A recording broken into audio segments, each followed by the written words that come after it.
This hearing of the Committee on Oversight and Government Reform will come to order. I want to welcome everyone here today.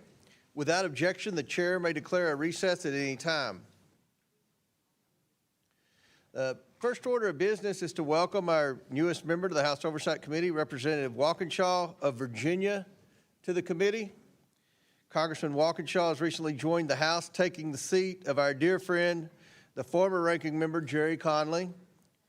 Congressman Walkinshaw served Mr. Conley as his Chief of Staff for 10 years from 2009 to 2019. He then continued his public service as a member of the Fairfax County Board of Supervisors, which he served on from 2020 to 2025.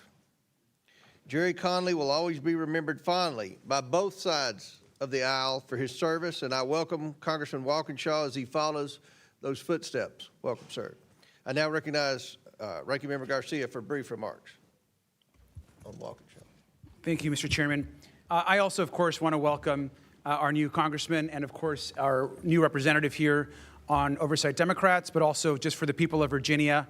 This is someone, of course, that has got great experience in the Congress, so having served as the Chief of Staff, of course, to the late Jerry Conley, and we welcome him to Oversight and are excited about his work. So thank you, Mr. Chairman. Thank you.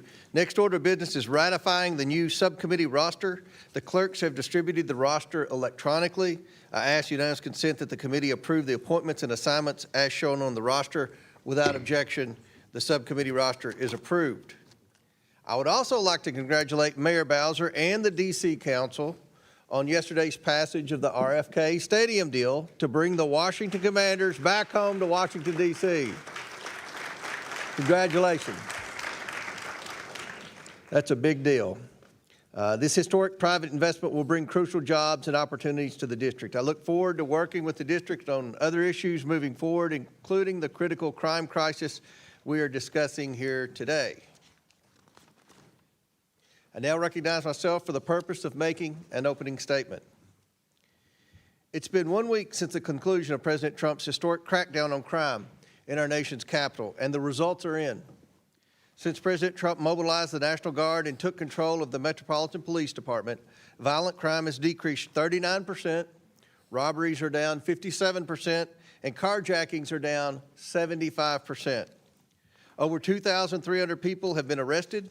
Nearly 950 illegal aliens have been detained by ICE, including 20 gang members from violent terrorist organizations. Sex offenders have been taken off the streets. Major drug trafficking operations have been foiled. Authorities thwarted a planned school shooting, cleared 50 illegal tent encampments, and rescued 7 missing children.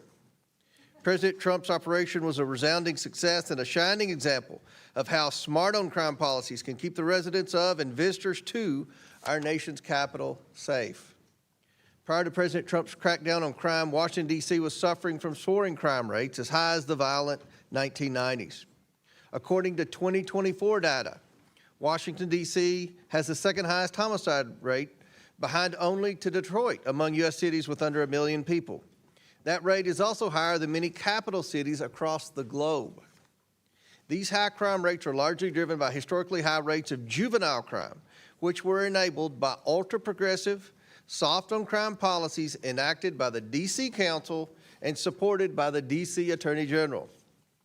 In 2018, the D.C. Council amended the Youth Rehabilitation Amendment Act of 1985, allowing for adults 24 years of age and under to be prosecuted as juveniles for many, even violent crimes, leading to more lenient sentences.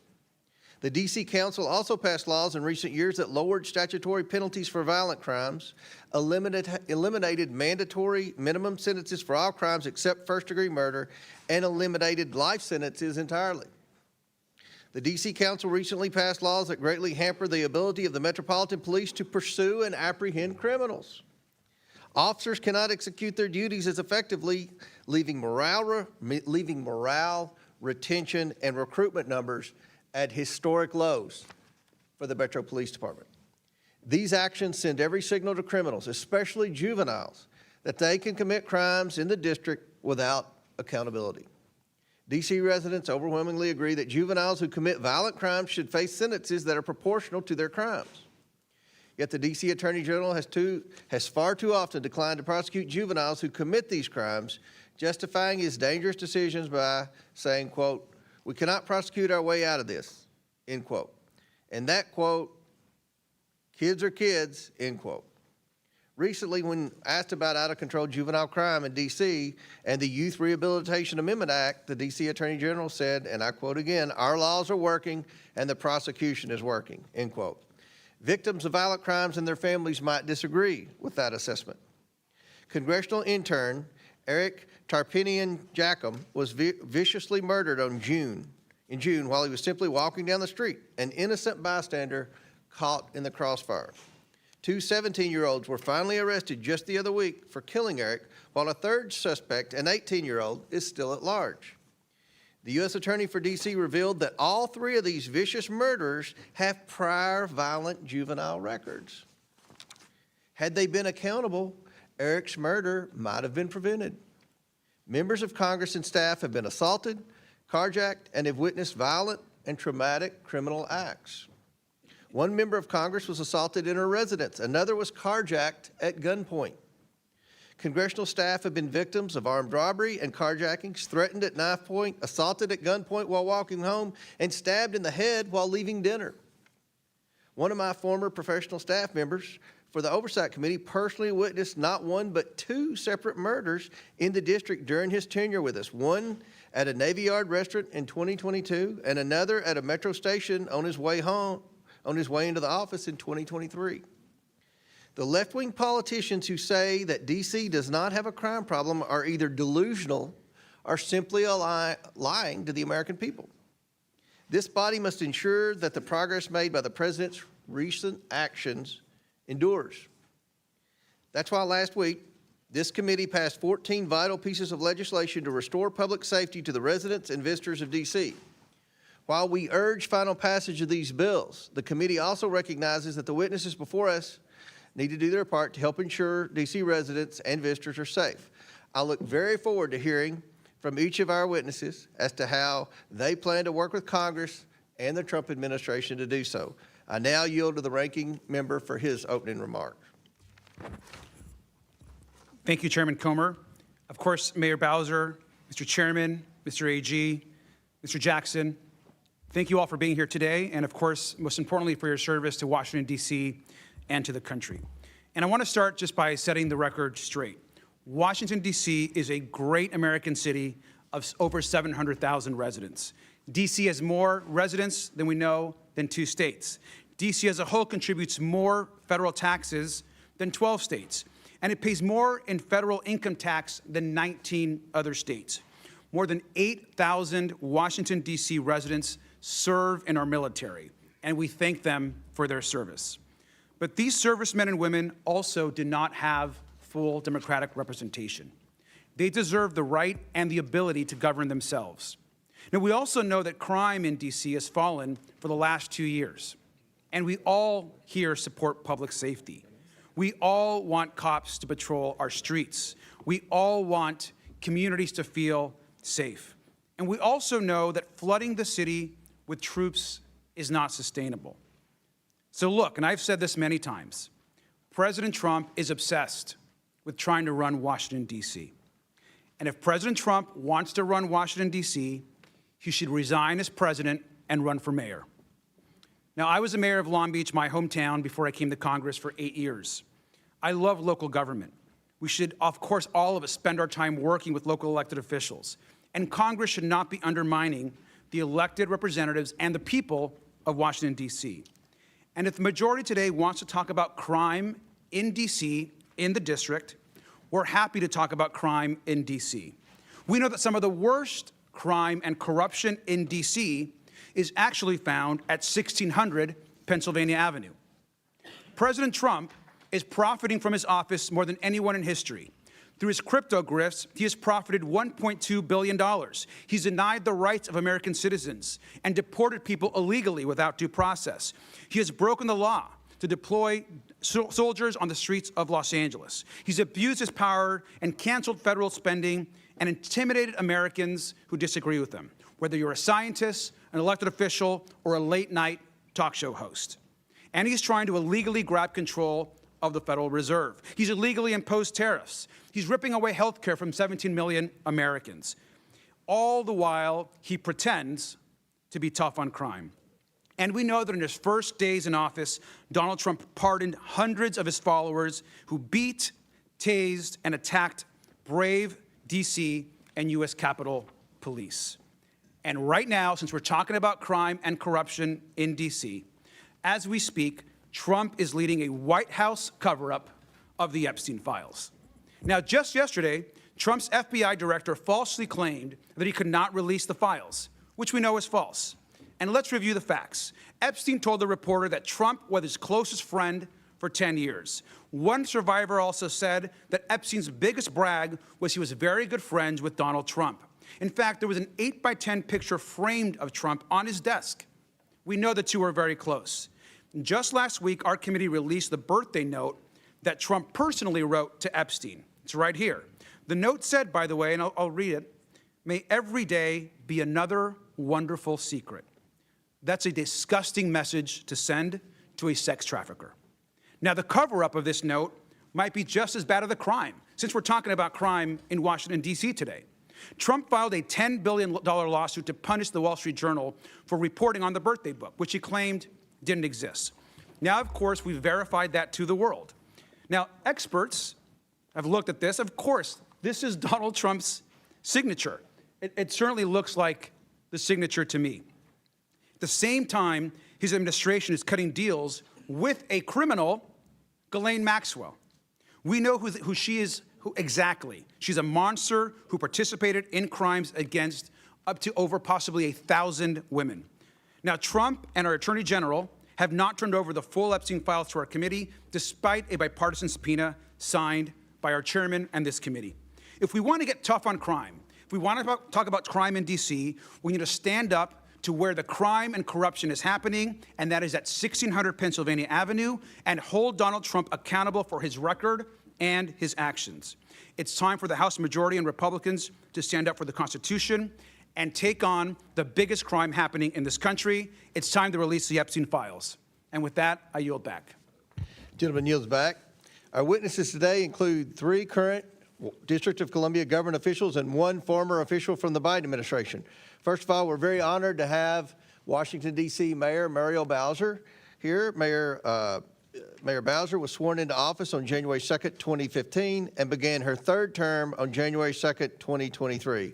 Welcome, Mayor Bowser. Next, we have Phil Mendelson, Chairman, Council of the District of Columbia. He was sworn into office as chair on June 13th, 2012. His 5th term as chair began on January 2nd, 2023. Mr. Mendelson has been a member of the D.C. Council since 1999. Welcome. Next, we have Brian Schwalb, Attorney General of the District of Columbia. He was sworn into office on January 2nd, 2023. Welcome, sir. And finally, we have Gregory Jackson. Mr. Jackson served as the Deputy Director of the White House of Gun Violence and Prevention and Special Assistant to the President during the Biden administration. Again, thank you all for joining us. I look forward to this discussion today. I'll say again, the purpose of this hearing is to try to determine solutions to the crime crisis in Washington, D.C., and how we can work together to make sure that the district is safe for all the residents and all the visitors who come here on a daily basis from all over the world. Pursuant to Committee Rule 9G, the witnesses will please stand and raise the right hand. Do you solemnly swear or affirm that the testimony you are about to give is the truth, the whole truth, and nothing but the truth, so help you God? Let the record show that the witness has answered in the affirmative, and thank you all. You may take a seat. We appreciate you being here today and look forward to your testimony. Let me remind the witnesses that we have read your written statement and they will appear in full in the hearing record. Please limit your oral statement to 5 minutes. As a reminder, please press the button on the microphone in front of you so that it is on and the members can hear you. When you begin to speak, the light in front of you will turn green. After 4 minutes, the light will turn yellow. When the red light comes on, your 5 minutes have expired, and we would ask that you please wrap up. I now ask Mayor Bowser to begin the opening statement segment of this hearing, and Mayor Bowser, the floor is yours. Thank you, Mr. Chairman. Chairman Comer, Ranking Member Garcia, and members of the committee. I'm Muriel Bowser. I'm Mayor of Washington, D.C., and I'm joined by the Chairman of the D.C. Council, Phil Mendelson, and the Attorney General for the district, Brian Schwab. I'm pleased to be here today to report on the state of the district. First, a bit of a primer about my hometown. As you know, in 1973, Congress passed the District of Columbia Home Rule Act, creating a local government with an elected mayor and elected city council. We are represented in this body by a mighty warrior, Eleanor Holmes Norton, but she does not have a vote, and we have no representation in the Senate. D.C. residents are full-blooded, tax-paying Americans. We are a donor state. We give more to the federal government than we get back. We have all the responsibilities of citizenship, but not the most important benefits: representation and full autonomy. I'm proud to report that the state of the district is strong, and while we face macroeconomic headwinds, with our continued sound financial management and your help, our economic growth outlook can improve. I recently sent to the council our 30th consecutive balanced budget with no new taxes or fees, a budget that reflects the sober reality of our time: declining revenues due to the unfortunate continuation of remote work, the reduction and relocation of DC-based federal workers, and other macroeconomic shifts. In 2024, we had the fastest growing population in the nations. Our schools grew in enrollment and achievement. Our parks system was rated #1. Over 27 million people visited our city, besting our previous record. Our metro system rebounded faster than other transit systems in the nation, and we drove down violent crime by 35%. Let me say something about our public safety ecosystem. It is unique. Like what happened in most jurisdictions across the country post-COVID, we experienced a violent crime spike in 2023. When I was last here, I explained how we would drive down those trends, and it is working. Today, compared to 2023, burglaries are down 34%, theft, motor vehicle theft, 37%, homicide down 44%, robberies down 60%, and carjackings are down 71%. Overall, violent crime is down 53% compared to 2023. And in the recent federal surge, we accelerated those gains, including a 1-month reduction in carjackings of 75%. In my last visit, I also explained the peculiarities of our system. We are very proud of the men and women of MPD who commit their lives to protecting the nation's capital, and they have my commitment to get back up to 4,000 officers with critical changes to our policy environment, a 13% raise, and enhanced recruitment efforts.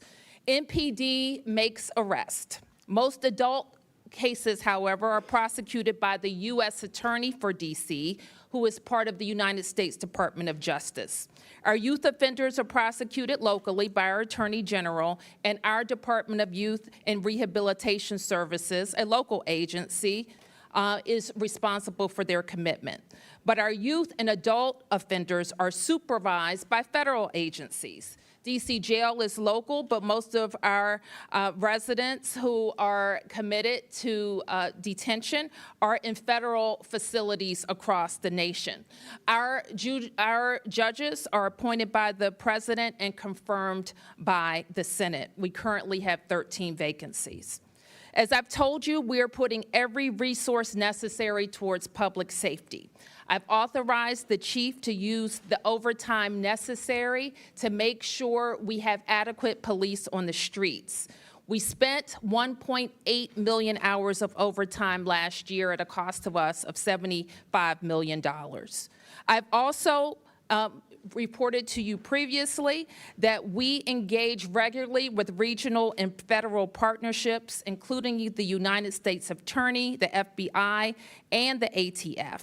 And that's why we will continue to use enhanced federal resources as outlined in my mayor's order, creating the DC Safe and Beautiful Emergency Task Force. In 2023 and in the years since, we pushed for legislation to rebalance our public safety ecosystem, including the Secure DC Omnibus. I'm out of time now, Mr. Chairman, but throughout the questions, I hope to also explain to you other ways that the Congress can be helpful, including helping us get back to 4,000 officers, fully funding the president's, when it comes, requests for beautification and safety efforts in DC to support America 250, helping with our homeless services, especially bridge housing that is working to get people off the streets. And finally, as we were able to do, Mr. Chairman, with the RFK legislation, their finance and economic resilience opportunities, like creating an opportunity zone, or DC's Act 60, like Puerto Rico's, to ensure the economic resilience of the nation's capital. Thank you. Very good. I now recognize Chairman Mendelson for his opening statement. Thank you, Chairman Comer, Ranking Member Garcia, Congresswoman Norton, members of the committee. I'm Chairman of the Council of the District of Columbia. Our form of government is nearly identical to yours. The Council's relationship to the mayor is the same as yours to the president. I'm pleased to testify and to finally present our views on matters that are clearly of concern to the committee. We are a beautiful city. Our public parks are well maintained. Our roads are in good condition. We have a world-class public transit system. Our public education system is a leader in the country in terms of choice and a leader among large city systems in terms of growth and academic achievement. Political rhetoric notwithstanding, criminal activity has been on the decline, with violent crime dipping to a 30-year low last year and even lower this year. The percentage of our citizens with health insurance is one of the highest in the country. Public lands, public transit, public education, public safety, public health, core functions of government, and we are doing well. And we are well managed. We adopt a balanced budget on time every year. We spend within our budget every year. We've had clean audits every year. We continue to maintain strong cash reserves. All of our pension programs are fully funded. And we continue to maintain AAA and AA plus financial ratings, despite Wall Street's expressed concern over the negative economic impact of federal actions. Despite these pluses, we are a city under siege. It is frustrating to watch this committee debate and vote on 14 bills regarding the district without a single public hearing, with no input from district officials or the public, without regard for community impact, nor a shred of analysis including legal sufficiency or fiscal impact. Bills like H.R. 5183, the District of Columbia Home Rule Improvement Act, make the district less efficient, less competitive, and less responsive to the needs of a highly complex, unique local government that serves local, county, and state functions. The SOAR Improvements Act would actually hurt 50,000 school kids in the district by defunding the DC public school system by approximately $17.5 million. It also would void a long-standing compromise agreed to by Congress with district officials. H.R. 5140, the Juvenile Sentencing Reform Act, is actually criminogenic. Data suggests that juveniles tried as adults are not scared straight, but rather are more likely to reoffend sooner and more often than those treated in the juvenile system. Moreover, you criticize the council for being soft on crime, but the current age thresholds this bill repudiates were enacted by Congress. Over the last several years, the council has taken steps to strengthen our criminal laws, and I will note that we have been able to pass these bills while Congress has not. For instance, we have strengthened the probability of pretrial detention. Even before we did that, the rearrest rate for individuals released pretrial was among the lowest in the country. We have strengthened, by clarifying and imposing new penalties, the criminal laws including shoplifting, carjacking, strangulation, and felony endangerment with a firearm. We have reinstated police resource officers in our schools, and we have taken a number of steps to support our police, including approving just yesterday a 13% pay raise for police officers and approving hiring incentives to increase the ranks of our police force. And we're about to adopt a deferred retirement option program to make service more attractive and to incentivize officers to stay longer. Instead of blaming the council, there are tangible actions we need from you because our public safety system is part federal. For instance, the greatest deterrents to crime are arrest and prosecute, but the U.S. Attorney prosecutes our criminals. And the best way to reduce recidivism is prison programming, but the U.S. Bureau of Prisons is responsible for this. And to further reduce rearrests for ex-offenders and pretrial suspects, we need two federal agencies, CSOSA and Pretrial Services, better resourced. If Congress really wants to further reduce crime in the District of Columbia, here's what you can do. Fill USAO vacancies. Double the funding we already provide for MPD hiring bonuses. Adequately fund CSOSA and the Pretrial Services Agency. Fully reimburse MPD for protecting the federal presence. The underfunding by Congress over the last 4 fiscal years totals $83 million. Submit and confirm our judicial nominees. Our courts have a 20% vacancy rate in judges, backlogging the criminal docket. Amend the Federal Privacy Act so that more data can be shared between federal and local law enforcement agencies. Allow our local Attorney General to prosecute all misdemeanors because the United States Attorney usually does not. And help us pay for a new jail, which houses federal prisoners, just as Congress helped pay for a new forensic lab 15 years ago. Thank you for this opportunity to testify. I appreciate the committee's attention, and I also want to welcome Congressman Garcia as the new ranking member. Thank you. Now recognize General Schwab for his opening statement.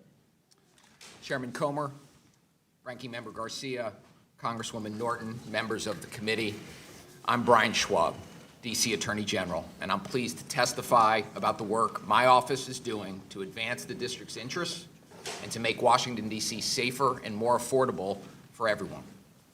I'm a third-generation Washingtonian. My wife and I raised our 3 daughters here. I love this city. Just like your home districts, D.C. is made up of vibrant neighborhoods, hardworking, talented people who are the backbone of our culture and our economy. We are small business owners, veterans, teachers, nurses, and police officers, committed civil servants.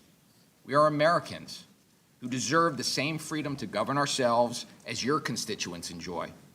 But unlike your constituents who benefit from having you here to advance their interests, the more than 700,000 residents who call D.C. home have no vote in Congress.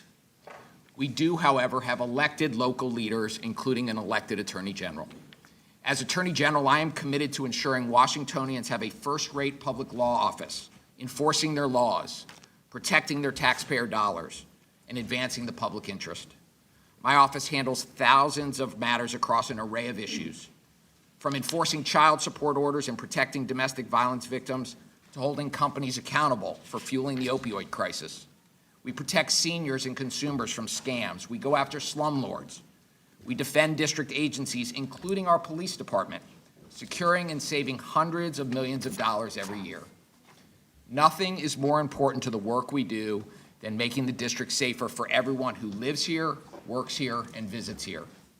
As you've heard, D.C.'s criminal justice system is unique, and its structure is often a source of confusion. Unlike anywhere else in the country, the responsibility for prosecuting local crime in the district is divided between the federal government, the United States Attorney's Office, which handles all adult felonies and most adult misdemeanors, and my office, which prosecutes juvenile delinquency cases and certain adult misdemeanors. Because the vast majority of crime in the District of Columbia is committed by adults, not juveniles, it is the U.S. Attorney's Office that handles the vast majority of prosecution. Despite our limited jurisdiction, we take our responsibility over juvenile prosecution seriously. Our attorneys aggressively prosecute violent juvenile offenses whenever there is sufficient evidence to meet the burden of proof. Kids must face consequences, swift and certain consequences when they break the law. And our prosecutors work every day to hold them accountable and ensure victims receive justice. Last year, we prosecuted 84% of all violent juvenile cases, including over 90% of homicides and attempted homicides, 87% of carjackings, and 86% of gun cases. Crime rates last year reached 30-year lows and have continued to decline this year. But there is more work to be done. We must continue to pursue a comprehensive public safety strategy.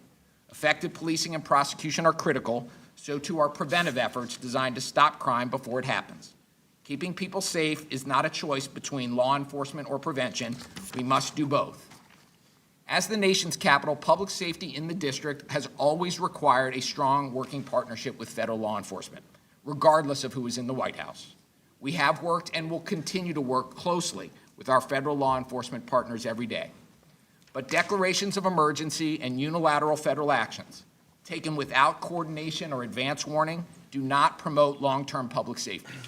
Sending masked agents in unmarked cars to pick people off the streets, flooding our neighborhoods with National Guardsmen who are untrained in local policing, attempting a federal takeover of our police force, none of these are durable, long-lasting solutions for driving crime down.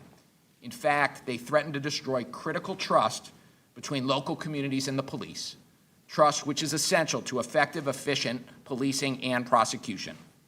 There are constructive ways the federal government can work with us to continue driving crime down. For example, Congress can help combat the flood of illegal guns pouring into our city. 95% of illegal guns that end up on our streets come from outside the district. We also need help filling longstanding judicial vacancies, confirming our highly qualified nominees. The vacancy crisis has led to severe case backlogs, with felony cases being scheduled into 2027, resulting in delayed justice for crime victims and the community. Finally, Congress could help by investing desperately needed services in facilities like a psychiatric residential treatment facility for youth with serious mental and behavioral health issues that often contribute to crime. All of us, DC's elected officials, members of Congress, we have a shared goal of continuing to make durable improvements to public safety in the District of Columbia. I and my office are ready to have serious discussions on how best to do that with anybody who is willing in good faith and in a spirit of partnership to have them with us. Thank you for having me here today. Thank you, General. Now I'll recognize Mr. Jackson for his opening statement. All right, thank you, Chairman Comer, Ranking Member Garcia, Congresswoman Norton, and the committee for having me. I'm Greg Jackson, a D.C. resident, a survivor of gun violence, and the former Deputy Director for the first ever White House Office of Gun Violence Prevention. This was an office that coordinated federal resources, implemented life-saving policies, and coordinated with local leaders to achieve a 13.2% reduction in violent crime and a 31% reduction in homicides nationwide in just 2 years. I spent the last decade of my life working to address this crisis, from consoling a mother who lost her 10-year-old who was buying ice cream in D.C. to walking the hallways in Parkland with families that have lost their loved ones to school shootings. And we've seen firsthand how this is destroying too many families in our country. This is now the leading cause of death for youth in America, the leading cause of death for pregnant women in America, and now the leading cause of newly disabled Americans. With 1 in 5 Americans being impacted by this violence, this is also personal for me. I'm a survivor of gun violence as I was shot. The bullet hit 2 arteries. I've also lost my teenage mentee, DeMarcos, from a shooting. And I've also sat with families throughout this district. Despite this crisis we face, the last few years have shown us that we do have solutions that work. In the previous 2 years, D.C. and cities across the country have seen historic reductions in gun violence without the deployment of masked agents or the military. We did this by investing in prevention and intervention efforts to communities at risk and strategically investing in law enforcement to keep illegal guns off of our streets and to close homicides. Recently, even the current FBI director, Kash Patel, celebrated historic levels or historic reductions in violent crime. But we know that's not the product of a few months of troops or FBI actions. They are the result of billions in prevention resources, law enforcement, and community leaders risking their lives every day, as well as the transformative policies implemented over the last few years.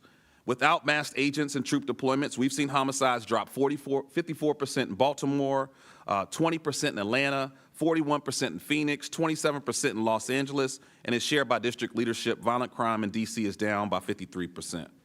We got here in major part because Republicans and Democrats came together to enact a bipartisan law that provided historic resources for violence prevention, law enforcement strategies, as well as enhanced our background check system for those under 21, preventing domestic abusers from accessing guns, making the largest investment in youth mental health in history, as well as community violence intervention, and making gun trafficking a federal crime, prosecuting those who are flooding guns into our communities. These strategies, in partnership with local leaders, reduced homicides again by 31% and mass shootings by 20% in our country. As our communities have been fighting our way out of this crisis, we find ourselves at a dangerous crossroad. Instead of adding more federal resources to solutions that work, the Trump administration has dismantled and defunded bipartisan strategies passed into law to reduce violence. They shut down the White House Office of Gun Violence Prevention. They defunded law enforcement, including the ATF. They cut over $1 billion in mental health resources for our schools, terminated $812 million in funding for community violence intervention programs, defunded gun violence research, shut down the CDC Firearm Injury Center, dismantled important regulations like the zero tolerance policy for gun dealers, and now plans to further defund critical resources to address the root causes of violence like housing, employment, and health care. And here in D.C., the administration and Congress's actions have been extremely harmful, withholding over $1 billion of D.C. local tax dollars, undermining our leadership, and flooding our neighborhoods with military to instill fear in everyday Americans. Look, I live in Ward 8, a community that the White House has called a slum. But for us, this is a neighborhood where we walk our dogs, we listen to jazz on Sundays, we grill out during the summers, and most importantly, like any neighborhood, we support each other. But since this D.C. Trump takeover, we hear sirens nightly. We've seen buildings raided daily, like the building of young Mackay, who's sitting behind me. We've seen elderly harassed on their porch, and now even traffic jams from the flood of police and military on our streets.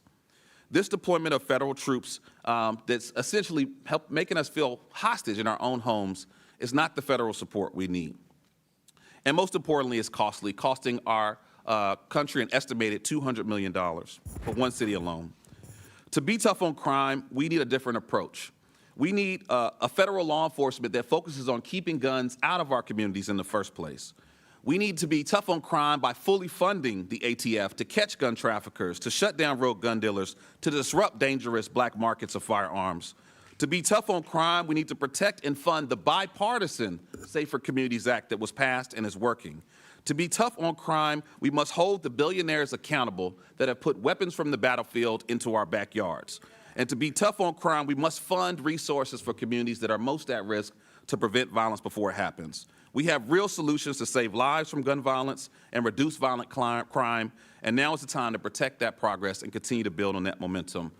Thank you. And Chairman, if you will, I do want to request, we had a really terrible tragedy last night where 5 officers were shot and 3 were lost, and I would kindly like to request we honor them with a moment of silence, if you will. Absolutely. Join me in a moment of silence.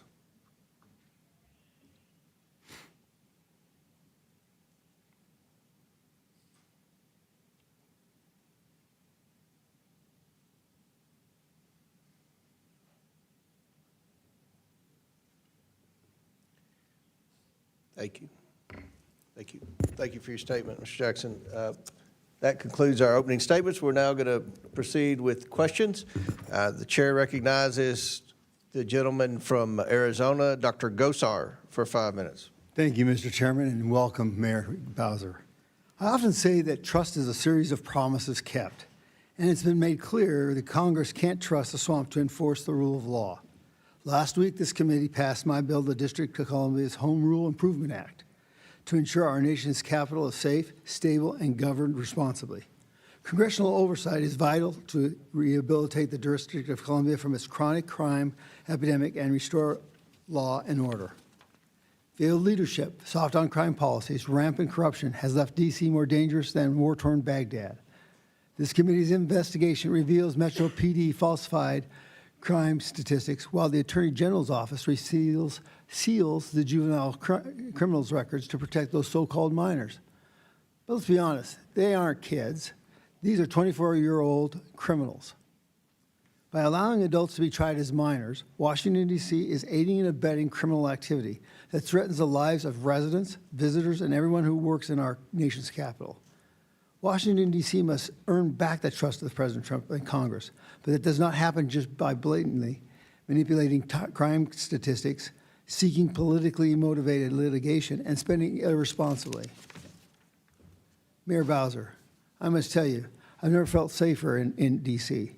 There's a record low crime rate, an increase in gang-related arrests, and friendly National Guardsmen patrolling the streets. Why is D.C. safer now than it was 38 days ago? Thank you for the question, Congressman. And as I explained when we were here 2 years ago, it is true that we experienced, like many places, a spike in 2023. I can say unequivocally, this is not 2023. In each of the past 2 years, we have driven down crime. In 2023, we finished the year 35% down. Last year, we finished the year, I believe, 24% down. And all throughout this year, we were driving down to more than a 20% decrease in violent crime. I have also testified that during the surge, we experienced many hundreds of federal officers and agencies that we typically work with, and we did experience further decreases in all categories. The most substantial was in carjackings. Gotcha. Now, Chairman Mendelson, you voted in favor of the Youth Rehabilitation Amendment Act of 2013, right? Correct. Okay. Now, if this bill allows adults under 25 years old to be prosecuted as minors. In 2023, you testified before this committee that there was no crime crisis in D.C. Now, if there's no crime crisis, then why did you establish the D.C. Violence Fatality Review Committee back in 2018, right before passing the Youth Rehabilitation Amendment Act? In fact, hold on, I'm not done yet. Sure. In fact, this review committee, according to the D.C. Code, Chapter 14A, is tasked with examining crimes against adults 19 years old and older. This makes no sense. So, Chairman, are 19-year-olds only considered adults when they're victims, not the criminals creating them and creating more and more violent crimes? Your juvenile curfew emergency declaration resolution of 2025 states, since 2023, the district has seen a rise in unruly behavior by juveniles. Which is it? Yes or no? Do you admit that there has been a rise in juvenile crime here in D.C. under President Trump's declared public safety emergency? That there's been a increase in juvenile crime in the last month? I've not seen the data. I don't think so, though. Okay. But let me just say that the Youth Rehabilitation Act doesn't allow adults to be prosecuted as minors. They're still prosecuted as adults. Well, I mean, it's very confusing when you have the definition of a minor is 25 and under. And then your statistics, actually, you look at victims at 19 years and younger. So it has to be statistically you can make anything work with statistics. Well, so it's got to be one way or the other. as you know, each law sometimes has its own definition. So for purposes of YRA sentencing, we define younger adults under 24, but that's not the same as they're being prosecuted as juveniles. Our criminal code is quite clear that anyone who's under 18 is prosecuted as a juvenile unless they are, for the most serious crimes, murder and sexual crimes, they are, by the U.S. Attorney, chosen to be prosecuted as adults. Thank you. Thank you, Chair. Mr. Chairman. Thank you. Chair recognizes Mr. Garcia from California. Thank you, Chairman Comer. I want to just also say this clearly, and I know that we all believe this. Violent crime, we know, has no place in our communities. People absolutely have a right to be concerned about crime. As a former mayor, and a lot of us have been in local government, we know that those concerns are real on the ground. Now, Democrats believe in investing in solutions that actually make people safer. Now, Mayor Bowser, Chairman Mendelson, Attorney General Schwab, now can each of you just confirm with a yes or a no that you agree with me that one, we need to make sure that we have local officers on the beat, that two, that we're investing in community partnerships and organizations on the ground, and three, that we're building trust with law enforcement. Are those things important, Mayor Bowser? Yes. Mr. Chairman? Yes. A.G. Schwab? Yes. Thank you. Now, Mr. Jackson, is it also true that President Trump has actually destroyed and eliminated many of the programs which fight gun violence and save lives? Yes, sir. And did President Trump also not eliminate the Office of Gun Violence Prevention, of which, of course, you were very involved in leading? Yes. Thank you. And also, Mr. Jackson, is it not true that the Office of Gun Violence Prevention and the other work in the administration was literally focused on making this country safer? That's correct. Now, Mayor Bowser, as a former mayor, I know how hard, of course, you are working to keep people safe. You have said that mass ICE agents on the streets of D.C. are not helping, which I appreciate and all of us appreciate. And of course, today we could be talking about more community policing. We could be talking about illegal guns. We could be talking about real partnerships and fully funding Washington, D.C. But we can't do that, of course, because the majority continues to ignore the crimes and corruption at 1600 Pennsylvania and the corruption of this administration. Now, we can't pull out a full map of Washington, D.C., but there are other corruption hotspots across the district. Now, let's look right next door to the White House. Here is the headquarters of the Office of Management and Budget. Just next door, OMB ordered the unlawful freezing of more than $425 billion in congressionally authorized funds. This ovulates the law. It's corruption. It's a crime. This has hurt communities in D.C. and across the country. They're blocking funds for energy, education, law enforcement, and much more. Now, let's go down the map a few miles south. Here is the Department of Homeland Security, where Secretary Noam has ordered unlawful deportations and unleashed masked federal agents to harm innocent people across the country. And we have no idea, by the way, of who's following that and who's not. Who's following what rule, who is not. What we do know is that the legal rights of people and due process is being ignored. If we go up the map back to the north on Maryland Avenue, we have the Department of Education, also in D.C., more crimes and corruption. Here, the Trump administration illegally froze billions of dollars of K-12 and adult education funding. They even froze funding for mental health. And they're trying to illegally dissolve the agency in violation of the law. Again, more crimes and corruption in Washington, D.C. This would devastate children across the country, especially those with disabilities. Now, if we go back downtown, here's the Department of Commerce, where Trump and the Secretary are breaking the law by illegally imposing tariffs without congressional approval. And all is being done in violation of the law, according to the U.S. Court of Appeals. And finally, if we go across the river, another part of D.C., to the Pentagon, Secretary Hegseth is politicizing the military. He leaked classified information, putting Americans in uniform at risk, and he's illegally seized control of the National Guard and ordered soldiers to illegally engage in law enforcement activities. And so we can map D.C., we can map where crimes is happening, we can map where corruption is happening. This, of course, is all we know, just the tip of the iceberg. Now, we could list nearly every agency across the government and every federal building on a map at where crimes and corruption are happening in the district. But we will not, in this process, be silent where this crime and corruption is happening. I want to thank, again, all of our witnesses for your work to lower crime in the district and to lower the temperature across your population. I thank you all very much. With that, I yield back. Chair recognizes Mr. Grothman from Wisconsin. Thank you very much. I'll point out this idea of crime going up or down. Crime, it depends what year you take as your base year. I guess in Washington, D.C., the all-time high was in 1992, where we had 482 murders. That's just almost beyond belief.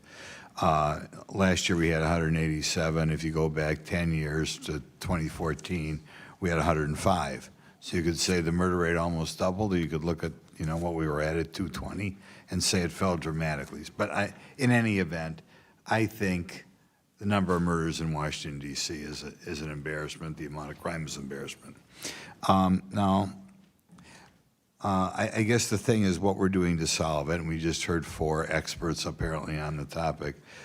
give their opinion. I sometimes, when I'm back in my district, which is not Washington, D.C., do ride-alongs with local police, local sheriffs, local police, what have you. And I ask them what the causes of crime, and almost uniformly, they talk about the breakdown in the family and how families are not as strong as they once were, is how they're not fathers in the family. And I think if you look at statistics, which are hard to find, on the background of people committing crimes, you frequently look at what I would describe as weak families and fatherless families.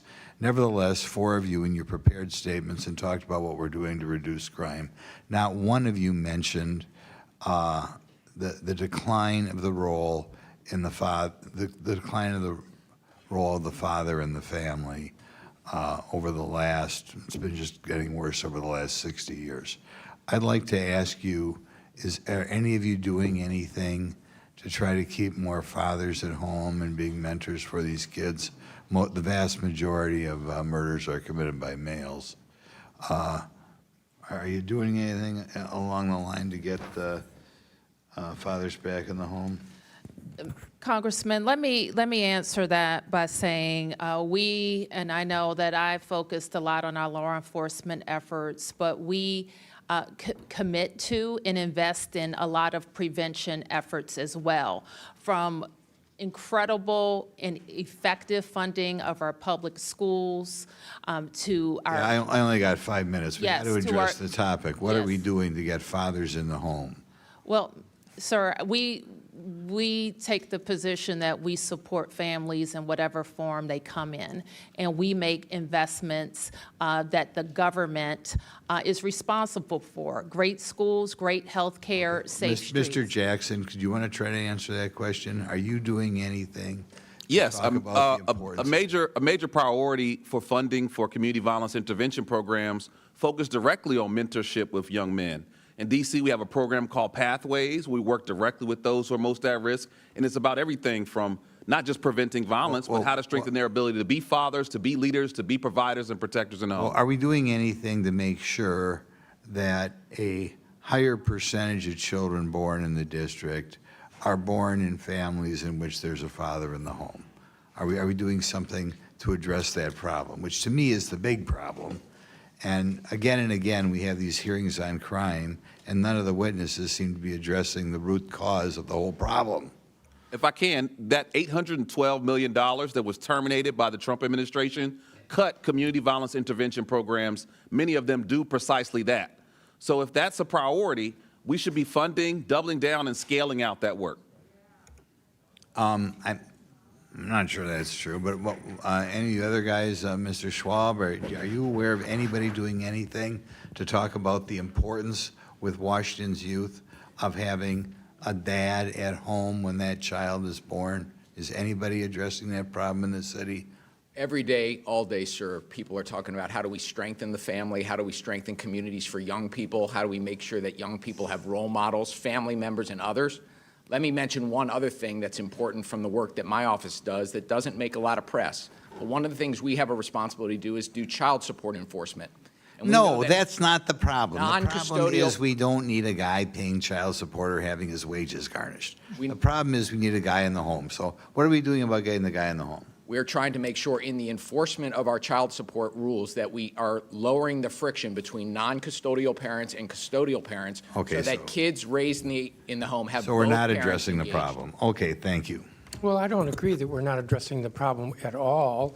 We are trying to increase family stability. We, the government, no government can force a couple to be together but we are, for instance, we have vigorous programs with regard to reducing teenage pregnancy.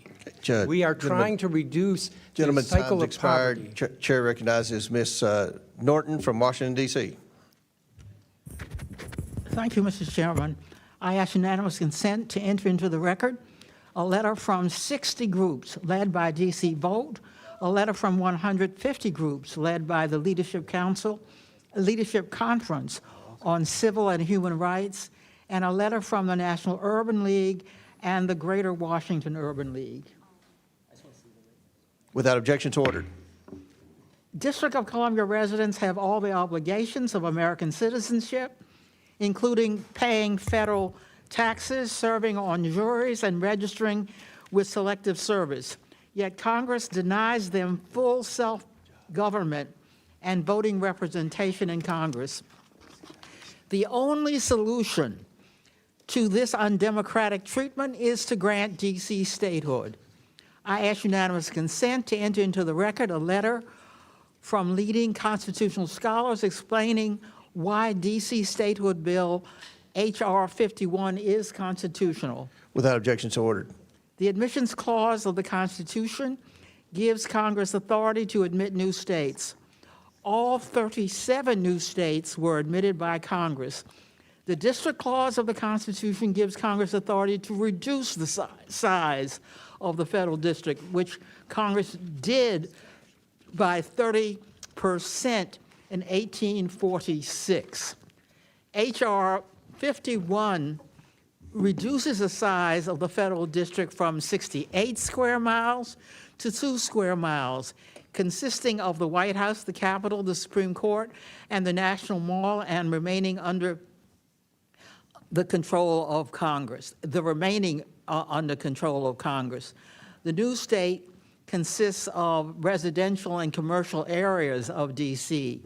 The admissions clause does not establish any prerequisites for the admission of new states, but Congress generally has considered 3 factors: support for statehood, commitment to democracy, and resources and population.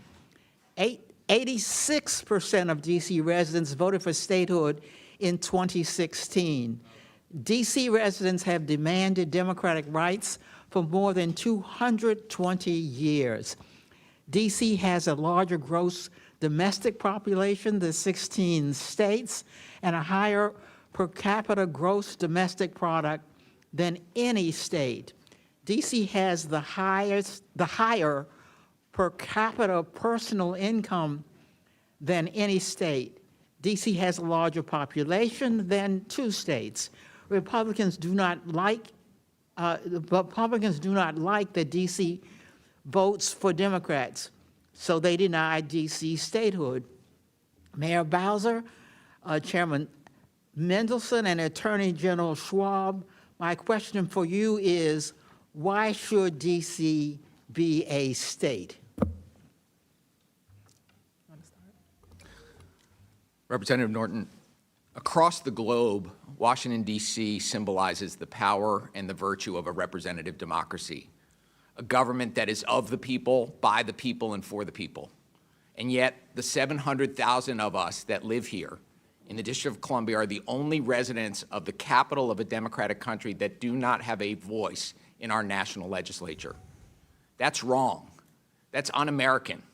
D.C. residents are Americans too. The lack of voting representation harms the District of Columbia. We, at this moment in our country, should be expanding democracy, not constraining it.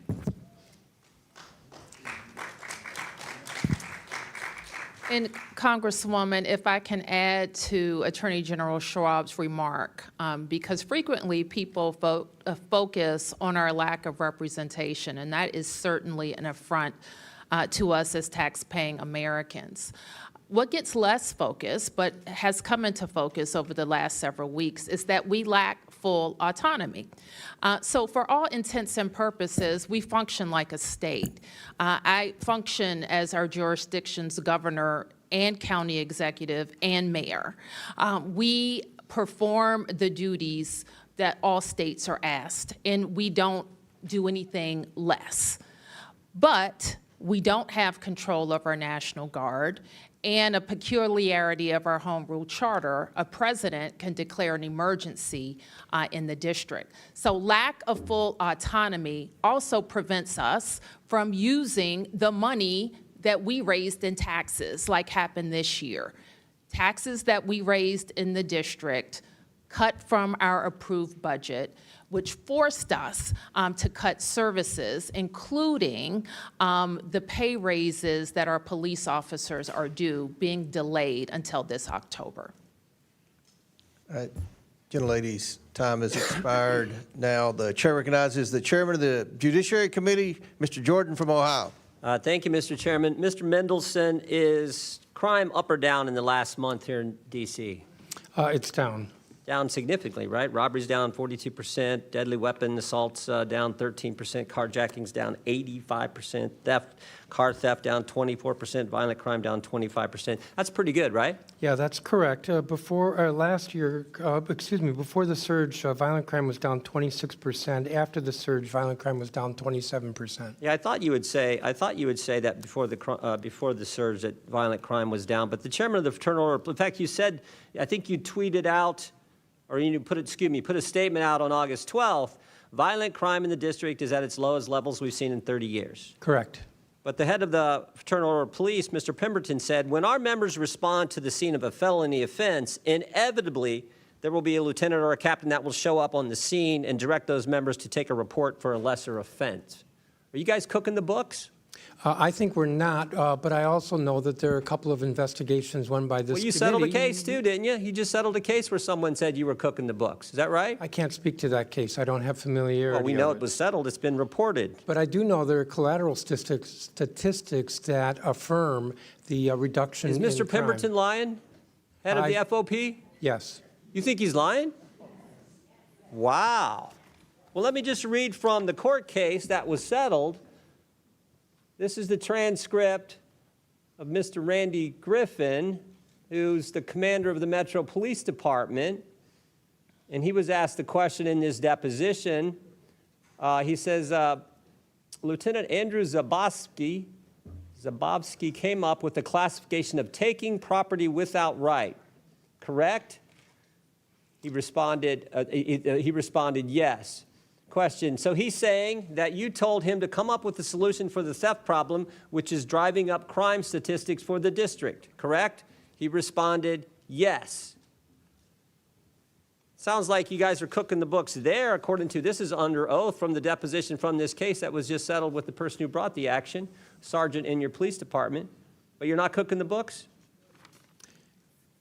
Congressman, The question was to Mr. Mendelson. As I said, there are two investigations. I know there's one internal in the Metropolitan Police Department. I know that there's an investigation by this committee. I think that the three of us What's here taking welcome property that without right? investigation. What's taking property without right? Oh, that would be theft. Why not call it theft? Why come up with this designation? In fact, that's what he says. He's asked the question. He Congressman, said, I can't the speak to solution, that the particular solution from case. Mr. Zabowski was to come up with this TPWR, taking property without right. What is that? Taking property without right is what again?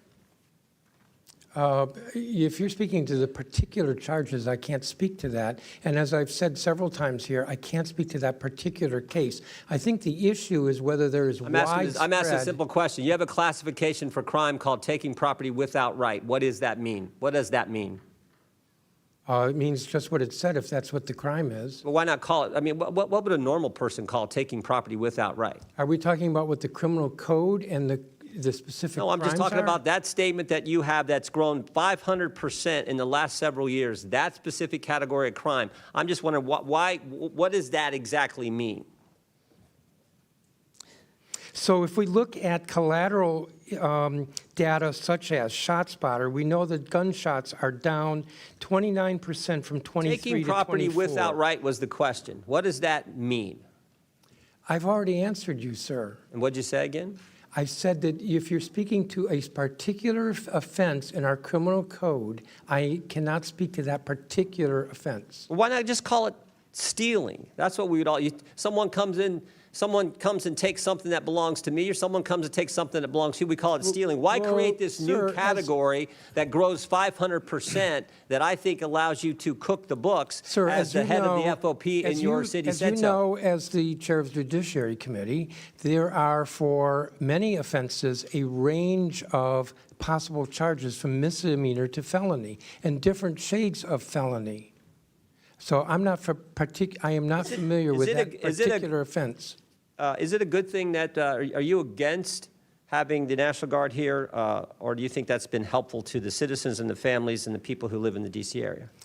We think that the D.C. National Guard is a very valuable and wonderful asset to the city. That's a little bit different than having thousands of guard troops stationed around the city when there is not, they are not trained in law enforcement. And my understanding is that many of them were looking kind of bored with what they were doing. My time is run out. I yield back, Mr. Chairman. Chair recognizes Mr. Lynch from Massachusetts. Thank you. I want to thank the witnesses for your willingness to come before the committee and help us with our work. Mayor Bowser, back in March, the Republican leadership here in the House cut $1.1 billion from the D.C. budget. Yes, Is that correct? that's correct. So I live in Boston. We have about 700,000 people in our city, pretty much the same size as D.C. I know taking $1 billion out of our budget would kill us, in terms of our ability to deliver services and fund a police department. Can you talk about what that meant? It is ironic. It is ironic that the same people who cut $1.1 billion out of your budget 4 months later are saying, we're going to take over the city because you're not taking care of law enforcement. That's correct, Congressman. And it was especially problematic because it came mid-year. To cut $1 billion with 12 months is bad enough, but to cut it with 6 months, it's almost impossible. And Mayor, tell me where that $1.1 billion, where did it come from?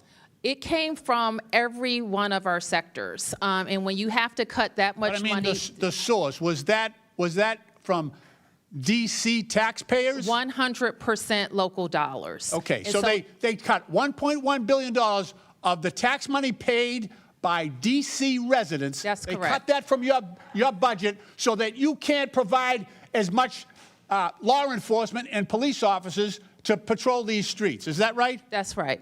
And Chairman Mendelson, you mentioned earlier that it had about $83 million underfunding of the police department directly. Is that correct? That is correct. There's an emergency planning and security fund that Congress appropriates every year for. It is supposed to fully reimburse our MPD for its work in connection with the federal presence, whether Okay. it's demonstrations or escorts for the. I get it. There's a protest down here every week, every couple of days. So Yes. And I it's been compliment you on your underfunded. ability to try to deal with that. And that's not D.C.'s problem. That's the country, because this is the place we come to exercise our First Amendment rights to petition our government. So that's a lot of your problem, is the fact that you are our nation's capital, and this is where we come to complain, right? We complain to our federal government, and you have to deal with that. Attorney General Schwab, are you familiar with the Posse Comitatus Act? I am, sir. Your mic is not on. Yes, the Posse Comitatus Act is a law, long-standing law in our country that makes clear that in our country, military are not engaged in policing American citizens on American soil. Absolutely, but isn't that what President Trump is doing right now, bringing in the military to police the civilian population in this district? That's exactly what he's doing. Is that your view as well? Well, sir, I filed a lawsuit that involves that very issue in terms of the legality. I read that. That's why I asked you the question. And so while a lawsuit is pending, I'm not going to talk about the specifics of the Okay, lawsuit or the okay. merits of it, but I am very concerned about the law of our country being followed, especially when it puts the district and district residents in harm's way. Fair enough. Fair enough. Look, so now we have armed military on the streets here in D.C. because they cut your budget so you can't hire more police, and also to recruit more police officers. That's suffering as well. And yet I see that not only is the military being politicized, coming in here and supporting one president's agenda, but they're also suffering the humiliation of having to go pick up trash and do landscaping and spreading mulch, things like that. That is not That is not what we ask of our sons and daughters when they put on that uniform. We should treat them with more respect than this president is treating them right now.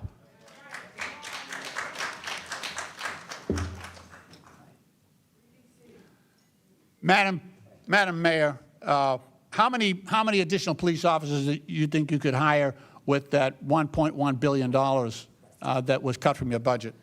Well, we think we can safely hire up to 300 officers per year.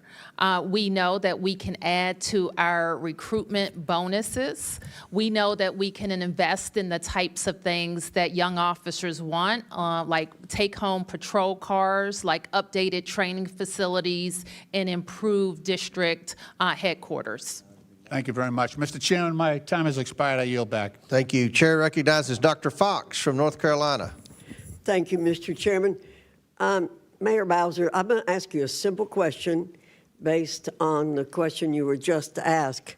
Do you commit to use all that money to hire law enforcement people? We commit to using it for law where it was cut primarily. We have I just need to know yes or no. Will you, because you're making a big deal about wanting that money for law enforcement. Would you use it for law enforcement, yes or no? Well, Congressman, we want the money because it was approved by this Congress and it's our money. Thank you. We want it for law enforcement. I take that as a no. We want it for fire and EMS. Mayor Bowser, we I'm want going to it change to the way I'm support our asking you city. questions. Mayor Bowser, it's Yes, my ma'am. time.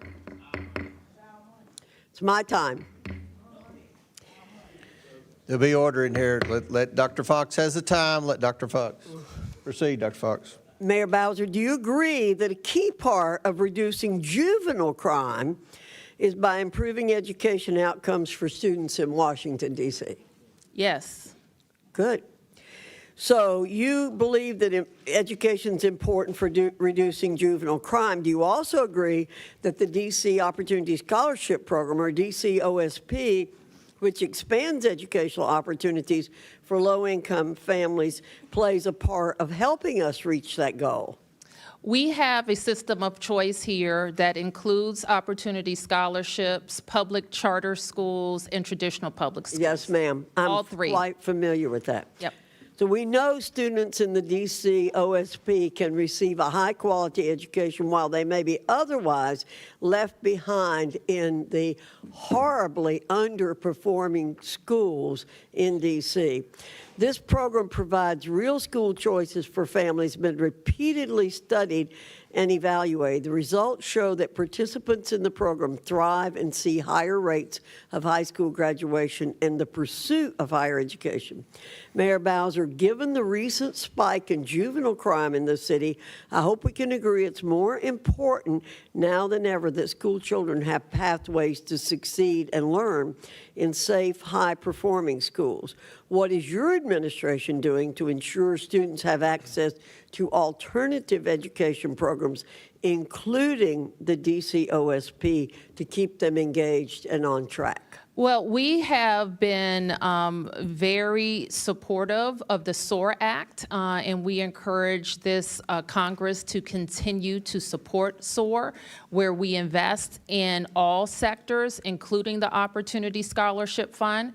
We're also very proud that when we look back over 15 years in our investments in school reform with mayoral control of the schools and council oversight of the schools, we've seen enrollment in our schools nearly reach 100,000. We've seen achievement outpace our peer schools across the nation, and our children have rebounded from COVID learning loss faster than most. Thank you. And Thank our you. residents are responding. Thank you, Mayor. Thank you. Okay, I just was going to add that our residents are responding by sending their children to their neighborhood schools. And that is a marker of success. Thank you. Chairman Mendelson, given that better educational opportunities are strongly correlated with reductions in juvenile crime, what immediate steps is the City Council taking to ensure that D.C. youth have the best educational opportunities and are not left behind in failing schools? Well, Congresswoman, thank you for that question. The council has actually taken a number of steps to ensure that funding is not cut to our local schools, that the individual schools in DCPS and in the charter schools are fully funded. We have been very aggressive about assuring that. But I want to note that the legislation that was passed would have the effect of cutting DCPS by $17.5 million a year. That is hurting kids, hurting 50,000 kids in our DCPS system because they will get $17.5 million less, and that is substantial. Thank you. A.G. Schwab, what evidence does your office have that designated juvenile curfew zones have successfully reduced incidents of teenagers roaming or causing disturbances in residential neighborhoods, and how are those results measured? We have seen, and I support the chief's use of curfew with respect to juveniles. The way the curfew has been used here in the district is a tool for the MPD to ask young people to disperse if there are large groups of them. That has been largely successful. If youth have not dispersed in response to the MPD request, MPD will occasionally pick those youth up and bring them to what's called our Youth Services Center, where their parents are called and they're brought home. We have not seen an increase in prosecution related to curfew, but we know anecdotally that the curfew, at least as a short-term measure, has been effective in dispersing large crowds of young people. Thank you. I yield back, Mr. Chairman. Thank you. Before I Mr. Chairman, recognize- I would like to ask for unanimous consent. Yes. Mr. Chairman, I would like to ask for unanimous consent to enter into the record a article from Vox News entitled "Laboratories of Democracy, Washington, D.C. showed how to do universal pre-K right. D.C. offers free pre-K for toddlers. The ripple effects have helped K through 12 schools." This is the first Without city in objections the ordered. United States Without to have objections universal ordered. pre-K in the country. Chair recognizes They Mr. are Christomorte. innovating and leading the Ms. way. Stansbury, no tryouts for MSNBC. Chair recognizes, and before I recognize Mr. Christomorte, if I may, that $1 billion is restored in the continuing resolution that we're going to vote on tomorrow.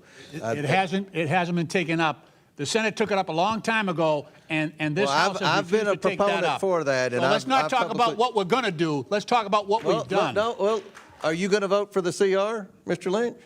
Are the Democrats going to vote for the CR that restores that $1 billion funded one? I haven't read it yet. Okay. Let me know what it says. All right, we'll send you the text. Chair recognizes Mr. Christomorte. Thank you, Mr. Chair. Though we're here today to discuss President Trump's takeover of D.C. law enforcement, Chicago, which I represent, is also on Trump's hit list.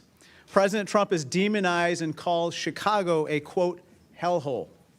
Attorney General Schwab, in August, the president called D.C. a hellhole as well, right?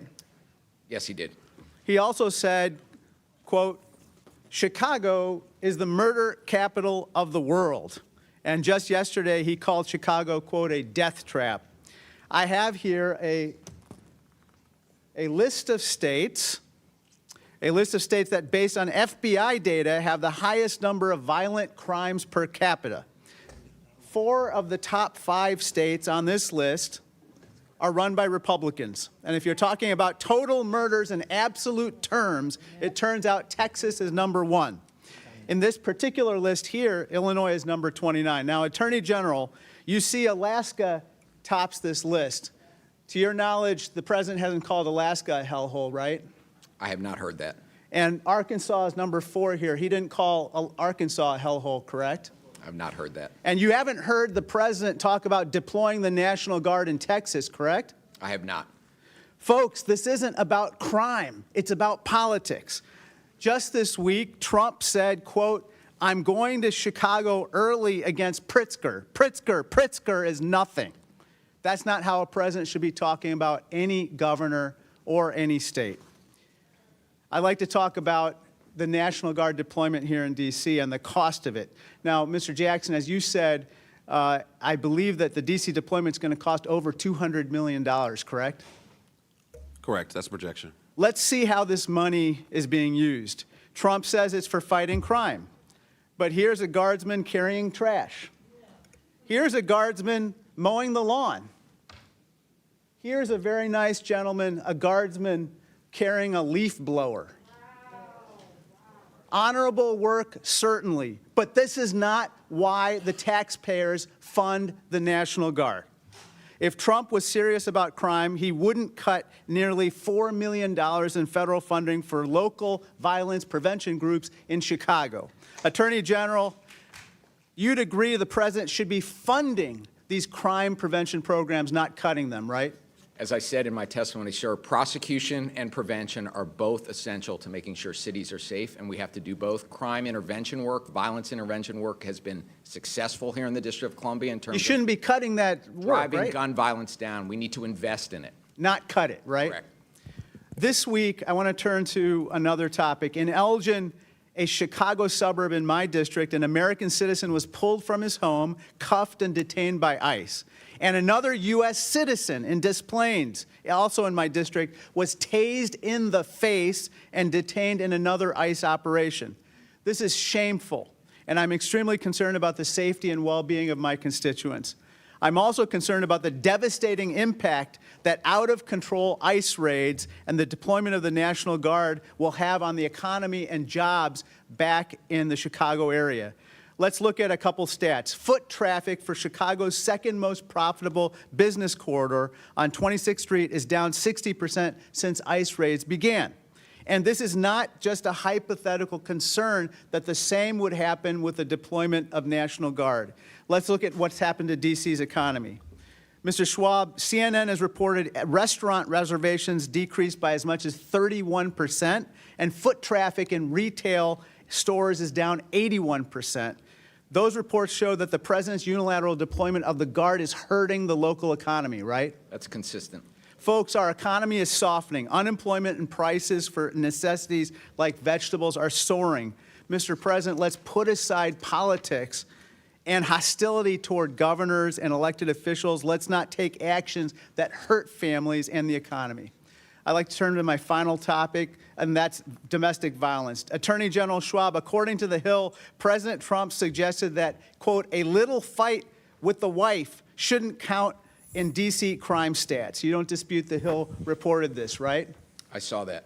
But there's nothing little about 12,000 victims of domestic violence in D.C., or nothing little about 50,000 Illinoisans experiencing domestic violence, correct? No, it's a very serious crime. There's nothing little about 12,000 children, more than 12,000 children who witnessed domestic violence in Chicago either, right? It's traumatizing. It's abhorrent that the president routinely dismisses violence faced by women. And given his friendship with Jeffrey Epstein, this attitude, unfortunately, comes as no surprise. Let's be clear. There's nothing little about domestic violence, not the scale of the problem or the courage of the survivors. I yield back. Chair recognizes Mr. Higgins from Louisiana. Thank you, Mr. Chairman. I yield 2 minutes to the gentleman from Ohio, Mr. Jordan. I thank the gentleman for yielding. On August 11th, 2025, the day the president took action here in D.C., Councilman Allen said this: the president taking over local control of the MPD and putting the U.S. military onto the streets of D.C. under the guise of public safety is wrong. It's an extreme, outrageous, and dangerous move for our city and the safety of our residents. Do you agree with that statement by Councilmember Allen, Attorney General Schwab? I do believe that the presence of thousands of armed troops in the district has been a problem and counterproductive for public safety in the district. Counterproductive, dangerous. He said the second sentence, dangerous move for our city and the safety of our residents. How is 85% reduction in carjackings dangerous for the city, for the city's residents? I don't believe that Chairman Mendelson, do you believe that, do you agree with Mr. Councilman Allen's statement? Well, if the question is about the National Guard reducing carjackings, I don't think the National Guard was involved in reducing carjackings. I'm asking about this statement. Do you agree with Councilman Allen's statement? Could you repeat the statement again? President taking over local control of the MPD and the U.S. military on the streets of D.C. under the guise of public safety is wrong. It's dangerous, outrageous, and extreme move for our city and the safety of our residents. If you'll recall, at the time that he said that, the order from the He said that the day it happened. Yes, the order from the Attorney General was that all orders within MPD would have to be approved by... How about you, Mayor? Do you agree with the councilman's statement? But would have to be approved by the DEA. I know, but I didn't finish my sentence. Well, I'm has to asking be the mayor approved by the question. We control the DEA. time. Mayor That's Bowser, do you complete agree? disorganization. The mayor. Mr. Jordan, I think the statement is not what happened, actually. So the Home Rule Charter allows the president to make requests of MPD through the mayor. It does not allow the president to take over MPD, which at no time happened. Well, I'll just point out that it seems to me you disagree, because you said just 2 weeks ago, we greatly appreciate the surge of officers that enhance what MPD has been able to do with the city. We know that when carjackings go down, when gun use goes down, when homicide or robbery go down, neighborhoods feel safer. So it's like Councilman Allen doesn't know what he's talking about. Looks like you definitely disagree with him. We, having more officers enhance the effectiveness of MPD allowed us to accelerate crime reduction. Representative Higgins. Go ahead. Thank you, Mr. Chairman, and I thank the gentleman from Ohio. We are constantly at odds with the leadership of D.C. as a body, Congress, from the Republican side of the aisle, because there's a fundamental difference between the ideological perspective of the elected officials of D.C. and the majority of Americans across the country. And this is their nation's capital. And we can admit that. It's okay to have ideological variances. The city of D.C. plays a special role, and it's our nation's capital. So there needn't be this level of friction when we're discussing variances of political and social opinion that exist within our own family. But this battle about the authority of Congress within our nation's capital and over our nation's capital that doesn't have to be a fight. The Congress shall have the power to exercise exclusive legislation in all cases whatsoever over such district. The indispensable necessity of complete authority at the seat of government carries its own evidence with it. This is baked into the birth of our country. And I have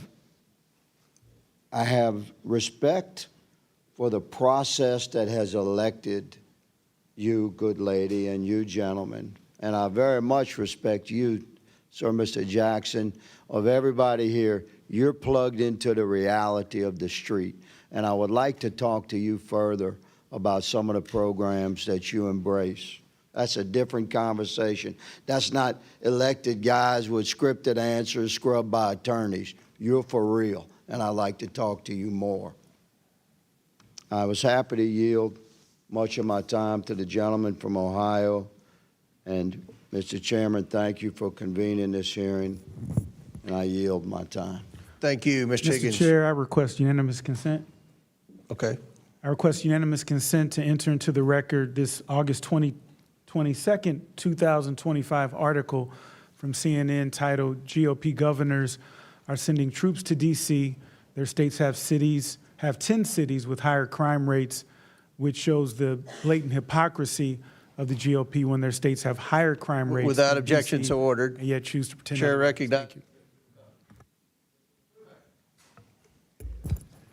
Thank you very much, Mr. Chairman, and I want to thank you and the Vice Chair for convening us, the ranking member, I should say.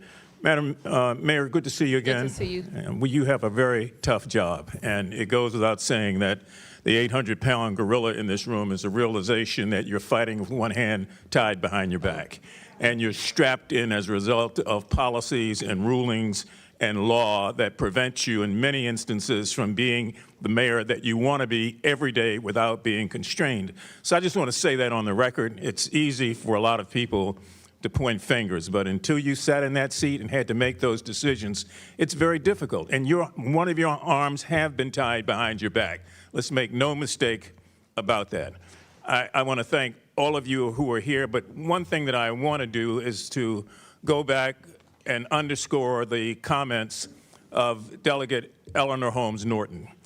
I brought this up at the last meeting that we had here on the District of Columbia, and that is the fact that at the end of the day, so much of this can be traced back to the imposition of policy on a governed people without their participation. Let me repeat that. The imposition of policy without participation by the citizens, the Americans. It's just as it was with the Boston Tea Party, comes down to taxation without representation. When you can't even fight for yourself, stand for yourself, vote for yourself, that's wrong. That's wrong. In 1973, let's get some of this on the record so that we have some perspective. D.C. got the Home Rule Act, and you were able to elect your first mayor and your first city council. And Walter Washington transitioned from his previous position to be that first elected mayor. In 1978, some of you will remember that full congressional representation was in the form of an amendment, and that amendment failed because you couldn't get, not you, the district, but the nation couldn't get the requisite number of states to ratify it. In 1982, voters here in the District of Columbia voted to approve a constitution for a new state. Some of you will recall that was called the New Columbia. And yet it was ignored by this Congress over and over and over again.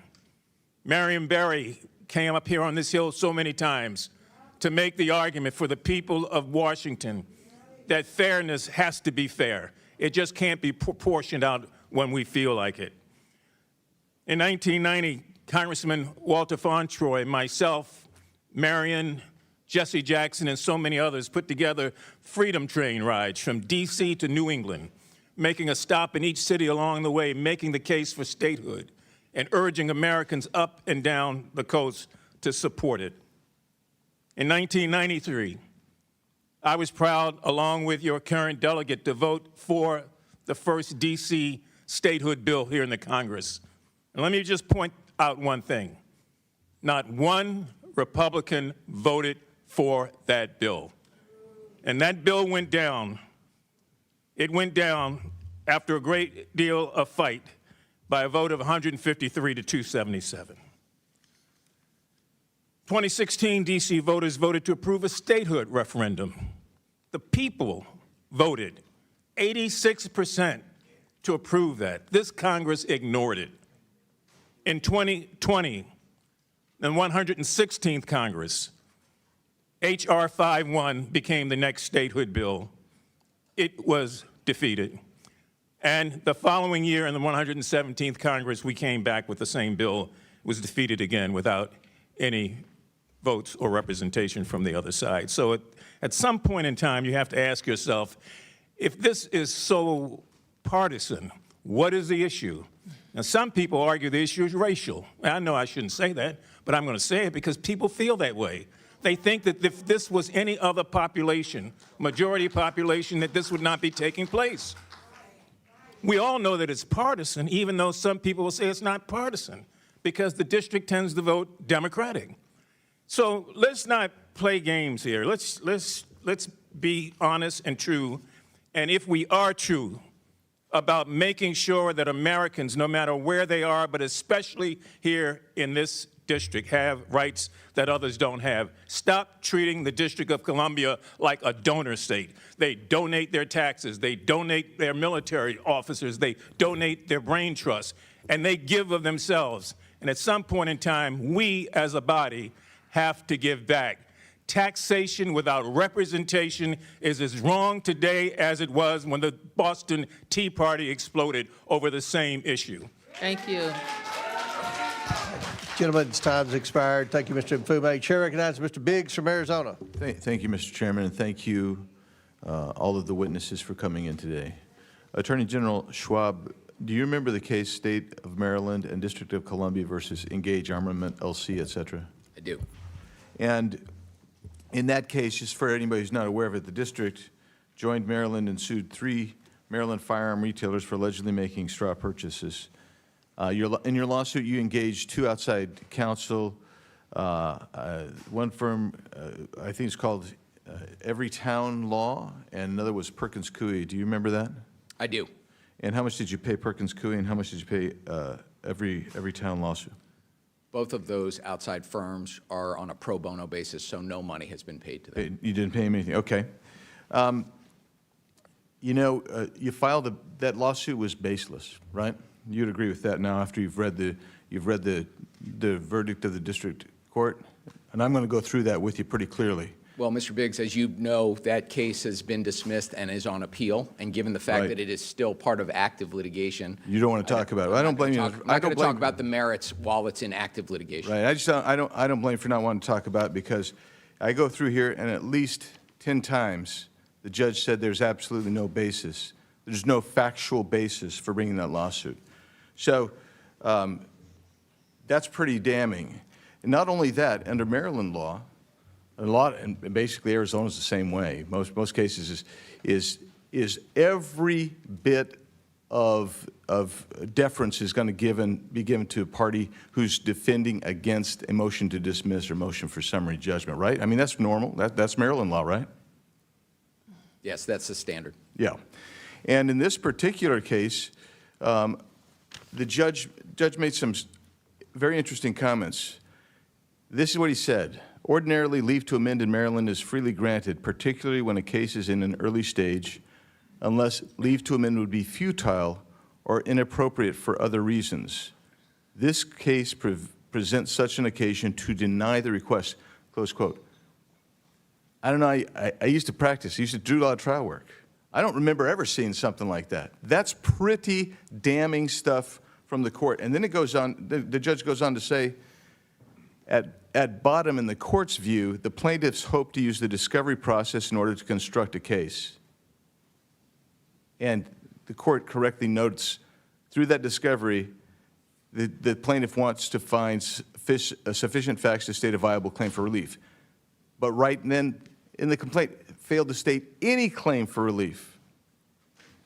And so, the question that's begged here is, why wasn't a Rule 11 sanction brought against you and the other plaintiffs' attorneys? Was a Rule 11 sanction brought? No, sir, and while we obviously disagree with that ruling, we are pursuing an appeal as the rules allow us to do, and I'm confident that we'll get it turned around at the Court of Appeals. Yeah, of course, you were confident you were going to win the case when you didn't have jack squat, but you went after 3 FFLs because you had a political agenda. There were no sanctions. Did you have to pay attorney's fees or costs? Were any of those ordered? I didn't see them ordered in here. I assume they weren't ordered. There were no sanctions. There were no costs. So, the important thing is we were working as hard as we can in this city to keep illegal guns out. No, the important thing is, and sir, listen to me for a second. Listen to me for a second. The important thing, Mr. Attorney General Schwab, the important thing was that you were using your office to abuse gun FFLs because you don't like them, and that's the deal. Because as the judge said, you basically didn't have a case whatsoever. But you decided to use your power and your authority and make the process the punishment. That's what you chose to do. That's what you chose to do, and there's no question before you. That is not true, sir. That's exactly what this says. And that's a shame, because that's an abuse of power right there. And so you come in here, sit here, and tell us all this righteousness about power. But I'm telling you, when you're using the process itself to go after political opponents, which is exactly what you're doing. This is a philosophical issue that you have, and you used them, and you used 2 firms that you know and I know that that's their motive. The law firm, every state, that is their job. That's what they want to do. They solicit funds to go out there and sue FFLs because they don't want the Second Amendment to even exist. Read their statements. And you joined with them. Mayor Bowser, it's good to see you again. I know you do have a tough job. I'm the first to admit it. Thank you. But it's good to see you again. Thank you. And I'm out of time, so I can't ask any questions. But I do have some things I want to, Mr. Chairman, I have some UCs. Yes, proceed. First of all, I wanted to introduce the memorandum decision and order from the case State of Maryland, D.C. versus Engage Armament et al. Without objection, so ordered. The letter from the committee to the Honorable Brian L. Schwab dated June 11, 2025. Without objection, so ordered. Which we're still waiting for answers for. This one, Mayor Muriel Bowser says Trump's surge of federal law enforcement has lowered crime in D.C. Without objection, so ordered. Trump's D.C. crime crackdown busts another alleged Tren de Aragua gang member. Make D.C. safe again. Without objection, so ordered. This one, Trump's executive orders target D.C. crime as the city hits 12 days without a homicide. Without objection, so ordered. This one is radical D.C. officials treated officers like crap, police leader says. Without objection, so ordered. Murdered congressional intern's mom says Trump should take over Washington, D.C. Without objection, so ordered. Yes, prosecuting and arresting criminals would have immediate impact on D.C.'s crime. Without objection, so ordered. Thank you, Mr. Chairman. Thank you. Chair recognizes Ms. Brown from Ohio. Thank you, Mr. Chairman, and thank you to our witnesses for being here today. So we want to talk about abuse of power, huh? Well, let me start here.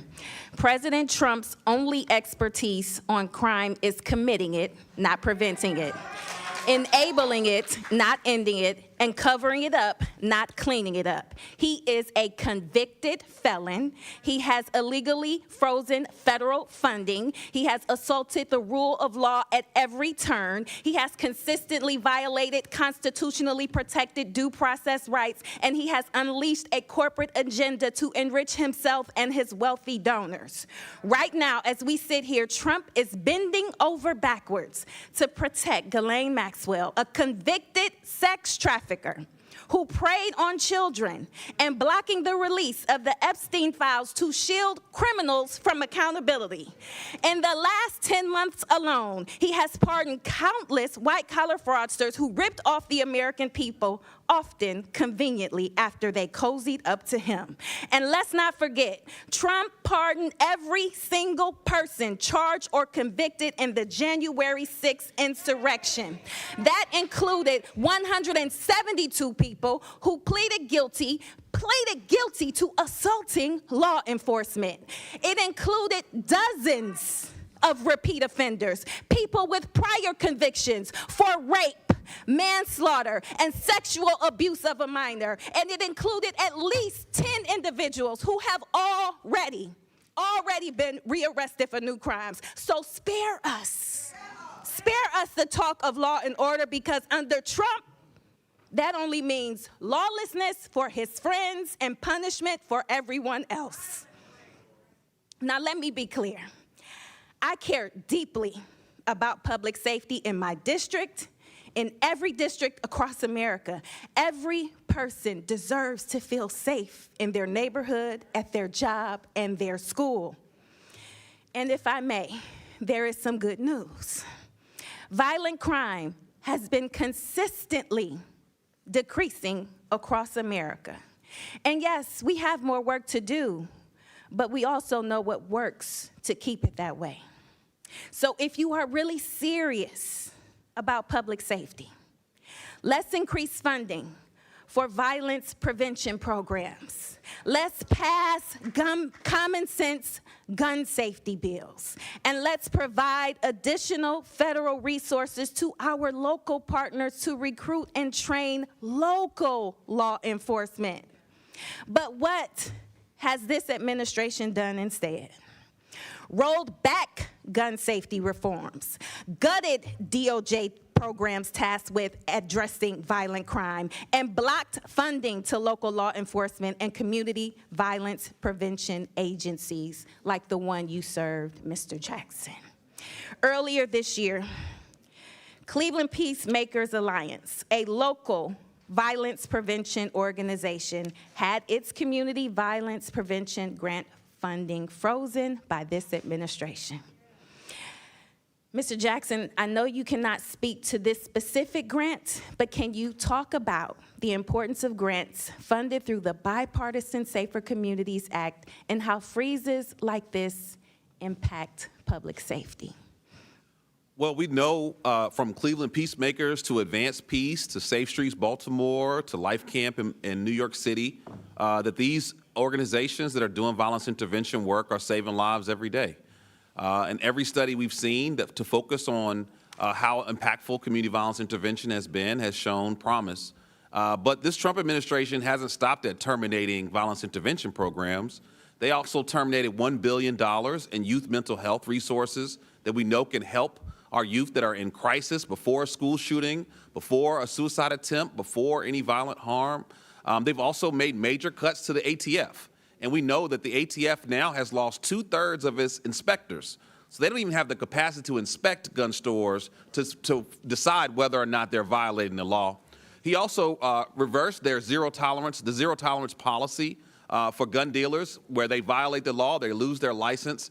And even if you go to the Department of Justice website, there's an invite for previous violating law gun stores to come back and get their licenses again. So he's not only defunding programs that we know are preventing violence, that are working with youth, that are working in schools and working with homes, he's also stripped and dismantled and defunded federal law enforcement to keep guns out of our communities. Thank you so much. Instead of funding proven public safety solutions, my Republican colleagues want to pull political stunts like weaponizing the National Guard against the American people. Let's be clear. That only sidelines local law enforcement, sows chaos, and distracts from real emergencies. So yes, it's political theater, but worse, it's dangerous political theater that puts communities more at risk, not less. All right, Chair recognizes Ms. Mace from South Carolina. Thank you, Mr. Chairman, and good morning. The government of the District of Columbia, under the leadership sitting in front of us today, has become a poster child for DEI and gender madness. This has led to government. Mr. Chairman, this is not a concert. This audience can just settle down. I want to reclaim my time. Stop the clock, and the gentlelady's right. Under the rules of the House, the chairman is responsible for maintaining order and preserving decorum in the committee room. I expect audience members to be respectful of the committee, so I'd like to reclaim my time, too, You reclaim Mr. Chairman. Absolutely. Ms. This has Mace. led to government-sanctioned racial discrimination and the erasure of women. Article 1, Section 8, Clause 17 provides Congress plenary authority over the District of Columbia. Using this authority today, I'll be introducing the No DEI in D.C. Act. This bill will rip the DEI and gender bender nonsense out of the D.C. government root and branch, and restore common sense and equal treatment under the law. As the individuals charged with writing D.C. laws, signing D.C. laws, and enforcing D.C.'s laws, we have some questions for you on the meanings of some of the curious terms we have found in the D.C. Code. My first question for Mayor Bowser, it's yes or no. The D.C. Code makes numerous references to, quote, structural or institutional racism.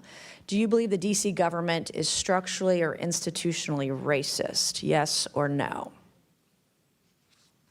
Yes or no? Is D.C. government racist, institutionally racist? Yes or no? All right, you can't answer the question. So my next question for Mayor Bowser, since you're going to sit there and placate or just be quiet, in Section 7-1234.02 of D.C. Code, you use the phrase child welfare involved birthing people. Child welfare involved birthing people. Can you explain to me what this means? I'm not that familiar with that part of the code. Okay, and so you don't know. In Section 7-1234.02 of D.C. Code, you use the phrase justice involved incarcerated and homeless birthing people and their non-birthing partners. Can you explain to this committee what that means? I would have to see the whole You don't know. section. You're literally the mayor of D.C. and you don't know your own code of laws. Well, I don't know All right, them one thing we verbatim. noticed the D.C. Code struggles to define is the term woman. So Mayor Bowser, what is a woman? I'm a woman. Are you a woman? 100%. Okay. 100%. I'm a woman. You're looking at one. Okay, good. You actually, in Section 3-703 of the D.C. Code, you use the phrase, the intersectionality of gender and race to create unique dynamics and effects. Can you explain what this means to the committee? Where is that, ma'am? Section 3-703 of the D.C. Code. Do you know what that means? No, could you you give don't me know the what that means. title So of the- Chapter 14D of the D.C. Code establishes Mr. the Chairman, commission. I'm happy to answer questions. Mr. Chairman, I'm going to reclaim my time. This is not her time, it's my time. You can be quiet as I ask you questions, and then you can answer them. Ms. And then you can If answer you them. would give- I'm not, Mr. Chairman, this is my time, not hers. I'd like to reclaim my time. Let's make good use of the time, Ms. Chair Mace. I'm making very good use of my recognizes time. Ms. There Mace. And you're Ms. making Mace my has the point. floor. You're the mayor of D.C., and you don't even know your own code of laws. What is a birthing person? I would assume it's someone who gives birth. All right. Why don't you use, are these women? Are these moms? you think it's appropriate to call him birthing person? Can a man birth a person? Well, Be a that's birthing what person? I would call it, but I don't write all the laws, and I'm not familiar with every Can section. men get pregnant?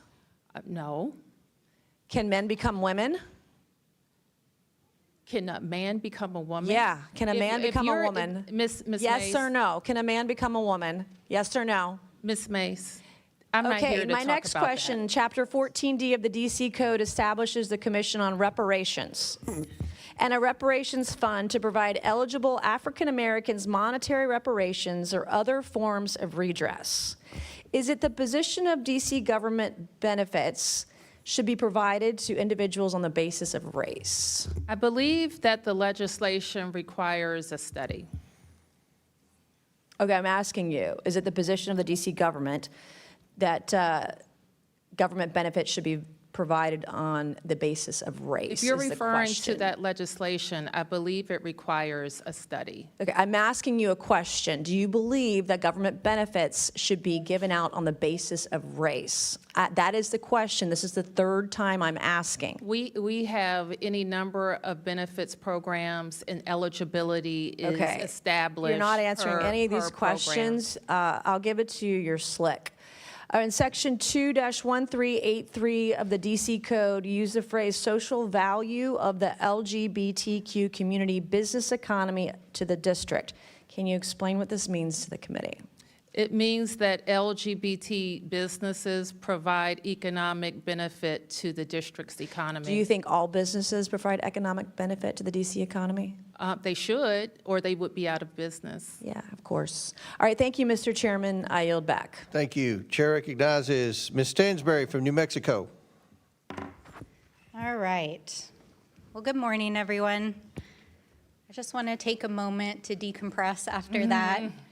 And I do want to just take a moment of personal privilege for our witnesses and for the members of the public who are here today to apologize for the behavior of my colleagues, for the disrespectful language that has been deployed, for the personal assaults on your character and professionalism.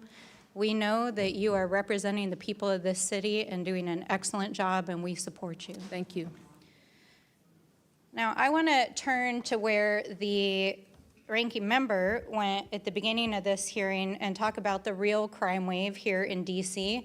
I think it's very demonstrable, and the data shows that the largest crime wave that we've had over the last 9 months began on January 20th.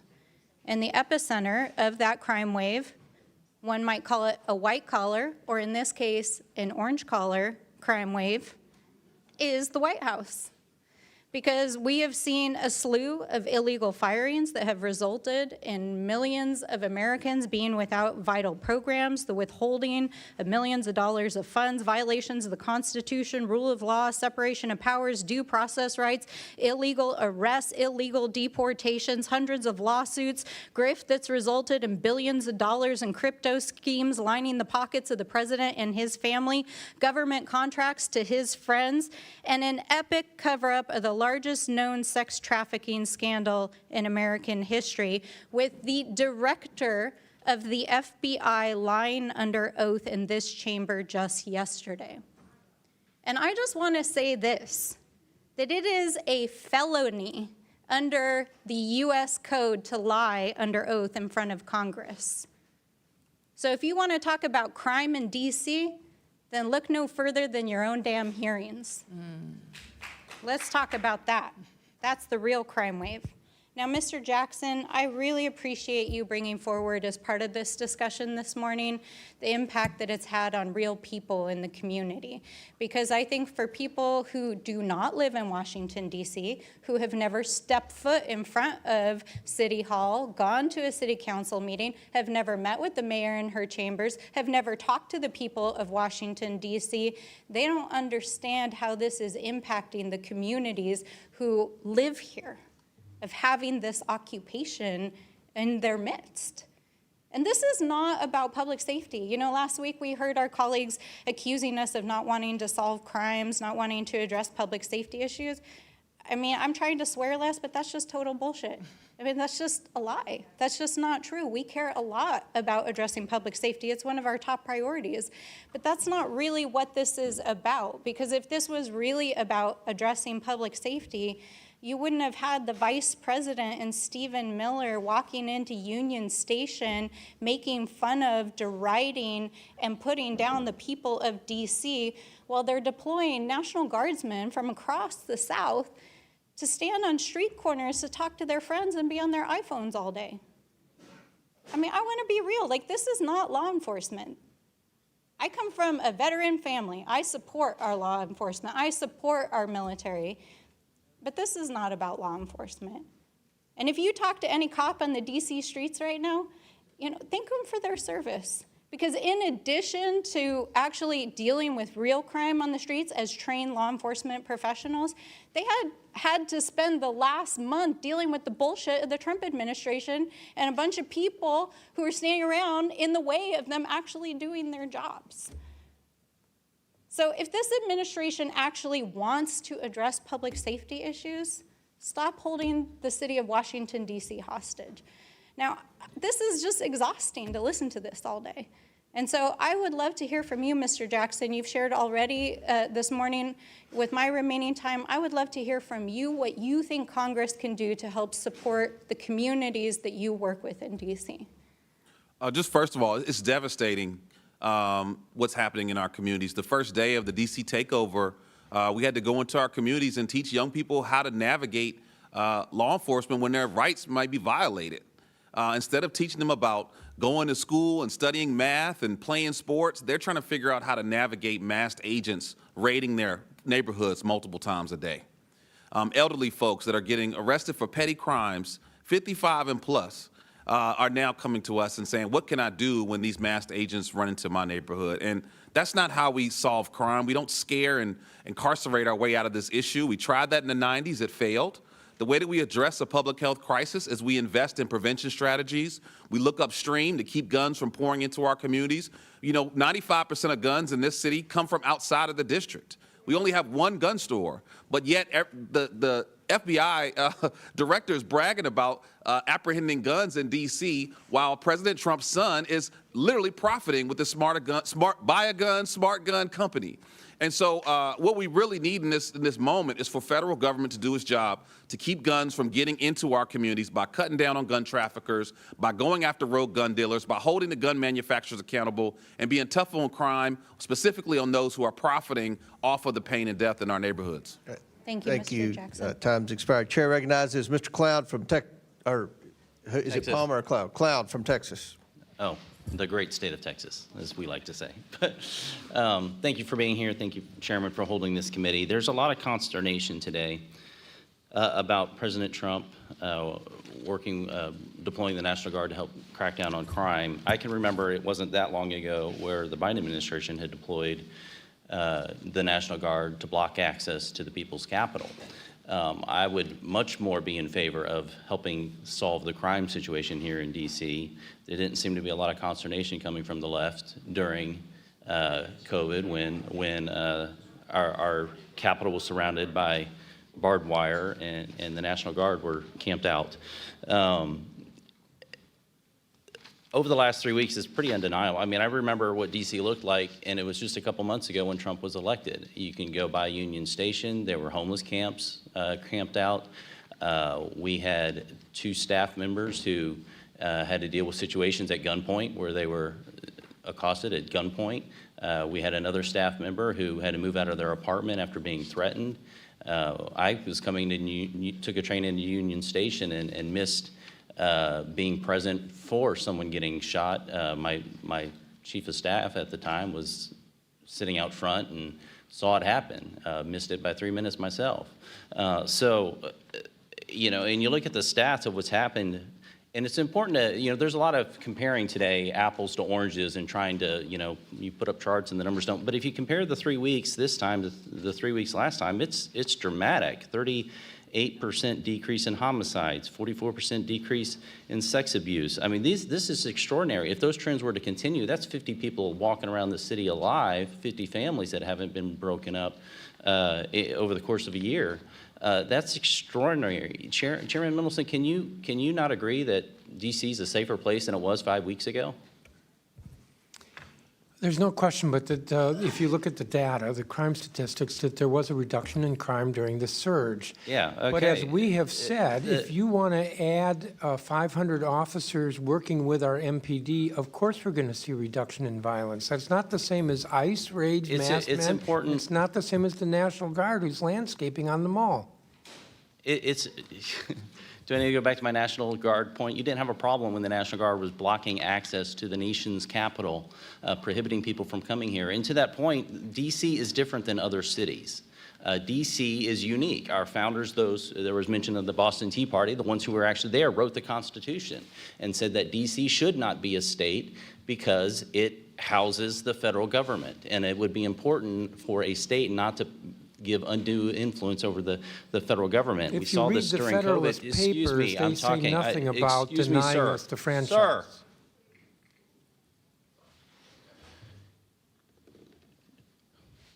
In September 20th, Capitol Hill Baptist Church was denied a permit to worship outside because of COVID-19, yet we had a number of Black Lives Matter protests in this community. The concern I have is when Washington, D.C., access to the nation's capital is prohibited or curtailed in any way. Could you explain to me, Mayor, why the church was not able to have a worship service outside, but yet the Black Lives protests were enabled to go on? You're talking about the public health emergency? I'm talking about during COVID, Black Lives Matter protests continue to happen in Washington, D.C. With no retribution from the city, yet churches were not allowed to worship or worship outside even. Yes, I think that matter was litigated and it's resolved. Well, yes, COVID's over, but the point is that you have a city basically defining who has access to the nation's capital. And there were times where there were going to be a Trump rally and somehow restaurants got closed down that weekend and those sorts of things. Why was this church not allowed to worship outside, yet Black Lives Matter protests were encouraged by the city? My recollection is I mean, you went as far as to paint Black Lives Matters across the street. Yeah, I want to answer your question. My recollection, and while I don't remember the specifics of that case, is that it fell under our large gathering prohibition in the early stages of COVID. But Black Lives Matters were okay? Were they not large enough? They weren't violent enough? You were probably referring to violent, outdoor First Amendment gatherings that were not. The worship service falls under the First Amendment. And as I mentioned, I only have a couple of minutes left, and so I'll just point out that the $1 billion you're asking for is in the CR that's on the House floor this week. And everyone over there, I would encourage you to encourage the people up here to vote for that, because if you want your dollars, they can help us provide it for you. And Congressman, might I just add, and I hope that that is the case, that the FY25 fix is attached to the CR. We worked very hard with the administration and with you, Mr. Comer, to make sure that the anomaly was included moving forward in 26. But the House, following Senator Collins' bill in the Senate, can still fix the FY25 CR problem that was $1.1 billion. And it's not too late, and it will help us balance. The CR extends funding that our folks here have already voted for. It also adds security features and then adds that for DC. So Got it. I expect unanimous support over there, right? Okay. Thank you, Mr. Chair, Chair request recognizes unanimous Mr. Frost consent. from Florida. Mr. Chair. Oh, Mr. Bell. Thank you. I request unanimous consent to enter into the record this August 20th, 2025 article from the AP titled, U.S. Attorney will no longer bring felony charges against people for carrying rifles or shotguns in D.C., which shows that U.S. Attorney Without objections ordered. Pirro is outright ignoring gun crimes and making the city less safe. Mr. Chair, I have UCs. Let me recognize. Yes, Ms. Simon. Thank you, sir. I request unanimous consent to enter into the record on April 24th, 2025, an article from Records that was titled, Exclusive U.S. Department of Justice Cuts Grants Valued at $811 million. People of record say, which shows how the president's DOJ cuts will affect police and correctional facility funding. Without objections ordered. And I have a unanimous consent request. This is the CR, and it does restore that $1 billion in funding. So we'll be voting on that tomorrow. I'm going to vote for it. I've been very vocal in trying to get that included. I know that my colleagues on the other side of the aisle have mentioned it several times, so there are a lot of people in Washington, D.C. I assume this is on TV in Washington, D.C. Are you all going to vote for it tomorrow? I mean, that's a question I think the people in Washington, D.C., especially the people that are testifying here today, would probably like to know. But I'm going to vote for it. So Mr. Chair? without objection, we'll enter that into the record. Mr. Chair, I have another UC, sir. Yes, go ahead. Thank you, sir. I request unanimous consent to enter into the record this September 7th, 2025, an article from The Hill entitled, "Most Oppose Trump Deploying National Guard to D.C. Other cities." Polls say that Without objection, so 57% ordered. of respondents said that they are against Donald Trump's decision to deploy the National Guard into objection, the so nation's ordered. capital. Thank you, sir. I'll get back. Chair recognizes Mr. Frost from Florida. I yield 10 seconds to Mr. Mfume. To Mr. Mfume. I thank the gentleman for yielding. I'm sorry that my colleague from Texas has left the room. I just want to say that he pointed out in his remarks that the founders of the Constitution said that D.C. should be a federal district and never a state, as if they were right. And I would just simply call to his attention those same persons at that same constitutional convention and for 200 years afterwards said that black people in this country were property, not citizens. And then the Dred Scott decision said that we were 3/5 of an individual. So just because they said it clearly does not make it right, and it doesn't make it right with D.C. Yeah, no, I really appreciate you bringing that up. And also, they're wrong about what's in the Constitution in the first place. The Constitution does not say that we cannot make Washington, D.C. a state. It does not say that. You claim to know the Constitution, and you haven't read it. Nowhere in the Constitution does it say that we can't do that. What it says is there should be a federal district. And the legislation put forth by Representative Norton and supported by House Democrats would make the federal district encompass the places that we work, the White House, the United States Congress, the Supreme Court, and not include the 700,000 people who live in D.C. who pay taxes but don't have proper representation. That's right. You know, usually when we're talking about D.C. in this committee, it's, you know, usually we have just folks who can watch in the audience. But I'm happy that today is different because we have representatives from the district's local government and Mr. Greg Jackson Jr. here to give voice to what's going on in Washington, D.C. Greg, you've called the district home for decades. You bring the perspective of the D.C.'s people to this committee. You bring years of expertise and experience in crime reduction to this hearing. And of course, a survivor of gun violence yourself. Before President Trump started playing dictator with the people of D.C., he started dismantling important community safety and violence crime prevention programs, most notably the White House Office of Gun Violence Prevention. Not a partisan office, an office that worked at reducing crime in all of our districts. As a former deputy director of that office, can you describe some of the important work that has stopped due to this administration? Yeah, one of the most critical things was we were coordinating the response to mass shootings and concentrations of violence. And so without that coordination, cities, states, and local jurisdictions are on their own to navigate these mass tragedies. We implemented 54 executive actions, including adding $2 billion to the Victims of Crime Act Fund. And I will note that on August 2025, multiple states, I believe 24 states, sued this administration for withholding $1 billion in resources for victims of violent crime. But we were the ones that were pushing more resources to victims. We also fully implemented the Bipartisan Safer Communities Act that each party came together on and voted for in 2022. And then lastly, we worked directly with local leaders to make sure that we're elevating strategies that work across the country. You also prevented serious crimes by ensuring that we prevent access to illegal guns, correct? Correct. We partnered with agencies to do that. You know, between 2017 and 2021, over 11,000 criminal firearms were recovered in D.C.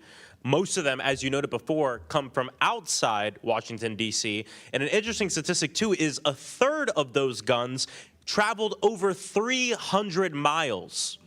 Over 300 miles to come here. You want to know where they came from? South Carolina, North Carolina, Georgia, Mississippi, Louisiana, Tennessee, Ohio. These are the states where these guns are coming from. States that don't have good gun laws. States that aren't keeping their people safe, and as a result and byproduct have wreaked havoc on the people of Washington, D.C. Trump's total disregard for American safety is obvious from his current budget requests. Having already fired a majority of the federal gun dealers' inspectors, now he wants to slash another $1 billion that could be used to crack down on these guns. Congressional Republicans are also doing their part to make us less safe. They're trying to remove restrictions on silencers, trying to remove restrictions on rifles, even on firearms designed to look like everyday objects. And we even know that they're insincere in this because I just listed states that have some of the highest murder rates in the nation. I asked this question last time and asked it again. Where's their bill? If this is the way to end crime, and this is the thing everybody wants, why don't they have a bill to invite the military to occupy their states, which have a highest crime rates in this nation? They're not going to do it because they don't want the military to occupy their communities in their states because they know it's a load of crap and they're insincere about it. I yield back. Chair recognizes Mr. Palmer from Alabama. Mr. Chair, I have a unanimous consent request. Okay, who said that? I'm looking. Oh, Frost. Oh, yeah, Mr. Frost. This is a Washington Post piece by E.J. Dion Jr., The Good News About Murder, Homicides Way Down, What Happened, What We Can Learn, and How Progressives Became Crime Fighters. With that, objection's ordered. Chair recognizes Mr. Palmer from Alabama. Microphone. Attorney General Schwab, are you aware that the FBI requires that all states and local governments, police departments report crime to the National Incident-Based Reporting System? I think that is correct, sir. Okay. Washington, D.C. has not done a good job at that. As a matter of fact, you've been accused of cooking the books, and it's not just a problem in Washington. Mr. Chairman, when this went into effect, Illinois only reported 30.6% of their police departments reported. New Jersey only 28.7%, New York 13.8%, Maryland 9.5%, California 1.9%. I would argue that when you're presenting crime statistics that these are highly suspect because state and local police departments are not reporting the data. We've known this for a long time, that the homicide rates are underreported. The FBI has made that clear. I want to move to something else. We do have a crime surge. Violent crime, property crime, particularly vehicle theft. Washington, D.C. has a truancy problem. Almost 33% of the students are chronically truant, second only to Baltimore. What are you doing to resolve that, Mayor Bowser? And I want to add that 18,000 truancy cases went uninvestigated over the last 3 full school years. Well, first and foremost, I'm just asking, are you doing anything? yes. What? We have in place a regime where schools report, and we've most recently updated it to focus more on our Human Services Department, a department. Ma'am? Yes. When I'm asking you about investigating truancy cases, that means going out and finding the kid and getting them back in the classroom. Oh, we do that. The police do that every day. 18,000 went uninvestigated. No, half of your carjackings are by juveniles. So You've got 5 times more middle school students truant than you did a decade ago. That's a crisis. Do you believe that kids that are chronically truant are going to wind up becoming dropouts or undereducated, that it might lead to an increase in crime in that population? we think the best place for kids is in school. No. How does it impact their life going forward? Because I'm a big believer in getting kids out of failing schools. My wife and I support 2 private schools that are targeting inner city kids. These kids don't show up truant. They come to class, they graduate, they get jobs, they go to college. What are you doing to find these kids? And I'm not talking about giving them a free lunch. I'm talking about getting them back in the classroom. You said something about the National Guard mowing lawn. Maybe the National Guard ought to be helping you find these kids and get them into school. Congressman, if I may, the council has had hearings at least once a year. We have a hearing scheduled Well, it's not doing next any month good. with regard to attendance and what we're doing to Yeah. reduce truancy. Yeah. I agree with What you. about all that these kids that are- you've already I lost agree because you with sat on your butt and didn't do anything about it? Well- 18,000 went uninvestigated. I agree with you that attendance is important and truancy is a problem. Truancy is actually down. It's down 22% since school year 21-22. And serious still 30, absenteeism, almost which is 30% of 33%. days, is down 43% since It's school down year 5% in 21-22. Baltimore from 54% to 49%. That's half your kids. So it's down below that at this point. We get a report every fall. I don't know if you've seen the reports from the Attorney General, from Child and Family. Let me ask the excuse me, mayor from- this. Do you plan to take full advantage of the $1,700 tax credit scholarship program that can go to scholarship granting organizations to help kids get into schools where they're safe and where they can learn? We do take advantage of the Opportunity Scholarship Program. That was in the One Big Beautiful Bill, by the way. We are committed to trying to help kids get a good education. So are we. Well, I appreciate that, Mr. Chairman. I'll yield back. Gentleman yields back. Chair recognizes Ms. Lee from Pennsylvania. Thank you, Mr. Chair. Every single time the Republicans call one of these overseer hearings on the district, we get the same paternalistic, infantilizing, just racially coded drivel. We are hearing the same old fear-mongering, the same misdirection and misinformation today, off-topic claims, including getting rid of DEI in D.C. And it's crazy to say because you can introduce DEI laws, but at the end of the day, you are not going to erase black people from the District of Columbia or any other place. And I just wanted to start with that. And let's be real, that's what's at the heart of all of these same conversations that we keep having about crime and underfunded and under-resourced black communities while they ignore crime in the White House and in their own houses. So I just wanted to establish that as we go through this. But Washington, D.C., we know is in a unique situation, you are especially vulnerable to Trump's power-hungry overreach. Their elected officials don't have the same resources and also don't get the same respect, incidentally, from members of this panel that they would give to their own elected officials. But you don't have the same protections, congressional voting power or representation as other states. That's why Trump is using D.C. as a test kitchen for all of the horrible policies that they're cooking up. As members of Congress representing those other states and cities, we need to be concerned about where he's going to target next, and we cannot roll over, shrug our shoulders, and say that at least the National Guardsmen are gardening or picking up trash. We have to push back on this right now, in this moment, before he comes for all of our districts. To be clear, none of Trump's actions have made D.C. any safer. And just as a reminder, crime had already been dropping in the district without his involvement.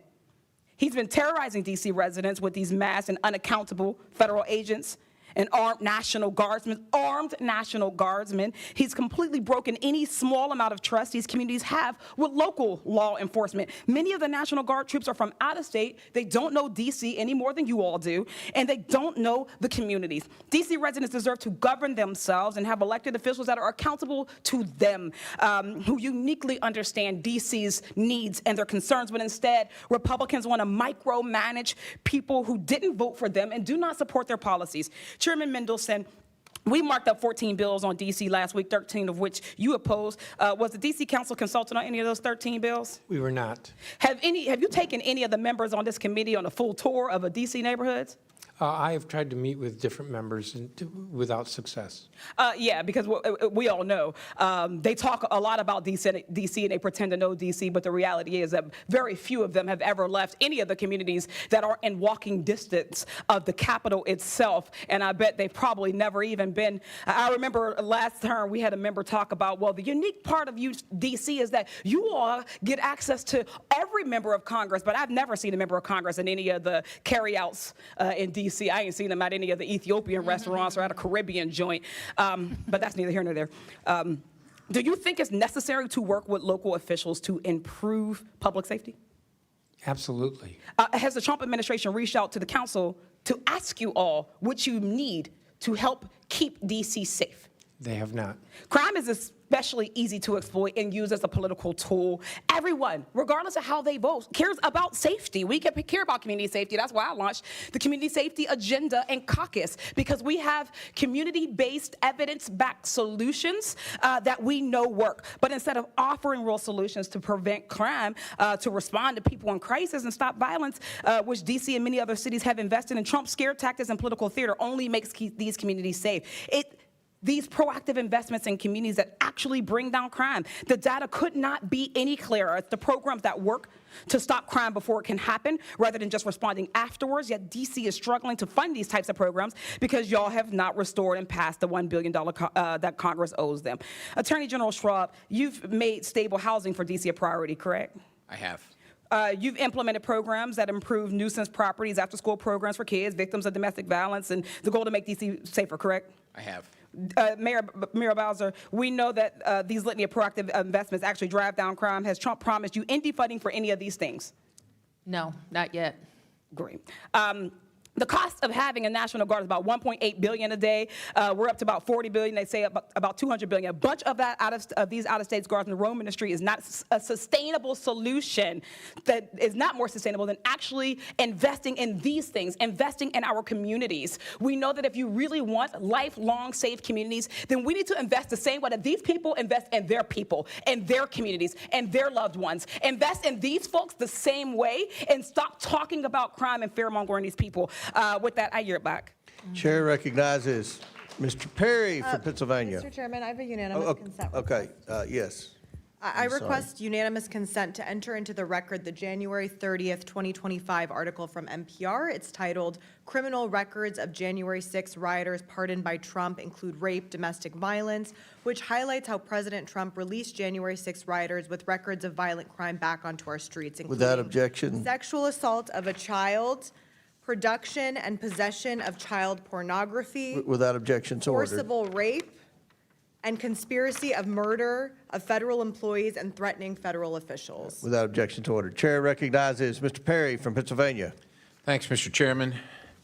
Mayor, thanks for being here. Thanks for being in the arena. We know it's difficult. I think the case that we're trying to make today is that there's a crime problem, and when you prioritize solutions, you can actually make a difference. And I'm just going to quantify that statement because I think that Washington, D.C. has a crime problem. Shouldn't just say that, but if it's true, it'd be evidence. And the House Budget Committee reported in early 2024 that crime surged by nearly 40% last year, which is 2023, with over 270 murders, 950 carjackings, and 106 children shot, reminiscent of the 1990s crack epidemic. And of course, you've heard the stories of staff members here. We all kind of, believe it or not, know somebody that has been a victim of crime right in the nation's capital, right? As of October 2023, the violent crime rate in D.C. hit 664.2 per 100,000 people. For comparison, New York City had a violent crime rate of 184.4 per 100,000 people. So that's dramatic, right? 184.4 versus 664.2 for D.C. Dramatic. In 2024 in Washington, D.C., 72% of all property crimes were larceny, theft, and motor vehicle theft, burglaries, et cetera. Washington, D.C.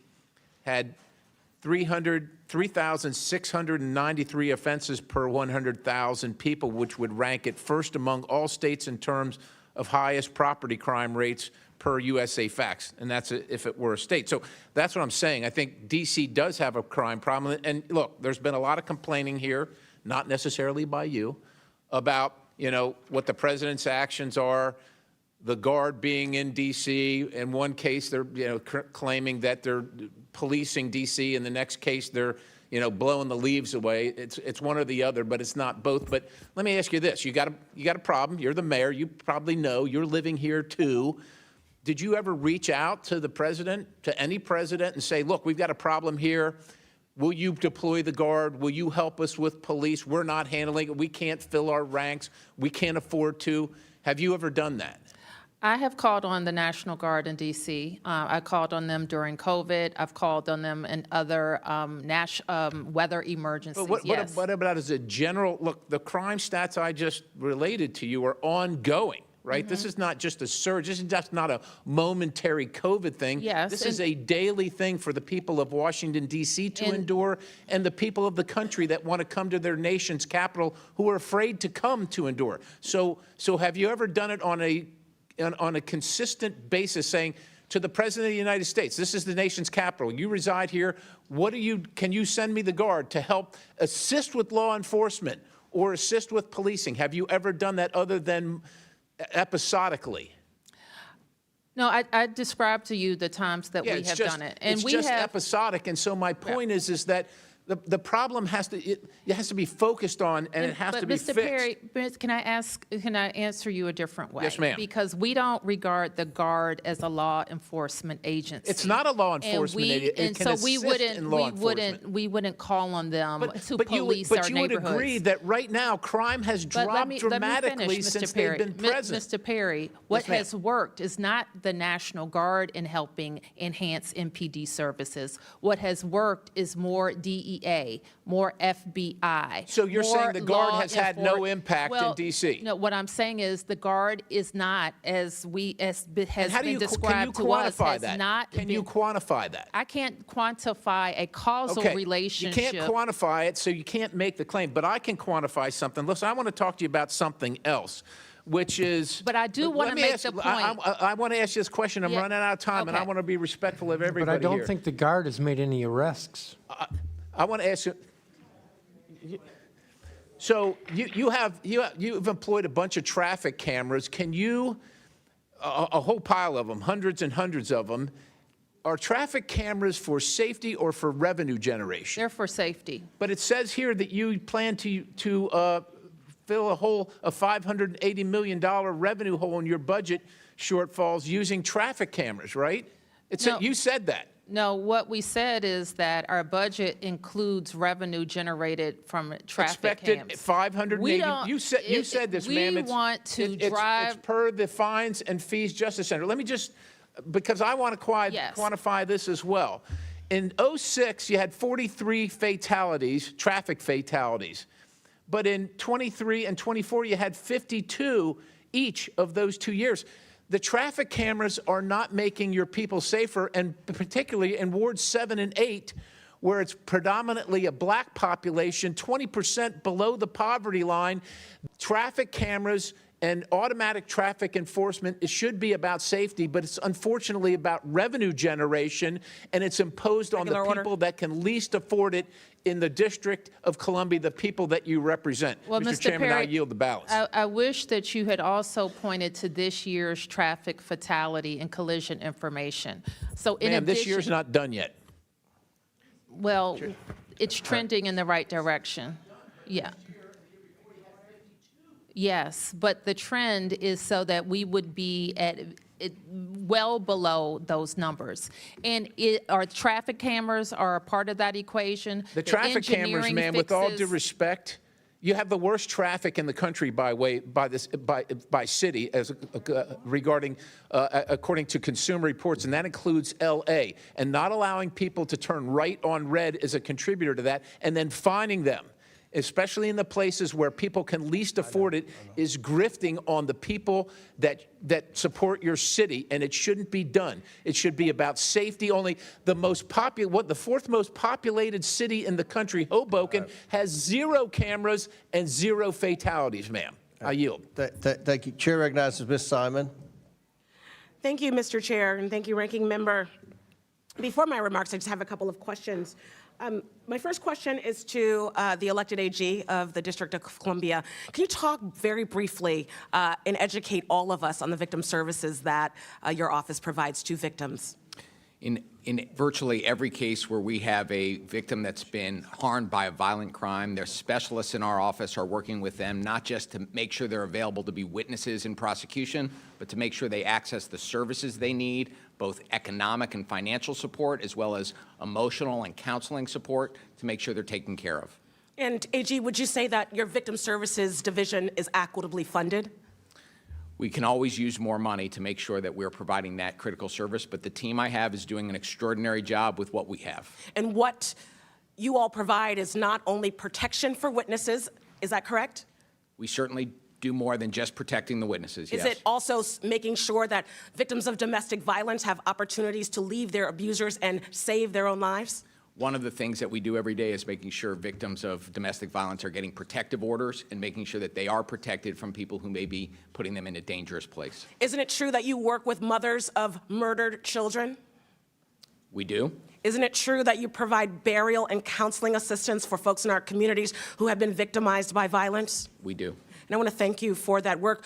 AG, would you also say that in the District of Columbia, the young people that you are prosecuting do not have readable access to mental health supports in the District of Columbia? We know that we have a job to do, which is holding young people accountable when they commit crimes, and we are doing that every day. But too often we see the young people that are coming into the criminal justice system struggling with terrible trauma, mental health, behavioral health challenges. And we can't ignore that need too. We've got to do both. And while we will do the prosecution work, and we will continue to do that, we can't ignore the fact that there are causes that lead to repeat offenders, violent offenders, and sometimes it's the mental health and trauma that young people are carrying around. If we don't ignore it, and if we do ignore it and don't address it, we are going to be continually fighting this issue. Wouldn't you also agree, AG, that reentry services create opportunities for young people who have been convicted and have served time in the juvenile detention facility, the opportunity to stop the pattern of committing crime? 100%. Would you agree that the defunding of reentry services increases the likelihood of young people not being able to do the rehabilitative work to be able to maintain their civility and their opportunities to do the right by all of us? Well, if we don't take care of kids after they have been committed, after they've faced consequences with getting back into community and making sure that they have healthy, hopeful pathways, kids with hope are safer to everyone around them. I would say that that's not soft on crime. Would you agree that if you have to charge every 14-year-old and put them in an adult cage, that when they get out, because they will get out, that they will be worse than when they came in? We know that to be true. We know that to be true. Over 40% of young people who are charged as adults, they do get out and they are more likely to offend than if they were processed and rehabilitated in the juvenile court. Is that not fact? We need to make sure that young people, when they commit crimes, are held accountable with swift and certain consequences, and we are doing that. Long prison sentences or putting kids into the adult criminal justice system does not make us safer in the long run, and that's what I'm committed to. I want our DC to be safer now and into the future, and we can do both. One of the reasons why I abandoned my my prepared remarks, I spent almost 30 years working with some of the most troubled young people in my community. And in the programs that I developed and implemented, we reduced crime and recidivism by almost 70% of young women who are in the juvenile justice system. And that work was not done by prosecuting them as adults and putting them into cages to rot. What we did was invest deeply in their rehabilitation, but also in their accountability and ensuring that the victims were made whole. So I want to thank you all for your assertion that DC not only can govern itself, but if we were to do right by victims and right by children and right by families, we would fund education, we would have free child care, we would ensure that every person who was seeking health care could get it. We are so far from that vision. So instead of problematizing the elected leaders of this city, I would hope that in the future, that folks who have no experience in law enforcement on this body listen to the experts. Thank you so much, and I yield back. Thank you. The witnesses have requested a recess, but we're going to recognize one more member, then we're going to have a 15-minute recess. Chair recognizes Mr. Crane from Arizona. Thank you, Mr. Chairman. I want to say thank you to the guests for showing up today. Since I only have 5 minutes, my first question is going to be a yes or no. Does DC have a crime problem, Mayor Bowser? Any crime is too much crime, Mr. Crane, but we're trending in the So- right direction. Sorry, just yes or no? It's not a yes or no question. Okay. Chairman Mendelson, does DC have a crime problem, yes or no? There is more crime than we want, but it is All significantly right, I'm moving less. on since you can't follow the instructions. Attorney General, does DC have a crime problem, yes or no? One crime is one too many. We got to keep Okay. working at it. Mr. Jackson? One crime is one too many, I agree. Thank you. Do you guys know where DC ranks amongst U.S. cities in crime? Mayor Bowser? In what category? Crime rates. You would have to be more specific, and I It's don't okay. have a list It's of okay. other cities. You guys or actually states. ranked number 7. Okay, So you're in the top 10 of most violent cities in the United States, and this is, as other members have pointed out, our city's, our nation's capital. A lot of people come here. And Mayor, I know you, like many of my colleagues have already mentioned, you got a very tough job, and we all appreciate that. It all depends on how you crunch the numbers. Hold on a second, I didn't ask you a question. US News and World Report didn't Has place us in crime the gone top down? 25. Hey, hold on a second. I'm asking the questions here. Has crime gone down since the president deployed the National Guard and other federal agencies, Mayor Bowser? I already mentioned, Congressman, the numbers during the federal surge. So it has gone down?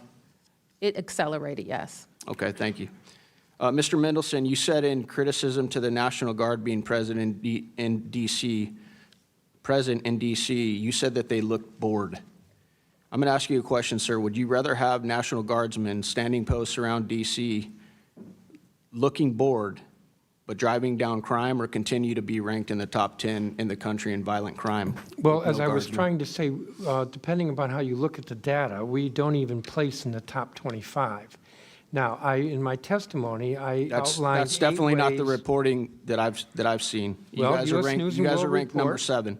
You U.S. guys News are and ranked World number Report, 7. you can see that study. All right, moving on. Councilman Mendelson, did you vote with the rest of the city council to defund the police by $15 million in 2020?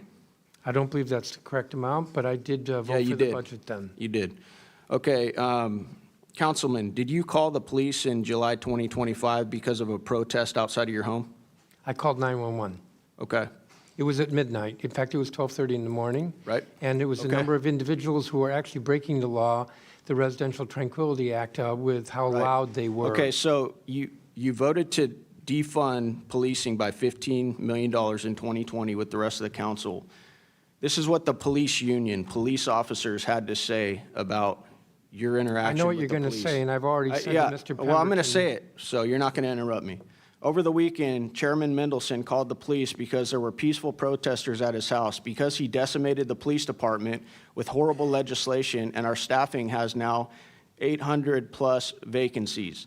There was a delay in responding to his home. Because of the delay, Chairman Mendelson called and screamed at OUC and MPD staff. There is now a permanent security detail at his home staffed by an MPD officer who should be handling more important matters. We currently have 3,100 total sworn members, the lowest in 50 years, and we now have to dedicate one of them to be a security blanket for a man who hates cops, while other people calling 911 for real emergencies will have to wait. This nonsense must end immediately. So that's what the police department had to say about you in police that union, incident. not police The department, Yeah, the sir. police union. The union that I'm aware of represents that police statement, officers. and it's false on Do they numerous represent police points. officers, Mr. Mendelson, the police union? It's the union Thank you. president. Okay, Attorney General Schwab, do you agree that all legal measures should be on the table to combat crime and lawlessness in the city? I do. Okay. Then why historically has the D.C. Attorney General declined to prosecute crimes? According to media reports, D.C. declined to prosecute crimes in 67% of arrests in 2023 under A.G. Graves. The D.C. quarterly clearance reports from your office show a similar trend in 2025 through Q1 and 2.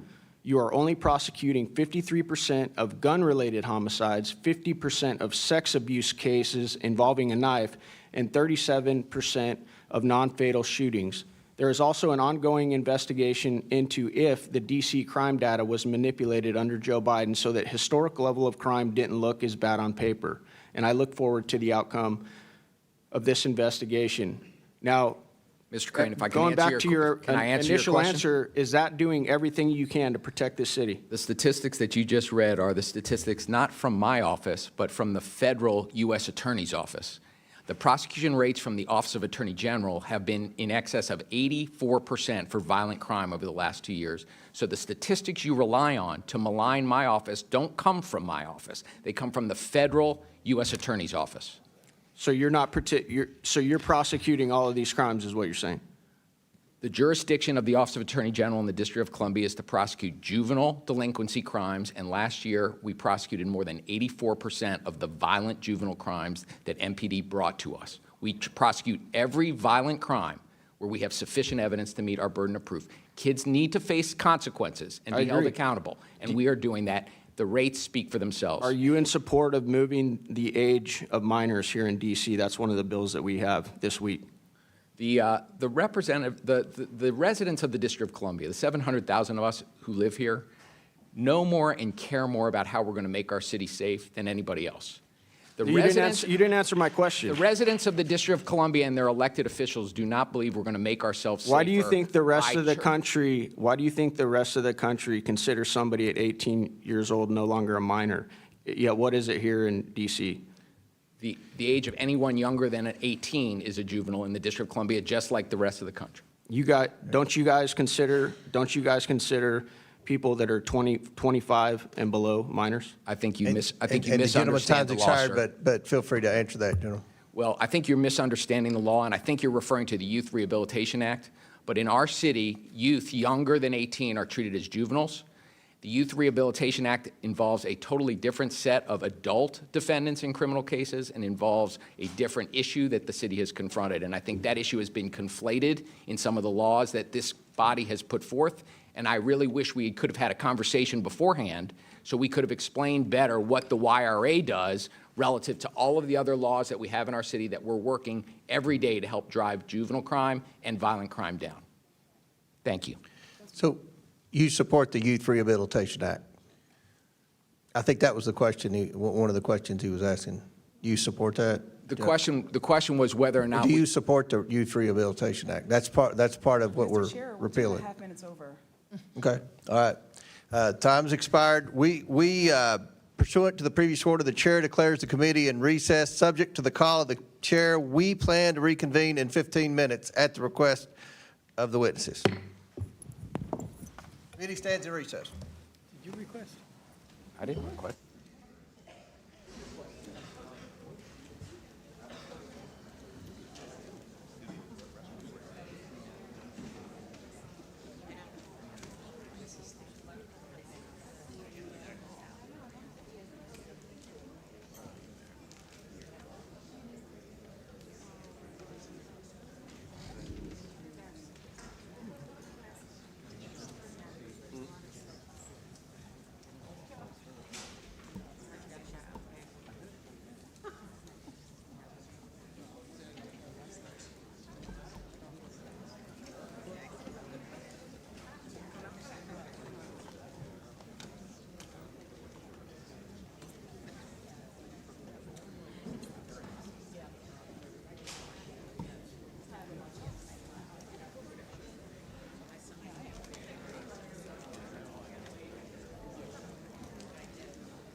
Come in front of the house.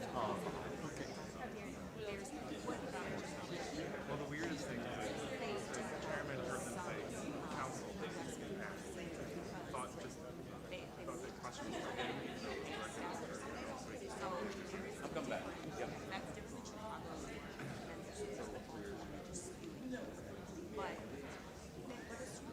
Yeah, I mean, his name is on the council.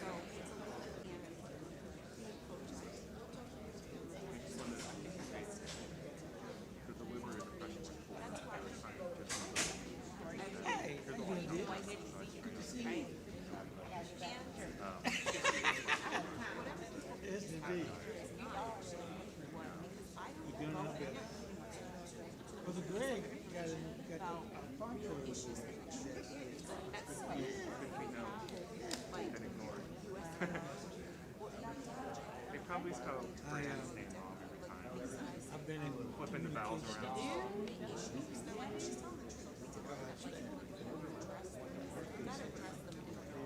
Yeah, so it's weird.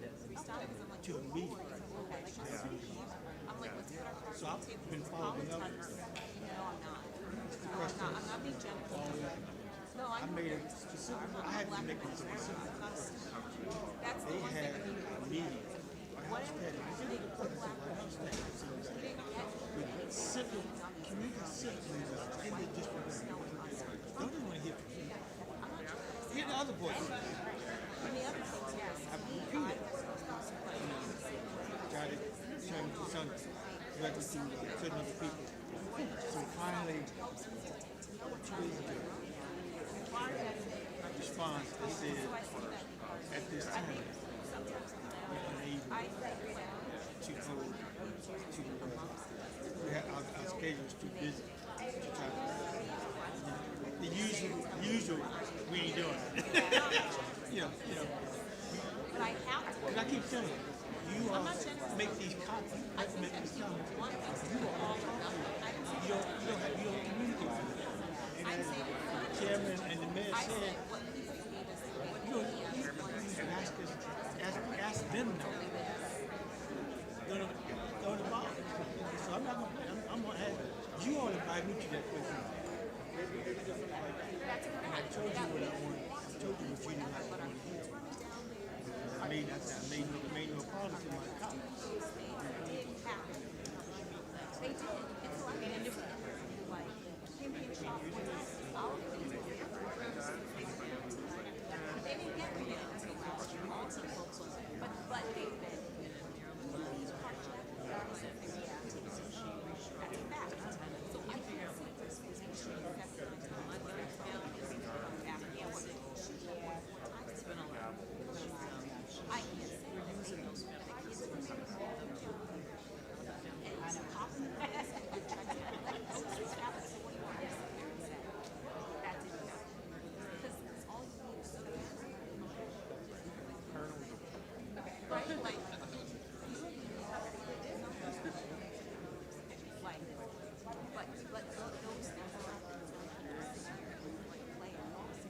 Oh, is that who that was?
that special moment. You never know. It's just see, like, we don't know. Right then, the campus behind you, and there's interaction. So it's like a complex scene.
The committee will come to order.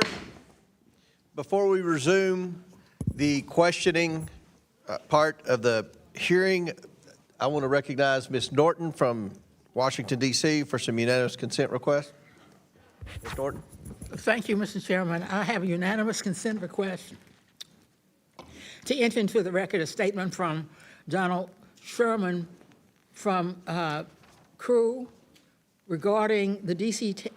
takeover of D.C. local law enforcement, a letter from Brady on restricting the autonomy of the District of Columbia, and a statement from the Project on Government Oversight regarding the militarization of law enforcement in the District of Columbia, Mr. Chairman. Without objection, so ordered. All right, I'll recognize myself for 5 minutes. I want to touch up on something that Mr. Frost said. He kept asking, "Where's your bill? Where's your bill?" And there are two schools of thought up here as we try to address the crime crisis in Washington, D.C. and try to come to solutions. And I feel like one thing that my colleagues on the other side of the aisle constantly say, you have to have a bill to do this. They said you had to have a bill to secure the border. Well, President Trump secured the border within days of assuming the presidency. It wasn't the lack of a bill, and their bill, by the way, had a lot of amnesty in there, which made it a toxic bill, and that was a poison pill, as we say often about bills. So there's also a school of thought that to alleviate poverty or to control poverty, you have to have a bill, you have to have government programs, you have to hire a bunch of government bureaucrats, you have to have government funding, and it has to increase by 10% every year, for every year, year after year, year after year, year after year. Many of us, myself included, believe that the best way to end poverty is to try to help grant access to a good paying job, And we don't think you get good paying jobs through government bureaucracies, through government agencies, through never-ending creation of new government programs. And with respect to alleviating crime in Washington, D.C., we had, as we all know, an aggressive markup last week. And, the bills addressed, many of them, juvenile crime. So, General Schwab, do you agree or disagree that there's a juvenile crime problem in Washington, D.C.? I think we need to make sure that when kids commit crimes, particularly violent but crime. is there, I mean, it seems like looking out the window at night from Barry, there were a lot of kids running around. A lot of the carjackings were committed by juveniles, an excessively high juvenile crime rate, if you define juvenile as, the way your definition under 24 is. Well, here in the district, Mr. Chairman, juveniles defined as younger than 18. My office is addressing every violent juvenile crime that we have. There's no crime, there's no juvenile crime crisis in Washington. Is that what you want to say? One crime from a young person Okay, is you one said too many. Chairman Mendelson, is there a juvenile crime problem in Washington, D.C.? Well, the challenge, Mr. Chairman, is that what does problem mean? So if I Okay, were to say so yes, that's good. no, there's too much. No, there I is mean, too if much- you can't say there's a juvenile crime problem in Washington, D.C., that's why we have to come in Well, I'm trying to and give help you an out a honest- little bit. I'm trying to give you. And many of us believe that the juvenile crime problems were created by excessive criminal justice reform. Now, I supported criminal justice reform back when it first became a thing in Kentucky. So did another Republican, Rand Paul. At that time, it dealt with incarcerating young people because of possession of marijuana. And I believed then, and I still believe that that was an excessive penalty to pay for what is now legal in most states, marijuana, and it did appear to me by the numbers to have a trace of racism in it. That it seemed like many times white kids that got possession of marijuana somehow got out of it over black kids. I believe that. I said that publicly in Kentucky, but over time, the activists continued to expand that to no bail, cashless bail, to raise the age of what is a juvenile, and treat juveniles to where they got a slap on the wrist even if they committed a serious crime. And that's why we stepped in. So you all have said, and I'm talking about Chairman Mendelson and General Schwab, that you oppose every bill that we passed out of this committee. I believe Ms. Norton read letters of opposition from you all on the bills. What is the answer to juvenile crime? And I mean, do you think it's working? If we do nothing, which is what the Democrats in here want to do, and which is what I think you all want to do, is it going to get better on its own? Mr. Chairman, if you want a conversation, a yes or no is difficult for a conversation. What do I think we can do to reduce juvenile crime? Because I do think there's more of it than there should be by far. I think for one thing, we have to address public education and attendance. We have to look at kids who are missing school and see that as an opportunity to identify why they're missing school. There may be something dysfunctional in the home or with that juvenile that needs to be addressed. And I'll let you answer a lot of questions, Mr. Mendelson. Mendelson, but we believe that the message has been sent that if you're a juvenile and you commit a crime in Washington, D.C., you won't be held accountable. And that is a mistake if that's the message, because that's not the message that any of the three of us Well, think. we're not saying that's the unintended consequence of the laws that the council passed. And to the mayor's credit, she vetoed several of those laws. And I don't think, another thing they always say, and I think Mr. Jackson said, a takeover, from the National Guard in Kentucky. When we had the Breonna Taylor riots and stuff in Louisville, Louisville's Democrat mayor, and we have a Democrat governor in Kentucky. Without hesitation, the Democrat governor, along with the support of the mayor, allowed the National Guard to come in and restore order. No one in Kentucky complained about the National Guard coming in. No one said it was a takeover and they were going to have to train and educate the youth on how to respond to the National Guard. That was just what was done to restore order. So we support what the president's doing. We want to work with the council and the mayor's office and the AG to try to come up with solutions to the problem. But doing nothing isn't working. And that's kind of what my colleagues over here want to do, creating more government programs, hiring more government bureaucrats. That's not work. That's been the business model in the past, and it's not worked. It's not worked in Washington, D.C., and it's not working in a lot of other cities. So hopefully we can continue to have dialogue and come up with solutions to solve the crime crisis, especially the juvenile crime crisis in Washington. Now, the chair recognizes Mr. Khanna from California. Thank you, Mr. Chair. Mr. Chairman, this administration has initiated the largest assault on the First Amendment and free speech in modern history. They're making comedy illegal. Brendan Carr pressured ABC to cancel Jimmy Kimmel, and Disney cancels Jimmy Kimmel. This canceling from an administration that lectured us about cancel culture. That's why today I'm introducing a motion to subpoena Brendan Carr, to bring him in front of this committee, to stop the intimidation of private businesses and to stand up for the First Amendment. Now, it's not just Brendan Carr. Attorney General Pram Bondi is prosecuting hate speech, even though hate speech is constitutionally protected. And even though we've had so many lectures from my friends on the other side of the aisle not to prosecute hate speech. And then what about our vice president, the champion of free speech, as he told us during the campaign? The vice president is telling Americans to snitch on fellow Americans who have offensive posts and to call their employers so they can be fired. And the vice president is threatening to prosecute political organizations that he disagrees with. Look, we are Article 1 of the Constitution, not foot lackeys for Donald Trump and J.D. Vance.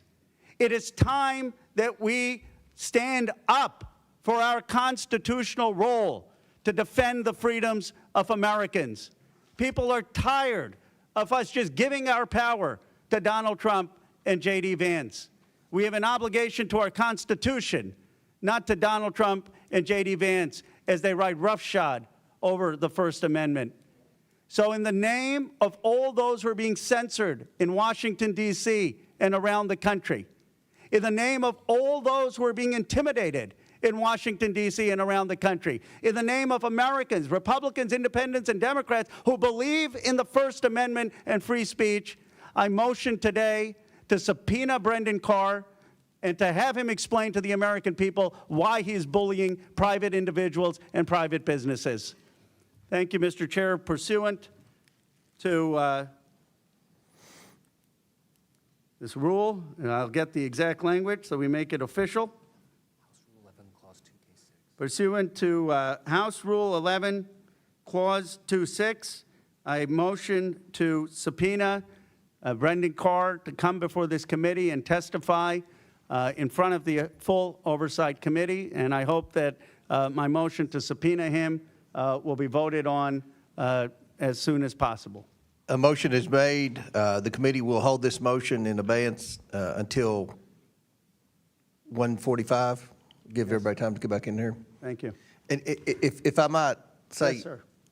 I know Brendan Carr well, and Mr. Chair, I hope you'll have him come in. I think we could do that. I I appreciate that, sir. We could. I don't think the motion's necessary, but I think he would. I'm pretty confident he would be willing to come in to testify. So Well, thank I'll just you. say that. I don't think the motion's necessary. You want to withdraw the motion? I still want the motion, sir. Well, right. you know, we'll do it, and he can come in. But I'd appreciate, I've appreciated your working with our ranking member on Epstein, and I've appreciated your collaboration with him. Of course, I appreciate our ranking member's leadership on this issue, and he deserves a lot of credit for our subpoena today. But, if you want to work with our ranking member on a collaborative process on that, like you have been on Epstein, I'd appreciate it. Yeah, I'd thank you. also like to second the motion. Thank you, Congresswoman. And first of all, thank you, Representative Khanna. And Mr. Chairman, I think that's a great offer. I think we're very interested in what's happening, and if we could come to an agreement, I know we have another 30 minutes or so before we actually take this vote, but if we can come to an agreement prior to that, I'd like to talk to Mr. Khanna and to you, because I think our goal, and clearly yours, is to get him in front of this committee. I think it would be very productive. And I think he would want to come. Well, nobody wants to come in front of the committee, but I think he would be willing to come in front of the committee. So I think we have. We'll make sure our staffs are in communication, and we'll see. But your motion is recognized, and we'll see if we can come up with something before 1:45. If we can't, we'll vote on it. Thank you, sir. Thank you, Mr. Chairman. Chair now recognizes Mr. Sessions from Texas. Mr. Chairman, thank you very much. Mr. Chairman, I first want to thank the members of the panel who've taken their time to be with us today. General, you and I met on the street the other day, and you were most elegant in your discussion with me, and I welcomed you to the Hill, and I'm glad that you were here. Mayor, thank you, and I'm glad you're here. I've got a note for you that I want to bring to you also. I think it's important for us to understand where we are coming from as Republicans, perhaps. I don't want to say that Democrats would be a lot different. I think it's just the answer of how you get there. We want this to be a safe town. We want this to be a town that works. We want this to be a town where people can come and visit this town and feel like they can come to our nation's capital and see things in a way where they're safe, their children are safe, they aren't worried about a drive-by shooting, they aren't worried about a lot of things that are very present in this town. They're very present in New York City. And we want to be accused of trying to help to make things better. So I became engaged, as I told the general, in trying to look at how we satisfy with a better answer, with another answer that I think is better on the Judicial Commission. You may be completely happy with the Judicial Commission. I looked at it and I am not. There are a huge number of vacancies where people have been nominated for years. Republicans, Democrats, President Biden, President Trump, leaders of the majority of both parties, and it's still hanging out there.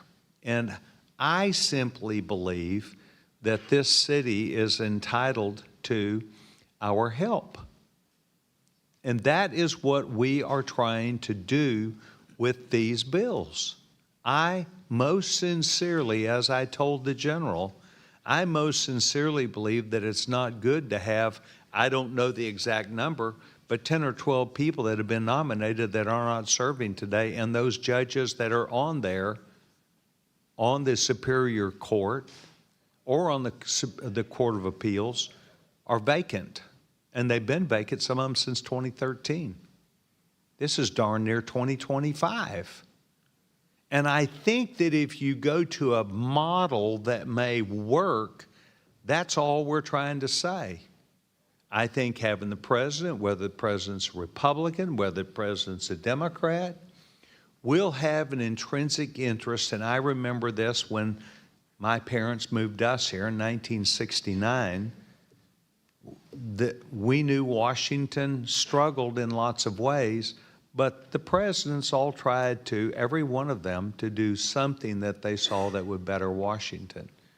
I believe that if we come and try and help with the most sincerity that our young chairman has, that I think our members have, it is not about trying to sparse words together about whether it's a local judge or not. It is a Superior Court judge that we're not going to replace any of them. We're trying to move forward to fill those seats of a Superior Court judge or of a appeals court, Superior Appeals Court judge. And on the floor, this thing got pitched as you're trying to make things that are simple about local judges. There's not much local about this in some respects. It is a national treasure. So it is my hope that you would perhaps look through some of the words that are said here and just accept the sincerity by which we come to you, and that I do, and I think our chairman, and I think the others do. We are trying to help. So, General, I looked you in the eye. You were most genuine with me. I want to be most genuine with you and say, maybe your feedback about what we do you might disagree with, but please give us at least credit. We're trying to leave it for any Republican or Democrat to make the decision, because they'll take the responsibility to get the judges. Representative Sessions, I want to appreciate very much your spirit of working with us on this issue, because the vacancies on our court are having a very significant impact on our public safety system and our economy. But the problem with getting judges on our court is not sitting with the JNC. The way to solve getting judges on our court, and I appreciate your willingness to think about solutions, would be to allow our mayor to nominate judges and have our council confirm judges the way it's done in your state and states around the country, and we would get that vacancy on our Superior Court fixed right away. So there are multiple ways of getting it solved. I don't think the JNC is the problem. I think the problem has been in the White House and in the Senate, and we could solve this problem together if you would be open and your colleagues open to changing the law to allow the mayor to nominate, the council to confirm, just like states around the country do. And I appreciate your spirit of cooperation. Yes, sir. And my only counter to you is, like a lot of things here, they have been in control of the council or the mayor, and we slightly disagree. We slightly disagree about the crime bill. We slightly disagree about a lot of things. I'm trying to fix it. Lastly, Mr. Chairman, I thank you. We believe that if a president has some skin in the game in this town, Republican or Democrat, they will follow through and get those judges confirmed. I want to thank each of you, Mayor. I'm going to walk down and give you something, just a note. General. Could I answer for just a second? I think the problem is, if Mr. Chairman, may I just? Go ahead. Thank you. This is part of good dialogue, sir. I agree. In my view, the problem is that the district is not important enough to the federal government. It's important today in this hearing, but that vacancy for 13 years, no president has seen us important enough to submit a nomination. Last December, it's been nominated. Last December, the pending. Senate didn't think it was important enough to confirm the judges that were pending that had been reported out of committee, because there are always other issues, there are national issues that are more important to you. But the president nominated them. Okay. The president could have worked it. Y'all can have good conversation. And the ranking after. member, Right. thank you for allowing me this time. I appreciate it. Thank you. Thank you. Chair recognizes Ms. Randall from Washington State. Thank you, Mr. Chair, and thank you to our witnesses for being here today as your city goes through these difficult circumstances. I've heard a lot of discussions over the past few weeks about public safety and crime in Washington, D.C., here on the Hill, and from my friends and neighbors who live in the District of Columbia. And these concerns about crime have been used as justification for President Trump's militarization and occupation. Like my Republican colleagues, I believe that federal government has a role to play in improving public safety. I would also say, like my Democratic colleagues, we believe that everyone deserves to feel safe. Where we seem to differ is that I prefer to focus on proven, not performative solutions. Proven solutions are those that invest in community, but my Republican colleagues arbitrarily cut $1 billion from the DC budget in March of this year, which has impacted the city's ability to fund the police, firefighters, and other public safety programs. And then, while holding these funds hostage, the president deployed National Guard in the name of public safety, instead of giving DC the funds necessary to provide safety. And at the same time, Donald Trump and congressional Republicans have made the largest cut in history to Medicaid, regardless of the fact that Medicaid expansion under the ACA led to a significant drop in violent crime nationwide. What we're seeing from this administration is unlawful, undemocratic, and follows the playbook of an authoritarian government. Across the country, a total of more than $4 billion in federal funding that supports American families, businesses, and local governments has been frozen or terminated. Withholding these federal government funds that have been constitutionally appropriated by Congress can and will be used to coerce other American states and cities into cooperating with this rogue administration in fear of having their cities occupied too. In Pierce County, in my district, they have nearly $200 billion of federal funds that could be at risk, which includes $706,000 grant from the Department of Homeland Security's Targeted Violence and Terrorism Prevention Program that was abruptly terminated. These funds were dedicated to implementing, like the name says, targeted violence threat assessments in our schools to mitigate youth violence and radicalization. The Department of Homeland Security's letter stated that the grant was being terminated in part because The department, consistent with President Trump's direction, is focused on advancing the essential mission of enforcing immigration laws, securing the border, and combating anti-Semitism. Consequently, grant projects that support or have the potential to support activities not aligned with DHS's current focus do not effectuate the agency's current priorities. What is so explicitly clear to me is that this administration's excuses of sending the National Guard to local cities in defiance of the local governments in order to address crime and improve public safety are an absolute sham, when they are canceling funding left and right that would actually help our local governments address these very issues. Mr. Jackson, could you speak to how public safety is affected when you defund programs like targeted violence and terrorism prevention grants?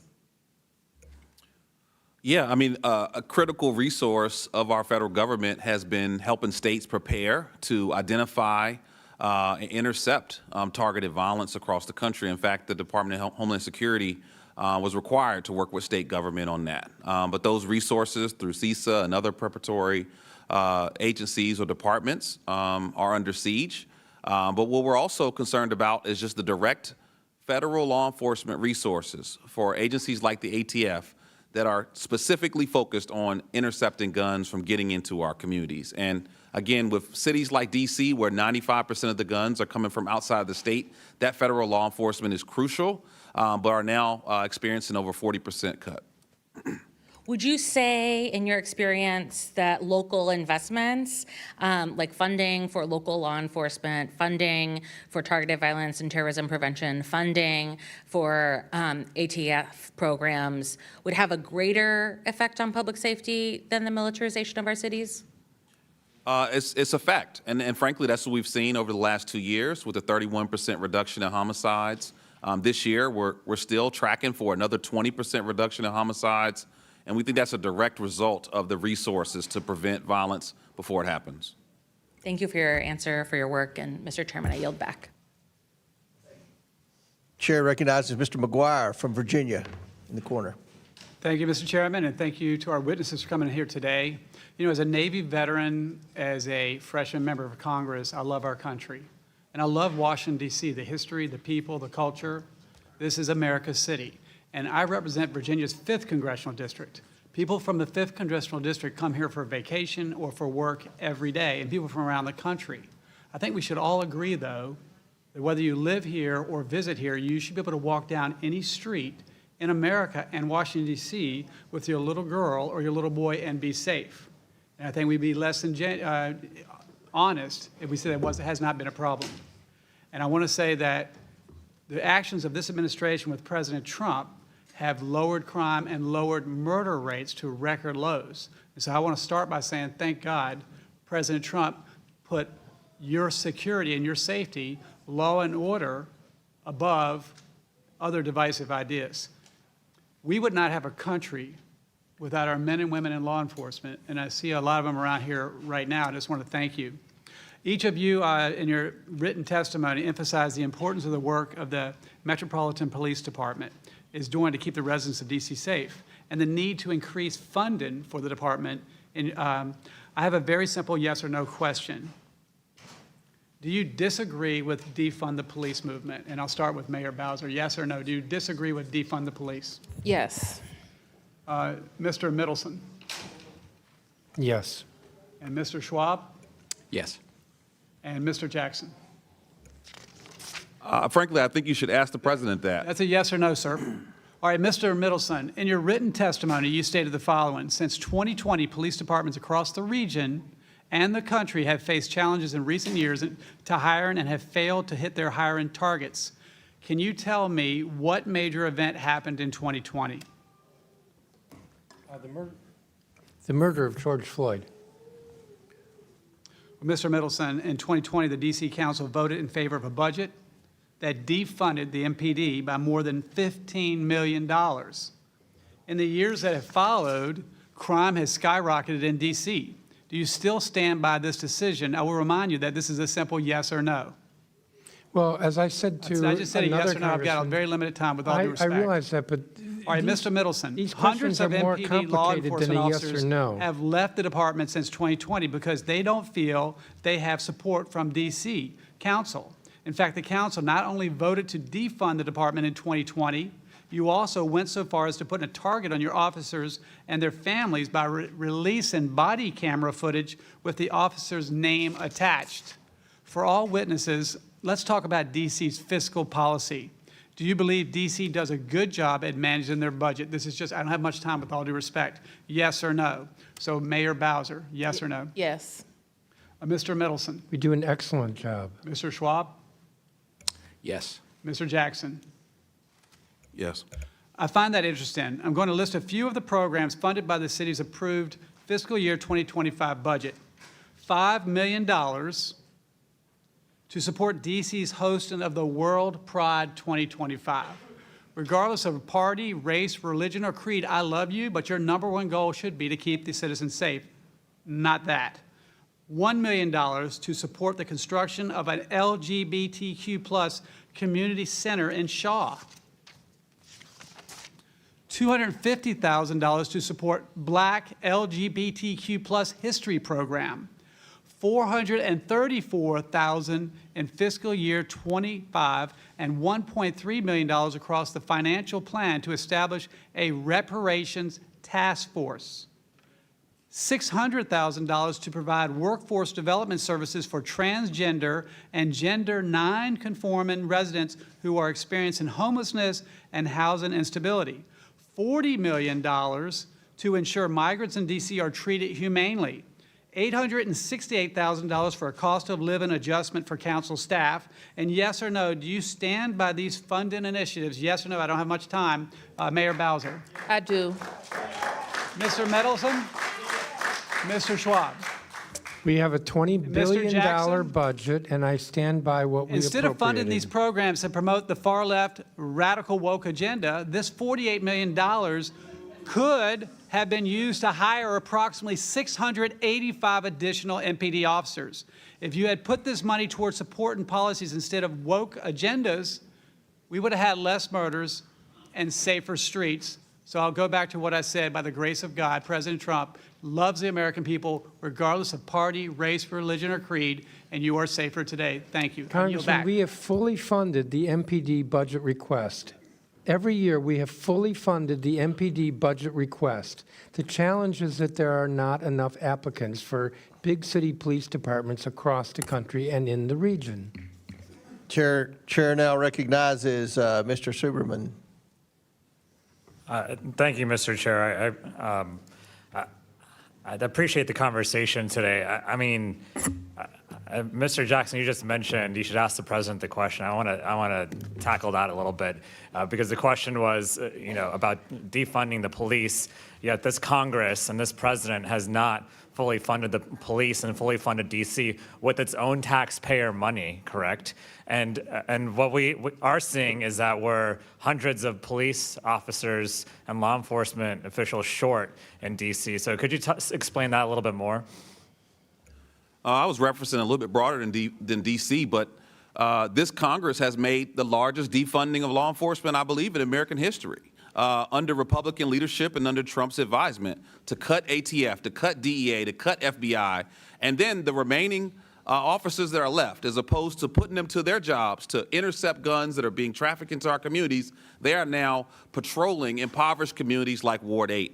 And so when we talk about defunding the police, we should look right into the eyes of President Trump and ask him, why are you defunding the federal law enforcement that is supposed to protect our communities from the flow of illegal guns? Mayor Bowser, would you agree with that? With defunding the federal law enforcement Let me apparatus? just say that this administration and this Congress has not fully funded law enforcement. I would agree with that. Exactly, I would as well, because in the end, we're spending millions of dollars a day on law enforcement, on National Guard, instead of spending that money on law enforcement that should be a more sustainable long-term solution. And we are underfunding crime prevention programs in DC. And what the National Guard is doing here is they're getting bored, actually. They're at street corners just hanging out, and they're not trained to be in law enforcement. And we're spending millions of dollars a day instead while they pick up trash. These are National Guardsmen from Louisiana, where there is a very high crime rate. There's plenty to do in Louisiana. I went to school there, so I know. And from other states that have their own crime problem and have their own problems back home, but instead they're being sent here for photo ops, essentially. And they deserve better, their families deserve better, and the people of DC deserve better instead. And so I think what a better solution that's better for taxpayers and better for the American people, and certainly the people of DC, is why don't we just fund law enforcement and crime prevention programs in DC instead of continually underfunding them? Why don't we actually do what Chairman Mendelson just said and try to do more initiatives to find more law enforcement officers, because that is a problem. Recruiting is a big problem.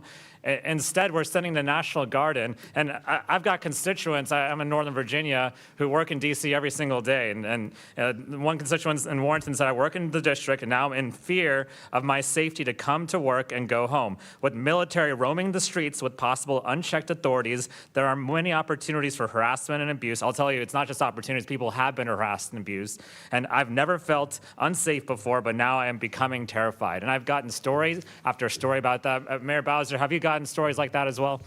I have gotten stories about people who are concerned about seeing the military patrolling, policing with guns out of state, and people aren't really sure who they report to. And I had one person tell me that their kids play soccer on the weekends, and they had National Guardsmen at their soccer practice just hanging out, and the kids got scared, right? And so I think a better solution would be to send those folks, those National Guardsmen from Louisiana and Mississippi home. And instead, why don't we fully fund DC's crime prevention programs and its budget instead, and actually move forward with these programs that have been working because crime was going down. And then my constituents can come and work in DC, make that long commute that I make every morning, and we can actually get to work and not be fearing that at every street corner we might get harassed. One more constituent said that they worked in DC for over 30 years and still go frequently. He never felt unsafe until now. And it is a dangerous power play this administration is doing. And these federal forces are not concentrating on federal issues of protecting our security. And what I think we should be doing is finding people in our communities who can, or people who want to join the police, who can actually stay in our communities long-term and actually fix the problem long-term instead of this short-term photo op that this administration is putting forward. I yield back, Mr. Chairman. Mr. Chair, I have a UC. Mr. Bell. Thank you. Yes, I do. No, I do, but if you, it's still your time. Well, it was like 10 seconds, but I'll recognize you, Mr. Bell, for unanimous consent or whatever. I request unanimous consent to enter into the record this May 1st, 2025 article from the Washington Post titled, Trump Administration Cut School Mental Health Grants Created After School Shootings, which show the complete disregard this administration shows toward proven solutions to reduce violent crime. Without objection, so ordered. And Mr. Silberman, I'd like to remind you that the CR we're going to all have an opportunity to vote on tomorrow restores that $1 billion in funding. So you'll have an opportunity to vote to give the money to the DC Council that you just Mr. Chair, though, mentioned. how did it get out in the first place? Was that? I don't know, but I've been a very vocal advocate to get the money restored. So it's I don't know. No one has ever explained that to me. That does not include funding. But you'll have an opportunity to.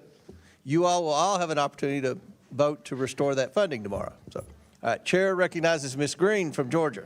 Thank you, Mr. Chairman. I would like to move to table the motion to subpoena. Jimmy Kimmel was fired because he lied on ABC about the identity of the man that Tyler Robinson that murdered, assassinated, martyred Charlie Kirk. He lied and said he was MAGA. Tyler Robinson was not MAGA.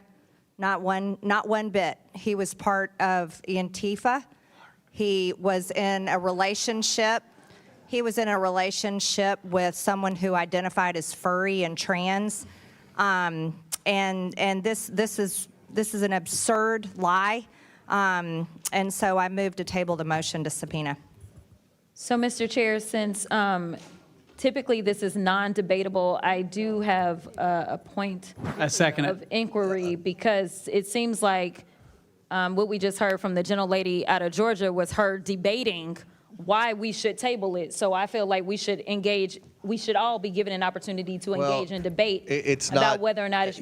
you know parliamentary procedure. It's not debatable. But the issue was that the gentlelady from Georgia decided to go on a tirade. So at a very minimum. Let Mr. Bell, he did more than announce the title of the UC and the Well, my publishers. question is about this motion to table, the motion that was on the table. So I would, at a very minimum, ask that the minority be given equal time We'll to just try, how about we respond. just hold off on the motion to table, and let's get back to asking questions. Everybody good with that? Can we, or what?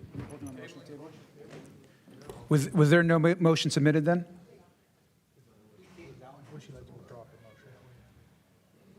On a point of order. Withdraw the motion for a little bit or not? It's up to you. I'll withdraw it until Okay. time needed All to right, bring it back. Okay, all right. Are you satisfied, Ms. Crockett?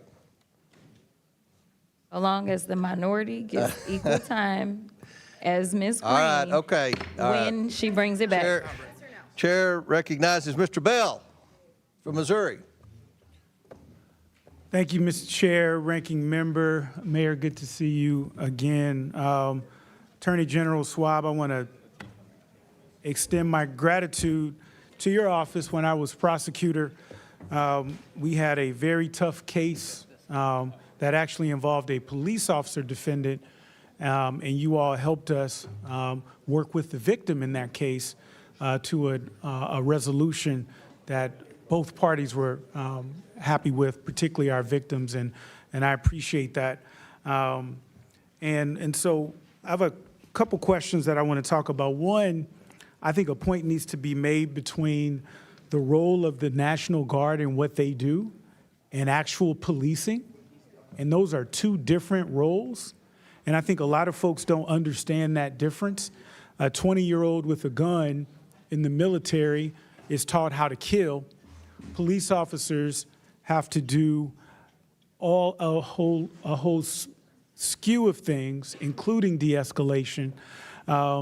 And so I think that it's important that we talk about that. And so my first question, and I'm short on time, Mayor, you were asked a question about the resources and what you would do with those resources, and you were cut off. Could you quickly finish that answer? That was earlier. The resources with regard to our budget? Yes. Yes. So in order to close the billion-dollar gap, we looked across our government. So we had to cut citywide contracts related to everything from mental health services to the contracts to give our employees raises, most notably MPD and fire and EMS. And so law enforcement would be included in that, obviously, and is a priority, but there's also other things that a mayor is responsible for. Absolutely, including shifting spending that should have happened in '25 related to affordable housing. Thank you, Mayor. And Attorney General, can you speak to how over-policing and temporary enforcement tactics have addressed or failed to address the root causes of crime in D.C.? Well, as anybody in law enforcement knows and anybody prosecuting cases knows, the level of trust the community has with law enforcement is essential. We need witnesses to feel comfortable coming forward. We need victims to recognize that they can come forward. And that trust between law enforcement, our MPD, and communities all around our city is something that we have worked very hard as a city to build over time. But like so much, it can be broken very quickly. And I worry very much about the distrust that has been caused by the recent events to communities who worked very hard to trust their MPD and vice versa. And I think people also have to understand the cost of sustaining the National Guard in a major city like D.C., or now we're hearing even in my hometown of St. Louis, is astronomical to send our troops who are trained, who are supposed to be protecting the homeland, to be coming in and doing the policing work, when we could take a fraction of that cost, pennies on the dollar, invest that in local law enforcement who is actually trained and give them the resources that they need and keep people safe for fractions of the cost. And so it's just interesting to me that my colleague would talk about defunding the police when the big ugly bill actually defunded the police. It cut funding for local law enforcement, and I don't hear my colleagues saying anything about that. And so also there were some, with respect to serious crimes, carjacking, I know that was an issue. What has DC been doing to address those issues? Well, my office is prosecuting every case, every carjacking case, every armed carjacking case where we have sufficient evidence to meet our burden of proof. They are difficult cases to make from an evidentiary standpoint, from a witness perspective, and yet more than 84% of the cases that MPD brought to us of carjacking last year we prosecuted. So we need to hold young people accountable and make sure they face consequences when they're engaged in carjacking. And Mr. Jackson, with the remainder of my time, thank you for the work that you do. Can you speak to strategies you have found to be the most effective in actually curbing recidivism rates in our juveniles? Well, we know that one of the most important things you can do is invest in victim services for those who have been traumatized by violence. As I said before, there are 24 states suing the Trump administration for withholding $1 billion for victim service funds through the VOCA Act. But we know that the best way we can reduce violence and recidivism is by investing in those who are most at risk and those who are most vulnerable, whether that's community violence intervention, victim services, mentorship programs, employment-based programs, all of which are under siege or have been cut by this administration. Thank you.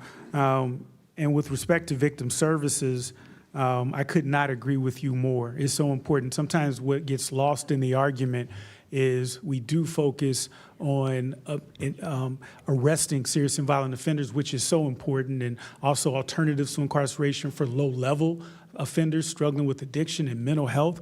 But we also got to be laser focused on our victims, and that impacts so many of our communities. I thank you, and I yield back.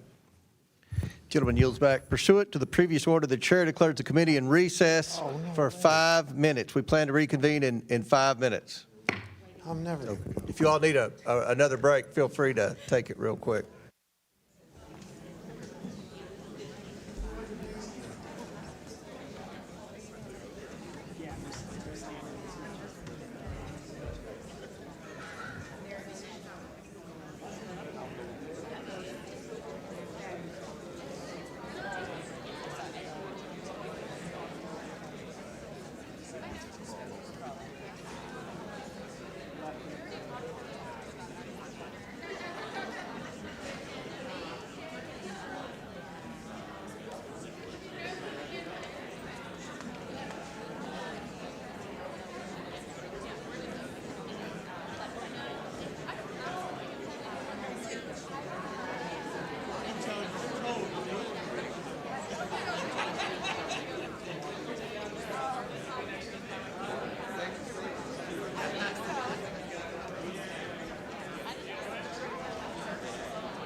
The committee will now take up Mr. Khanna from California's motion to subpoena.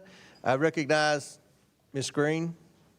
Mr. Chairman, I move to table the motion to subpoena. Okay, the motion is not debatable. As many as are in favor of tabling signify by saying aye. Aye. All those opposed signify by saying no. No. In the opinion of the chair, the ayes have it. The table is agreed to. The committee will now resume. Request a Mr. recorded Chairman. vote, please. A recorded vote is ordered. The clerk will call the vote. Mr. Jordan?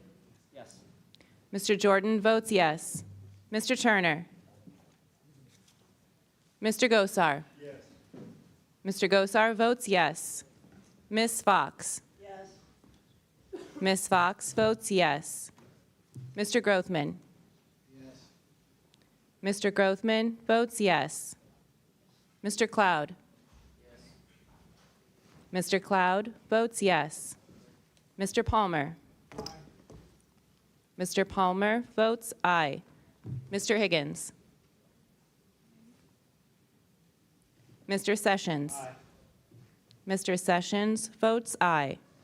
Mr. Biggs? Aye. Mr. Biggs votes aye. Ms. Mace? Aye. Ms. Mace votes aye. Mr. Fallon? Aye. Mr. Fallon votes aye. Mr. Donalds?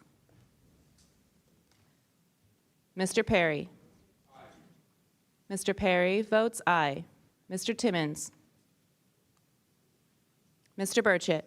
Aye. Mr. Burchett votes aye. Ms. Green? Aye. Ms. Green votes aye. Ms. Boebert? Aye. Ms. Boebert votes aye. Ms. Luna? Aye. Ms. Luna votes aye. Mr. Langworthy? Aye. Mr. Langworthy votes aye. Mr. Burleson? Aye. Mr. Burleson votes aye. Mr. Crane? Aye. Mr. Crane votes aye. Mr. Jack? Aye. Mr. Jack votes aye. Mr. McGuire? Aye. Mr. McGuire votes aye. Mr. Gill? Aye. Mr. Gill votes aye. Mr. Garcia? No. Mr. Garcia votes no. Ms. Norton? Ms. Norton votes no. Mr. Lynch? No. Mr. Lynch votes no. Mr. Krishnamurthy? No. Mr. Krishnamurthy votes no. Mr. Khanna? No.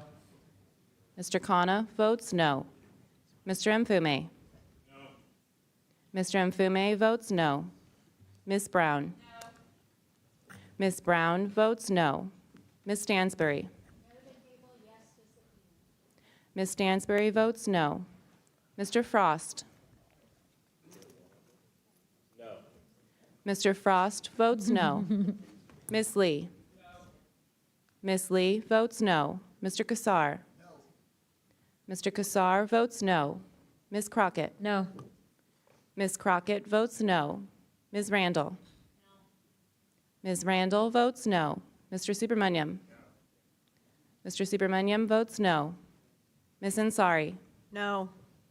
Ms. Ansari votes no. Mr. Bell? No. Mr. Bell votes no. Ms. Simon? No. Ms. Simon votes no.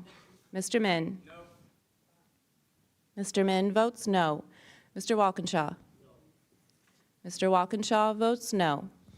Ms. Presley? No to table, yes to subpoena. Ms. Presley votes no. Ms. Talib? Ms. Talib votes no. Mr. Chairman? I vote aye. And how has Mr. Timmons been recorded? Mr. Chairman votes aye. Mr. Timmons is not recorded. Mr. Timmons votes aye. And how has Mr. Higgins been recorded? Mr. Higgins is not recorded. Mr. Higgins votes aye. Will the clerk please add the total?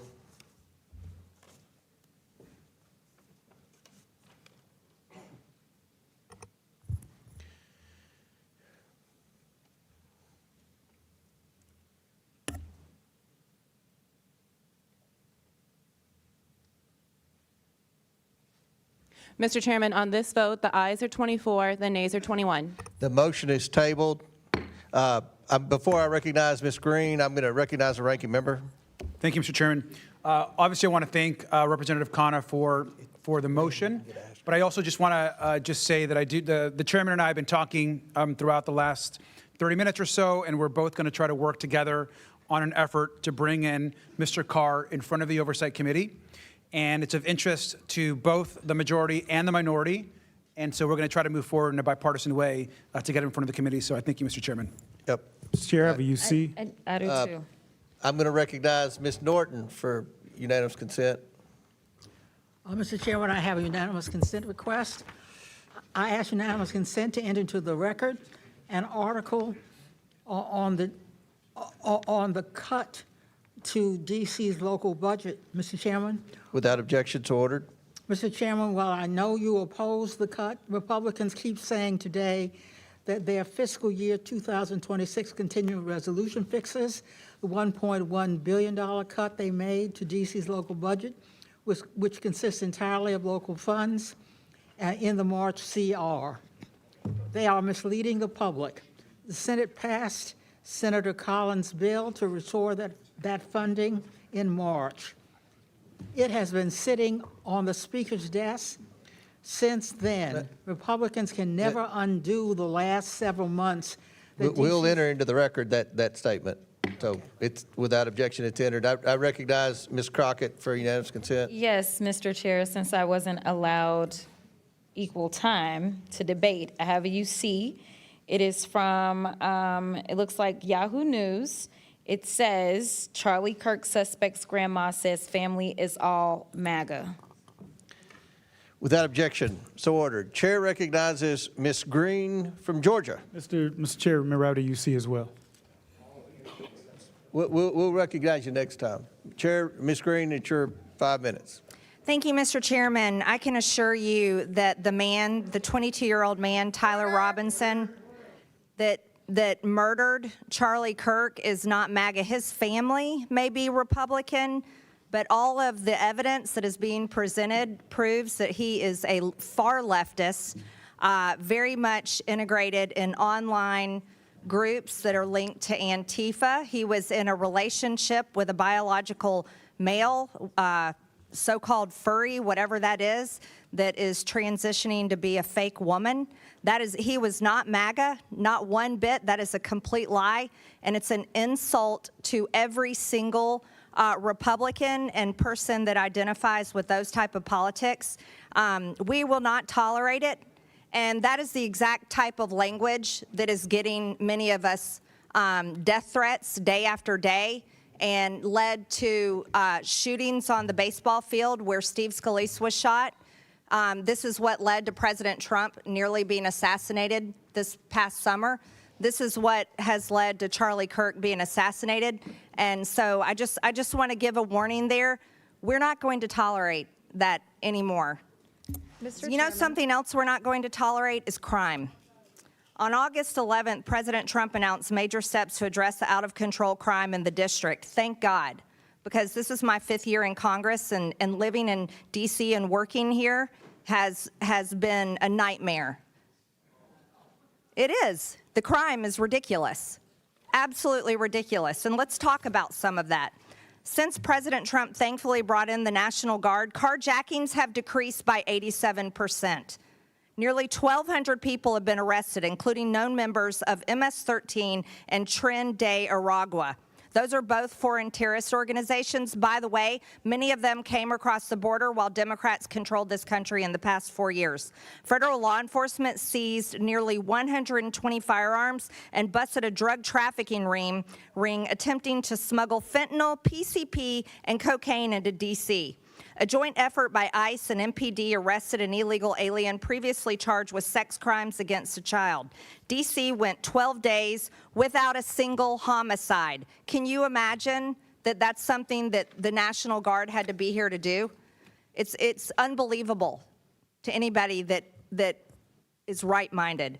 U.S. Attorney Pirro reported that 88% of arrests made between the start of the federal deployment on August 11th and August 25th resulted in charges being filed.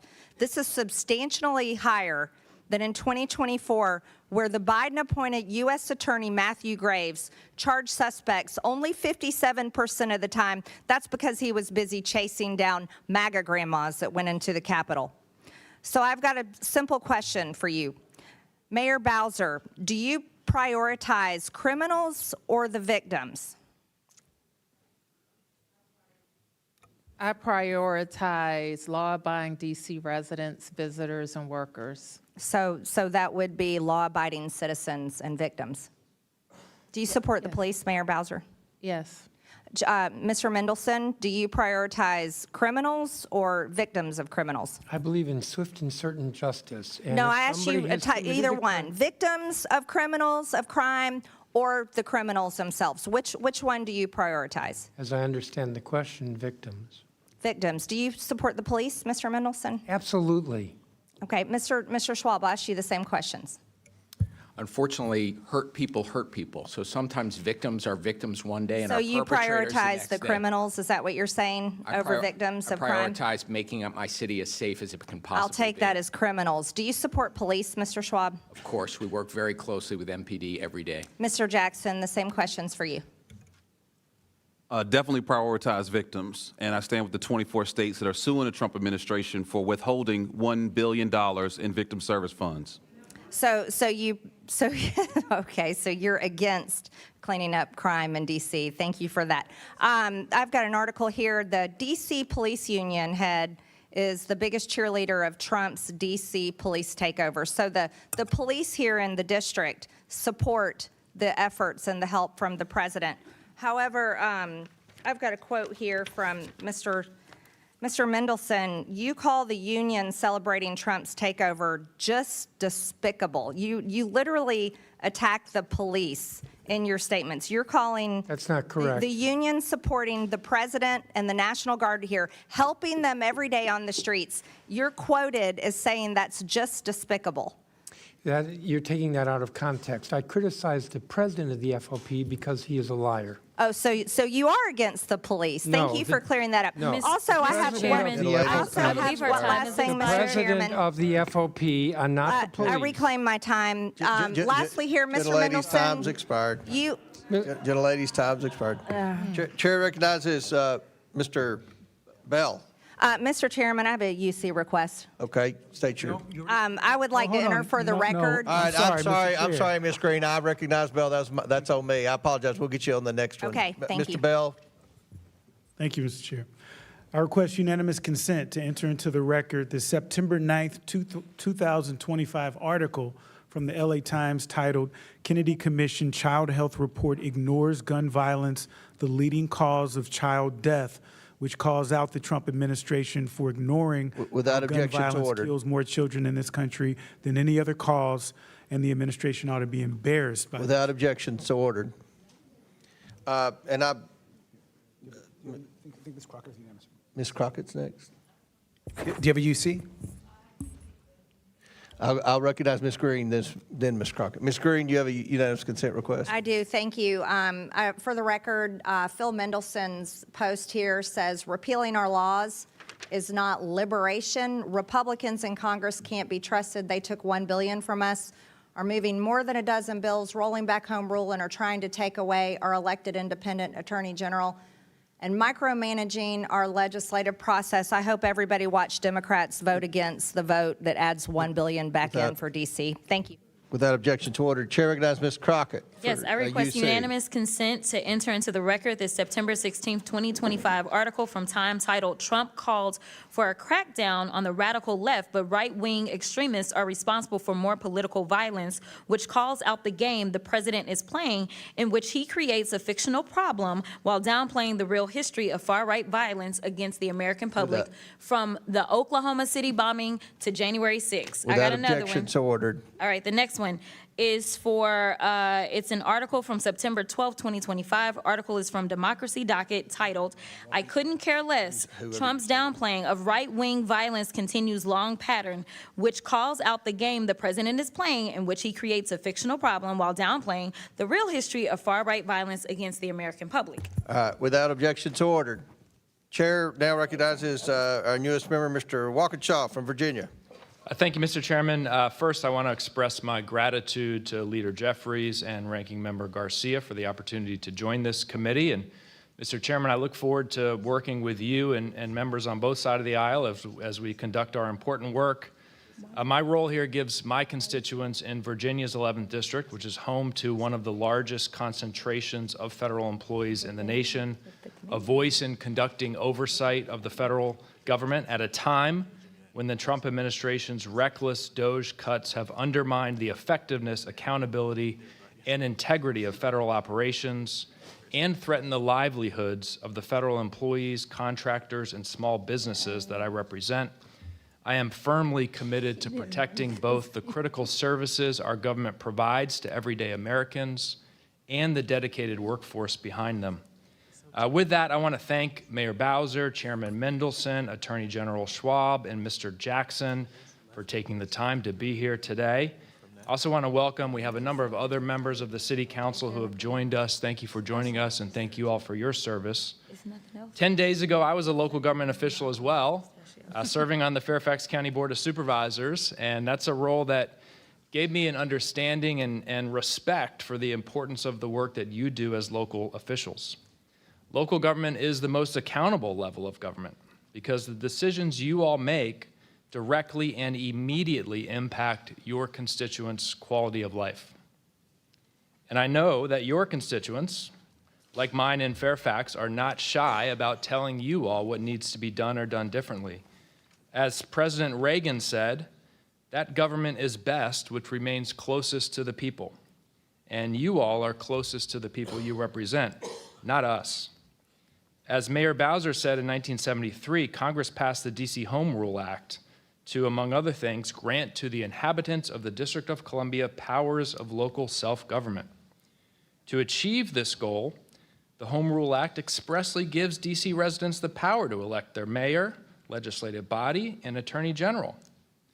Some of my colleagues, however, while praising the benefits of local autonomy and authority elsewhere, seek to strip that autonomy from D.C. residents as part of an effort to support a federal takeover of our nation's capital by President Donald Trump. Another stated purpose of the Home Rule Act, and I haven't heard this mentioned today, was to, quote, relieve Congress of the burden of legislating upon essentially local district matters. Yet at a time when Congress should be focused on very urgent national matters, we are trying to micromanage D.C.'s local affairs in furtherance of President Trump's attempt to consolidate power. The American people are facing serious challenges. Our economy is faltering. Inflation is rising. Tariffs are driving up prices and job growth is stagnant. And unless this Congress acts, Tax credits that help working families afford health care will soon expire. In my district and the districts of everyone here today, tens of thousands of people will see their health care costs skyrocket. And meanwhile, as has been mentioned, President Trump continues to cover up the Epstein files, and a government shutdown is looming. In the face of all of this, how does the majority choose to spend its time? By interfering in DC's local government and further disenfranchising 700,000 Americans. They claim it's in the name of public safety. We've heard today from our witnesses many things that could be done to improve public safety in the District of Columbia. This is really part of a broader plan to help President Trump tighten his grip, to help him feel like he is in control while distracting from failed policies.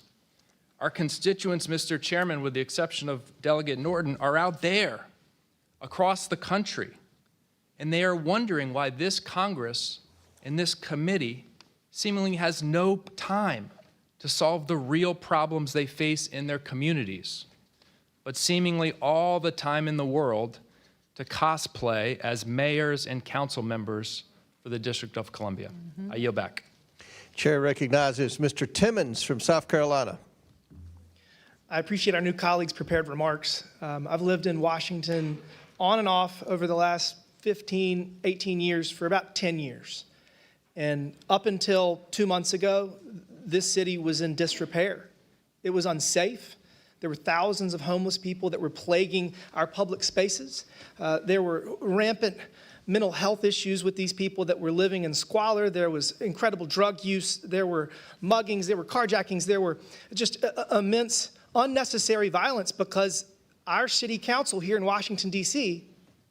refused to do their job. They refused to keep us safe. They refused to enforce the rule of law. They have a law that says you can't sleep in federal property, that you can't sleep in the streets. You know what? Zero enforcement. Zero. So yes, President Trump took extraordinary measures which were necessary to keep this city safe because this is our nation's capital.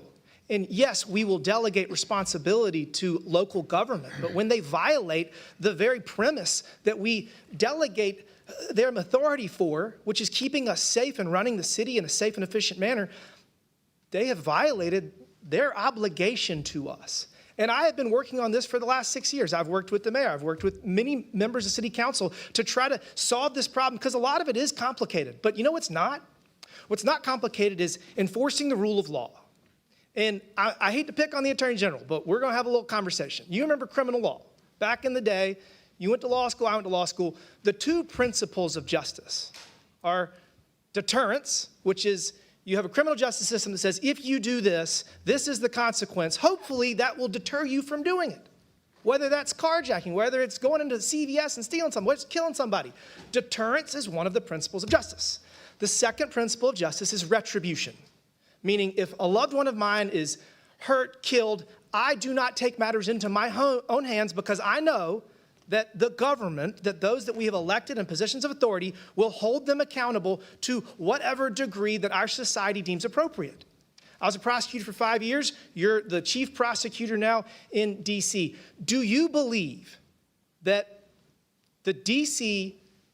criminal justice system meets the two principles of justice that we learned week one in law school, deterrence and retribution? Well, thank you for the question. Apparently, I also learned incapacitation and rehabilitation are other things that we think about our criminal justice system delivering.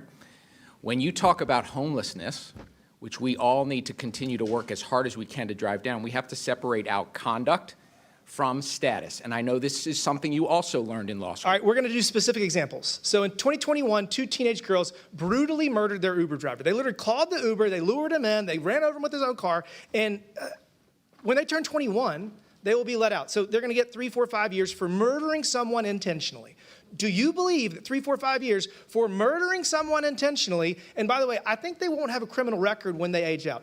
Do you think that that is justice, and do you think that the victim and his family have gotten retribution?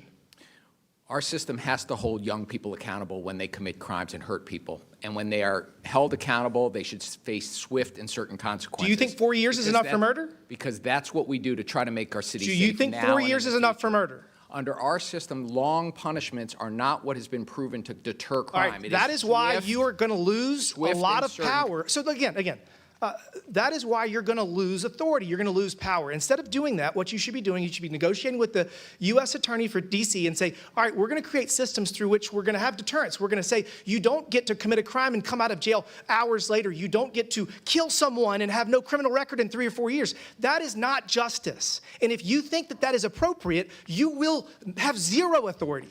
And I'm telling you right now, you got to change your ways. I mean, the intern that was shot and killed in the midst of, I guess, gang violence, you think that when they age out, I mean, because they're being federally prosecuted, they're going to get tried as an adult. Had that not been occurred, what would happen? They would get what, 3-4 years for killing a random 21-year-old? Mr. Timmons, nobody cares more about public safety in our city than the 700,000 of us who live here. Yeah, and you know what? For the last 45 days, for the first time, they have been 700,000 safe people who for the have last elected 45 local days. officials and an attorney general who reflect For the their first views time? on how to Oh, keep no, our city safe. Again, you're going to lose power, you're going to lose authority because the views that you have are wrong. They're wrong, and we free D.C. Yeah, D.C.'s been free for 45 days. I yield back. Mr. Chairman, I'd like to ask for unanimous consent. Go ahead. I'd like to ask for unanimous consent to enter into the record an article from ABC News that said, prosecutors already have dropped nearly a dozen cases from Trump's D.C. crime surge. And I want to just explain briefly, this is because Without objection, so ordered. Jimmy Impero is trying Chair to prosecute recognizes cases Ms. that a Presley. grand You're jury taking Ms. will not Presley's even time. indict in because You're taking Ms. she Presley's is time. Ms. not Presley, actually start the indicting clock. crimes. Ms. Presley. Thank you to our witnesses for being here today. What we are seeing in this moment is chilling. The current occupant of the White House is sending federal troops into this beautiful majority black city. And let's be plain about who is being targeted. In this year alone, more than 93% of youth arrests in D.C. were of black youth. More than 40% of the arrests tied to this federal surge have been immigrants. This is not about safety. This is about suppressing black leadership, stopping black progress, and criminalizing black and brown youth. Mr. Jackson, you have an expertise in reducing crime, specifically gun violence, and you have researched what works and actually keeps people safe. We've heard a lot of rhetoric today, loud, inflammatory, dangerous, misleading at best, so let's separate fact from fiction. I'll make a statement and you'll answer with fact or fiction. Let's start. A 14-year-old has a fully developed brain. Fiction. Yes, that's fiction. Easy. Middle schoolers are still learning and growing. Science tells us the brain isn't fully developed until our mid to late 20s, which means children do not have the same judgment, impulse control, or decision-making capacity as adults. Yet just this week, Republicans passed legislation that would prosecute children as adults and send them to adult prisons. Children in adult prisons. Next question, Mr. Jackson, fact or fiction? The criminal legal system incarcerates black youth at disproportionately higher rates than white youth. Fact. Correct. That's fact. Nationally, black kids are 6 times as likely as white kids to be incarcerated. In D.C., the focus of today's hearing, the disparities are even more stark. Despite making up only 51% of the youth population, black children in D.C. are 98% of youth confinement. For too long, black youth have been disproportionately criminalized, policed, and locked up for normal adolescent behavior rather than receiving the resources and support that are proven to help them grow and reach their full potential. Last one, Mr. Jackson, fact or fiction? Trauma-informed strategies like community violence intervention help to disrupt cycles of violence. Fact. Correct. That's a fact. Investing in prevention, mental health, and community-based support keeps people safe. These are real, sustainable solutions. In the Massachusetts 7th, which I represent, cities like Boston, which Trump has threatened to attack next, are partnering with organizations like the Louis D. Brown Peace Institute to make these investments and are seeing historic lows in crime as a result. If Republicans were actually serious about reducing crime, they would follow that example, but they are so unserious. Instead of going after predators and pedophiles like Jeffrey Epstein, they are going after children, passing policies to ship middle schoolers to adult prisons. That is child abuse. And it is consistent with their pattern of abuse and neglect when it comes to all our children. They let children go hungry by cutting SNAP. They make children sicker by cutting Medicaid and taking away vaccines. They strip environmental protections, leaving more kids gasping for air during asthma attacks. They rip families apart with cruel immigration policies as children watch their parents taken away from classroom windows, and they ignore the strange fruit of young black men like Trey Reed hanging from the trees of Mississippi. Time and again, Republicans prove they are unserious about the care, the health, and the future of all our children. They are invested only in fear and control, and that's what they're doing here today. Republicans are certainly not keeping us safe. Free D.C. Chair recognizes Mr. Fallon from Texas. Thank you, Mr. Chairman. Mr. Mendelson, thank you for coming today. You chair the D.C. City Council, and you have since 2012, is that right? Correct. And you've been on the City Council itself since 98? Correct. 27 years. I don't know when 98 became 27 years ago, but it is. Sir, somebody asked you if you supported soft on crime policies. Would you agree with that, or would you vehemently disagree with that? I would vehemently disagree with that. So do you support or oppose President Trump's executive order to federalize the D.C. police and permit the National Guard to assist in law enforcement I efforts? did not agree with it on multiple counts. It attempted to take over the police department. Okay. I think. And I apologize, just limited time, but you don't agree. Okay, thank you. Do you think that, sir, that D.C. is safe? Yes, I do. Okay. So that's one of the reasons why you would oppose it, because you feel it's safe already. Okay. Well, no, that's not completely correct. But you do, but again, limited time, but you additional law you said that enforcement DC officers would be helpful. is safe. Well, yeah, it would make it safer, but you did say it was safe. Do you know who Michael Pulliam is? Do I know what is? Michael Pulliam is? Not offhand. Okay, he was the 3rd District Police Commander. He was placed on leave Yes. for questionable changes to Yes. crime data, and then he said that leadership in MPD directed falsifying data. Do you know who Greg Pemberton is? I believe you do, because you had an interchange with Mr. Jordan. Yes, and actually, I'd like to speak to that Well, because he's you know, tweeted I a don't have threat the of me. time, but you do know who he is, and you know that he said that supervisors frequently ordered officers to report lesser of felonies, and you said that he was a liar. Is that correct? And I Okay. can tell you why, and Okay, I'd like well, to tell I'm you not why. interested in that honestly right now because we have limited time. I wish I had more time and we could talk about it Yes, more. but he has threatened But, me by tweet in the last okay, hour. So he said that they downgraded certain categories. So the categories that aren't tracked, so very serious felonies were downgraded. So we have highly credible reports and evidence that crime data in DC has been underreported, and there's could be very likely a conspiracy to cook the books. So you said that DC is safe. So it's interesting and telling that when you compare DC to other capital cities around the world, let's say Bogota, Colombia, the murder rate is 15 per 100,000. Lima, Peru, it's 7.5. Mexico City's 11. To give it context, tourist cities like Paris, Madrid, and London are 1 out of 100,000. Do you know what the DC number is? I know it varies, but do you know the latest number? Well, I know that violent crime per 100,000 for DC is about 1,005. I said the murder rate. Murder rate per 100,000. I'd have Do you to know do what the that is? math. It's 27 per 100,000, which is much higher than some of the most dangerous cities in the capital cities in the world. And So lower if than other DC cities in the United States. Yeah, which are even worse than Honduras. So if DC was its own country, Mr. Mendelson, there's 193 member states in the UN. Where would DC rank if you just use the murder rate? Well, I know we would celebrate the autonomy. You'd celebrate the autonomy, and you'd be the 5th most dangerous country in the world out of 193. Sir, I live in the So, District of sir, this is Columbia, my and I time, feel Mr. safe. Chairman. I reclaim my time. 5th most dangerous country in the world, and the only ones that would beat us would be countries like Jamaica, Ecuador, Haiti, and Honduras. That's not safe. I would say that's extraordinarily dangerous. Mr. Schwab, did you refer to President Trump's efforts as dangerous and harmful? And unlawful. Okay, thank you. And it's interesting you say dangerous and harmful because August 11th through 25th, carjackings were down 87%, 1,200 arrests were made, 120 guns were seized, 88% of arrests had charges brought, and for a 12-day period, gloriously in our nation's capital, nobody was murdered, not a single homicide. That's an odd definition of dangerous and harmful. So there have been, unfortunately, Mr. Chairman, soft on crime policies. No cash bail. 89% of defendants last year were not held while awaiting trial, allowing adults as old as 24 to be treated as minors during sentencing. All of these policies, Mr. Mendelson, that you supported, and according to D.C. and statistics in the FBI, violent crimes in D.C. when you took over in 1998 compared to last year were up 46%. The precise numbers right here.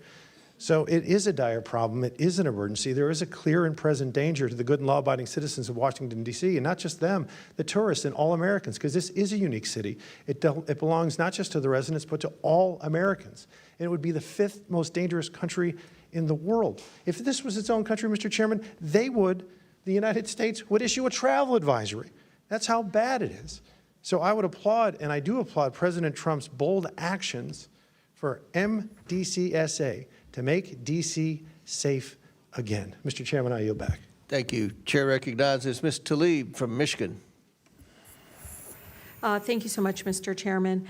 You know, I think it's really important. I mean, we're talking about, 700,000 people that live here, and I feel like their voice gets completely just dismissed.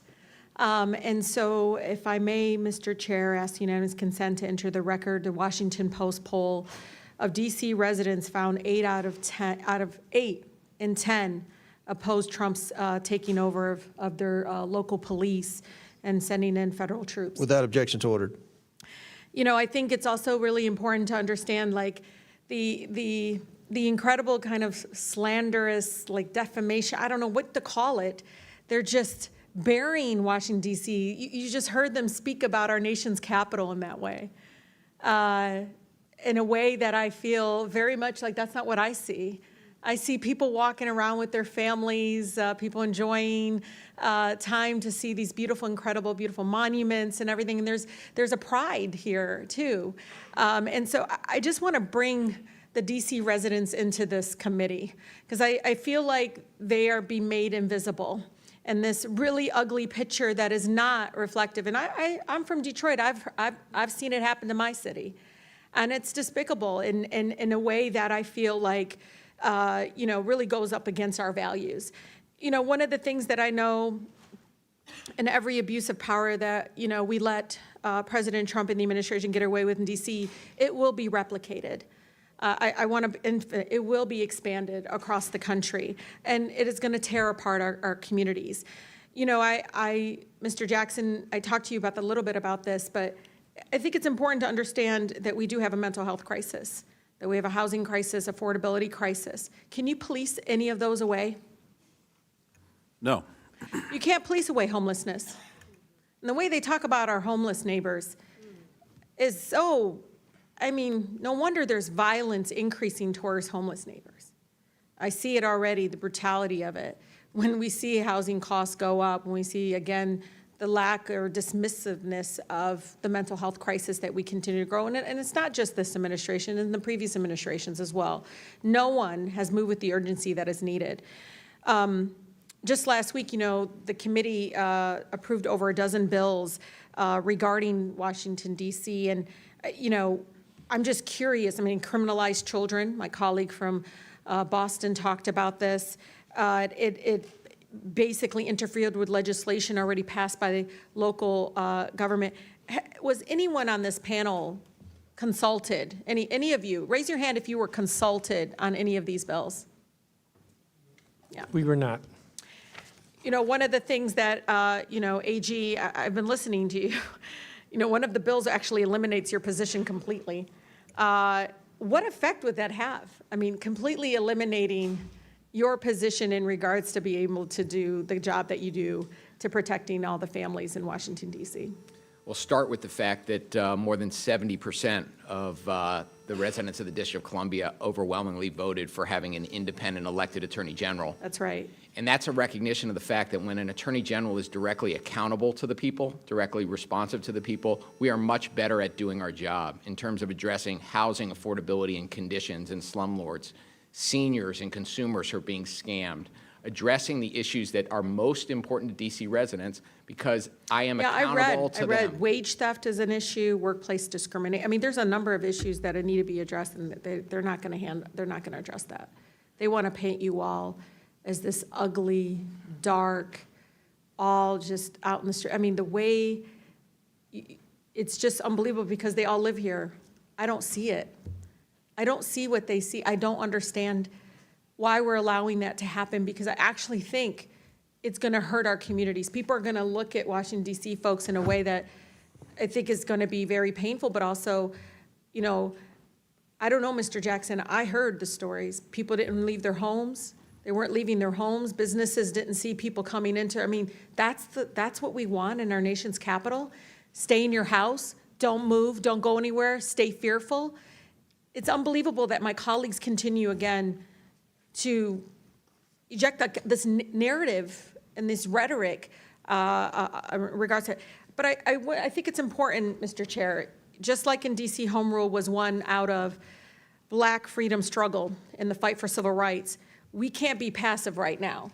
So nobody over there should take anything we say like so personally as if we're attacking them. No, we're attacking a process. We're not attacking people here. And I think it's really important we need to stand up against this fascist takeover. That's not a bad word. It's a fact. And here in DC and across the country, it is so incredibly important, Mr. Chair, that this committee does not allow rhetoric that defames or paints Washington, D.C. in a way that you all haven't really truly seen. You're just reading it. No, you're just reading it or something off of some. Will the gentlelady yield to a question? Yeah, I think it's really important. Will the gentlelady No, I don't yield? yield. I don't even have time. I can tell you. Your time's expired. It is expired, but Talib, Mr. Chair. I've been nice. But you all live like here, Mr. and Talib. you're not telling people the beautiful parts that you do see in our Mr. nation's Talib. capital. And no, it's just wrong how we're doing it. Chairman, I think it's Wrong. insane that the But you're gentlelady gonna doesn't look have at an the argument, but she's going to Washington, refer D.C. to as a me bunch and of some of my criminals. You yield to colleagues. Mr. Donald. Like we were You from the know Third this. Reich. This is You're gonna insane. look at It's 14, insane. 15-year-olds as It's a bunch of insane. criminals? It's insane. Oh, Do I look like a you're member of the insane, Third Reich to you, Ms. Please, Talib? please, Is that what I look like to please. you? You're the one taking your voting Is that what card, you think? giving it Is that to what you somebody, think? giving Is it that your what you card. think? No, that's unethical. I think it's radical You and I think should- it's no, you insane. should And be I'll held respect everything that you say. accountable. Before But to you say open your something mouth, like you that should be to held myself and a lot of my accountable. colleagues is way out of line. I'm not the It's one way out of giving line. my voting It's card way out of to line. someone Regular to order, go Mr. vote. Way out of You line. go to a vote. Regular order. That's okay. But it's okay, right? That is not how it It's goes. okay, right? You hold yourself accountable before you talk about Hold Washington, myself D.C. accountable. Mr. Talib. Washington, Hold D.C. your out own of your self mouth. accountable. How Keep about it out of that? your mouth. Hold your own I'm self trying, accountable. Mr. How about Mfume. that? Free D.C. and make sure you All right. vote with your own voting card. Don't be giving it to Ms. somebody else. Talib, all right, time. Chair recognizes Ms. Bobert from Colorado. Order. Wait a minute, Ms. Bobert. All right. Order. Ms. Bobert. Thank you very much, Mr. Chairman. This has certainly been lively today. Madam Mayor, I appreciate you being here today, and I have a few questions for you. Do you believe in regard to crime, D.C. City Council is moving the district in the right direction or wrong direction? The city council and I are working. Right or wrong direction? We're moving in the right direction. Now, okay. Why in 2023 did you veto the council's updates to the criminal code to eliminate most mandatory minimum sentences, reduce mandatory maximum penalties, and allow jury trials for misdemeanors?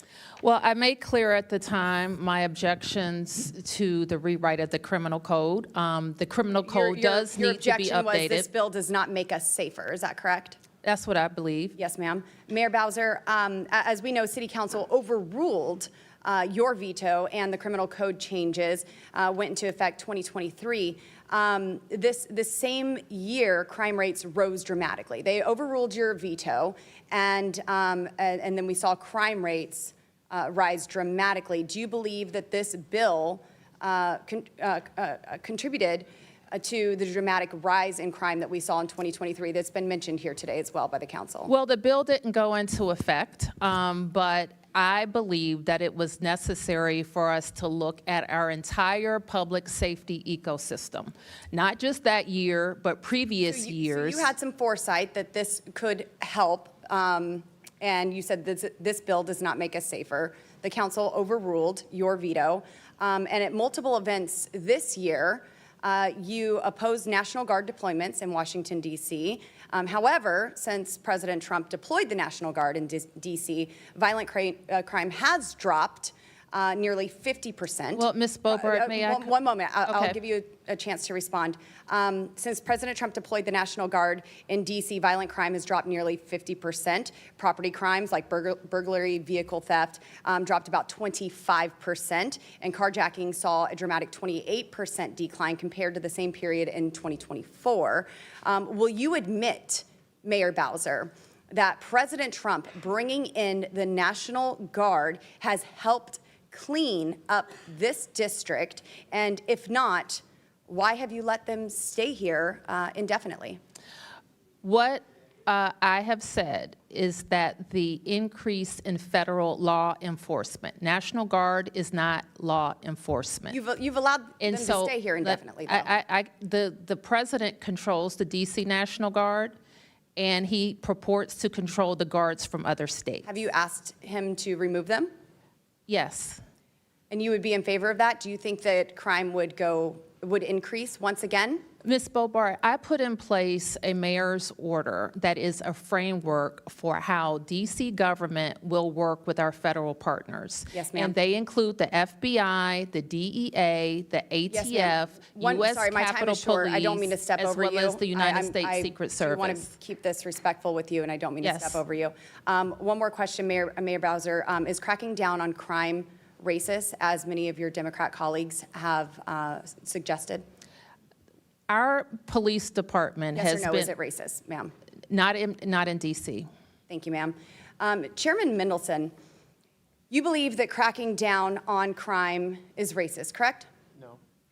No? Is that not what you said? You said bringing in large numbers of federal or National Guard troops can escalate tensions, particularly in minority neighborhoods. You also stated that federal deployments can disrupt daily life, disproportionately affect minority communities, and exacerbate racial tensions. So, Are you asking about the National Guard or law enforcement? I said federal or National Guard troops. I do think that- We've seen police presence decrease under this council, and funding be redirected. So I really don't care to hear That is how false. pro-police you are, because I've seen those numbers decrease over the years and funding be stripped. And so with the National We have Guard, not stripped funding in 4 years. it has happened, and Not crime in has 4 years. increased. What has happened in Chairman 4 years Mendelson, is that if I we've may, not been reimbursed so $83 the million federal by the deployments federal can government for disrupt these police. things, and you said that they can exacerbate racial tensions. So is it racist to bring in? Militarization is oppressive Is it to racist? neighborhoods. Chairman? No. No. Okay, so are you redacting your statement and your No. position? Militarization is a problem. I did not say that was racist, but it is a problem. Mr. Chairman, you said that it increases racist tensions. So I would say that you are characterizing that as racist, bringing them in. Mr. Chairman, my time has expired. Thank the lady from Colorado. Chair recognizes Mr. Min from Chairman? California. Sorry, I have a unanimous consent request, if that's okay. Yeah, go ahead. Thank you. I request unanimous consent to enter into the record this May 16th, 2024 article from the Washington Post titled, "A Congressman Spared Prison as a Teen Tells D.C. to Be Tough on Youth," which covers the story of a sitting congressman who used a pretrial diversion program to avoid jail title's time been for read, Mr. position Chairman. with intent to distribute and had a bribery charge. Mr. Chairman, the expunge. title's been read. And yet that is the level of. Chairman, the title's been read. We're not reading the entire document. All you have to do is say the title and the publisher. So without objection. Mr. Chairman, and since the gentle lady is referring to me, I wonder if she would like to debate the actual topic.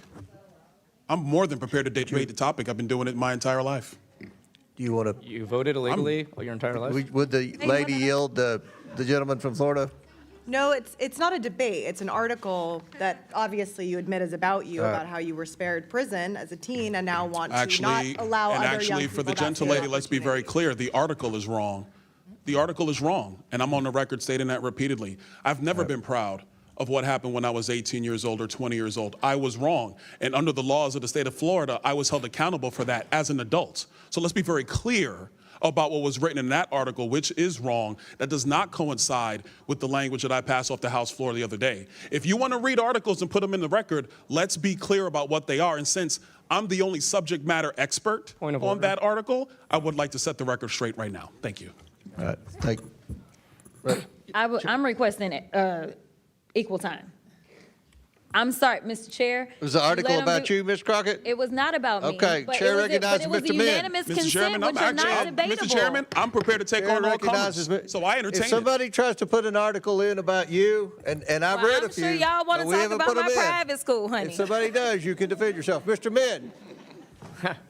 Thank you, Mr. Chair. Appreciate the opportunity to speak today. I want to be clear, though, this committee continues to fail to conduct oversight on the most important issues that my constituents care about, whether it's the allegations of chronic and extreme lawbreaking by ICE, the politicization of the DOJ, FCC, and other executive branch offices to go after Trump's critics, the repeated attacks on Congress's Article I authorities, including the illegal taxation of goods imported into the United States, tariffs, or the illegal withholding of funds appropriated by Congress, aka impoundments, and on and on and on.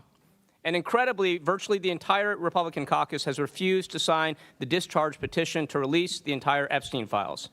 Earlier this year, GOP leadership recessed early, hoping that the Massey-Khanna discharge petition would fade away. But that is not going to happen. We're going to keep fighting. We're now one vote shy of the 218 Would the gentleman needed. yield to a question from 4 the chairman? Republicans, including 3 on this committee, have been brave enough to sign that petition. Would the gentleman Meanwhile, yield the a rest of the question? conference continues to stay silent. Would you yield to a question from me? Absolutely. Are you not keeping up with the oversight? I mean, we have requested more information than the discharge petition. And I think you're trying to create a false narrative that this committee's not doing anything or Republicans not doing anything. This committee's been very aggressive. I applaud on the the work Epstein. that the committee is doing, but it is proceeding piecemeal, and the discharge petition, as I understand it, would require the entire release of the Epstein files. They're not inconsistent with each other.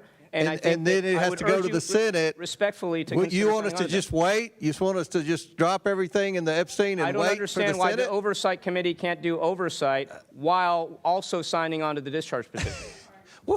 Because we are asking for piecemeal items from the FBI and DOJ. We are not asking, as I understand it, for the We've entire asked for Epstein everything. We've asked for everything. Now, I'll yield back to your Thank you. time. And if I could have a little more time, I'd appreciate it. I urge my colleagues to fulfill our constitutional responsibilities and to do right by the survivors and sign on to that. And respectfully, Mr. Chair, I would urge you to consider that as well. But I want to turn to today's hearing because I believe this is largely political theater meant to distract us from the fact that Donald Trump is illegally deploying thousands of military troops in the streets of Washington, D.C., following on his illegal deployment of military personnel in Los Angeles. And now he's threatening to deploy the military in cities like Chicago, New York, and Portland over the objections of the local mayors and governors. Now, as a reminder, state governors have broad latitude to call up their National Guard, but the president's authority is very limited, and it is limited under Title X authority, which is expressly limited to 3 circumstances. 1, when the United States is invaded or in danger of invasion by a foreign nation. 2, there's a rebellion or danger of a rebellion against the authority of the government of the United States. Or 3, the president is unable with regular forces to execute the laws of the United States. So I want to ask you all to raise your hands if you agree with the following question. Do you believe the United States is being invaded? I want to know for the record there are no hands raised. Do you believe there's a rebellion happening? No. Again, no hands raised. Do you believe the president is unable to execute the laws of the United States without the National Guard? No. No hands raised. That's right. Donald Trump, ironically, is using a trumped-up crisis over crime to break the law. Will the gentleman yield? No. In January didn't ask 2024, us a this group last called year. United to Protect Democracy published a report entitled The Authoritarian Playbook for 2025, which warned explicitly that if Trump were elected, he would likely follow the same playbook used by authoritarians like Vladimir Putin in Russia, Recep Erdogan in Turkey, Viktor Orban in Hungary, and others. It outlines a number of actions they expected President Trump to take during his second term. So I want you to raise your hand if you think the Trump administration is doing the following. Issuing pardons to licensed lawbreaking. Yes. Raise your hands if you agree with that. Directing investigations against critics and rivals. Yes. Regulatory retaliation. Yes. Federal law enforcement overreach. Yes. domestic deployment of the military. Yes. It probably won't surprise you to know that as this is exactly what these authors predicted Trump would take as far as actions if he were elected to second term. But one ironclad rule that is still potentially being forced is the Posse Comitatus Act, which clearly prohibits the use of military personnel, including the National Guard, for law enforcement activities unless specifically authorized by Congress, such as with the Insurrection Act. Now, I've actually asked a lot of the National Guardsmen here that I've run into on the streets whether they are allowed to assist with law enforcement, and they've consistently told me that the answer is no. I asked a Guardsman just earlier today what would happen if he saw crime happening right in front of him. He said he could take pictures, videos, he could call the cops, but he is not allowed to engage. So I'm really appreciative of those who serve in our National Guard, and I'm really, really appreciative that, unlike Donald Trump, they are following the law.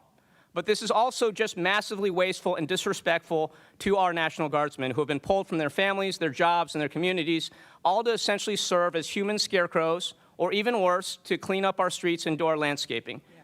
This is not what our Guardsmen were trained to do. It's not what they are signing up to do. It's also massively expensive. President Trump's deployment of the National Guard and Marines to Los Angeles cost over $120 million. The D.C. National Guard's deployment of 958 Guardsmen will cost over $200 million.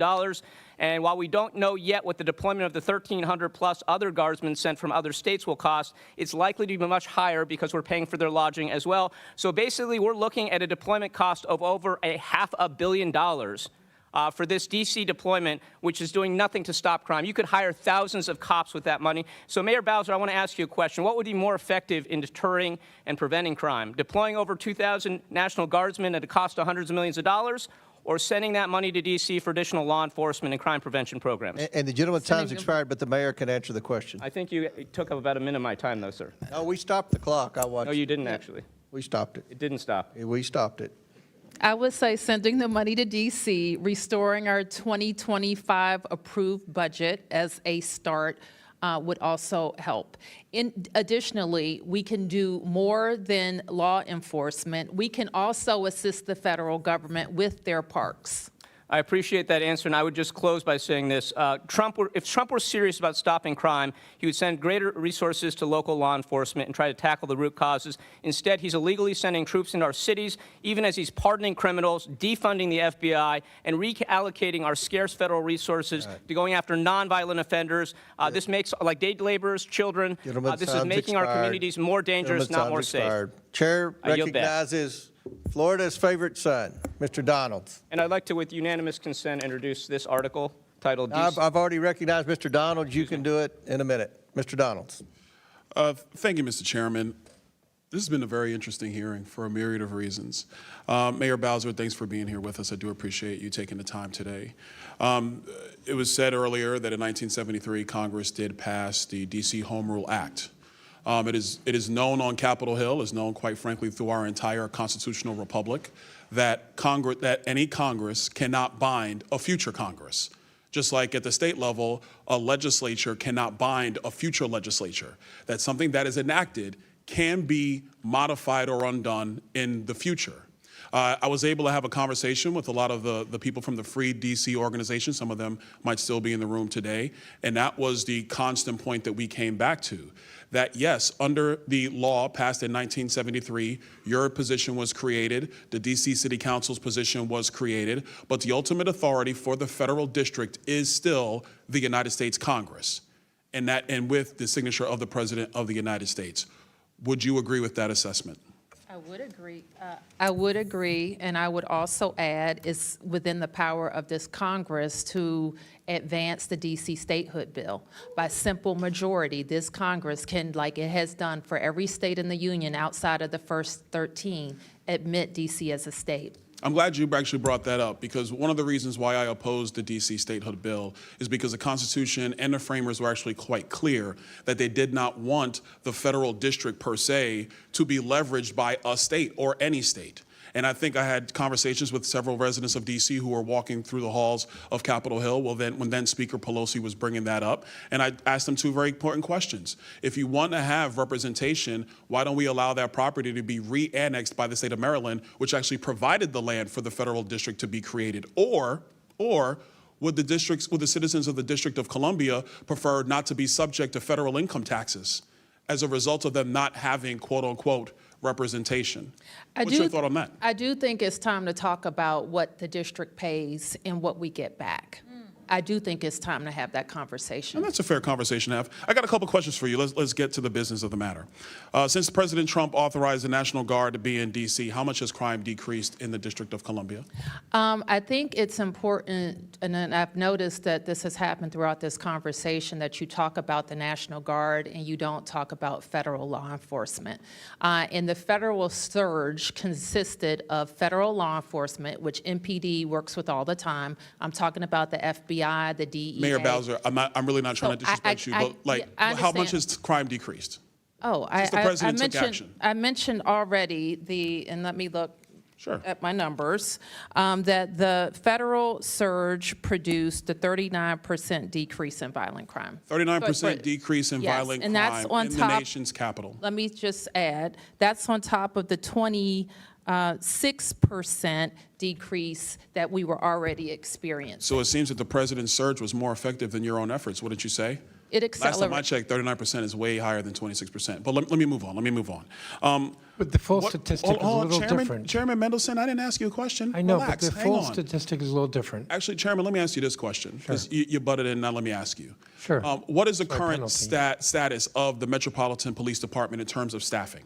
How many officers do you have on the beat?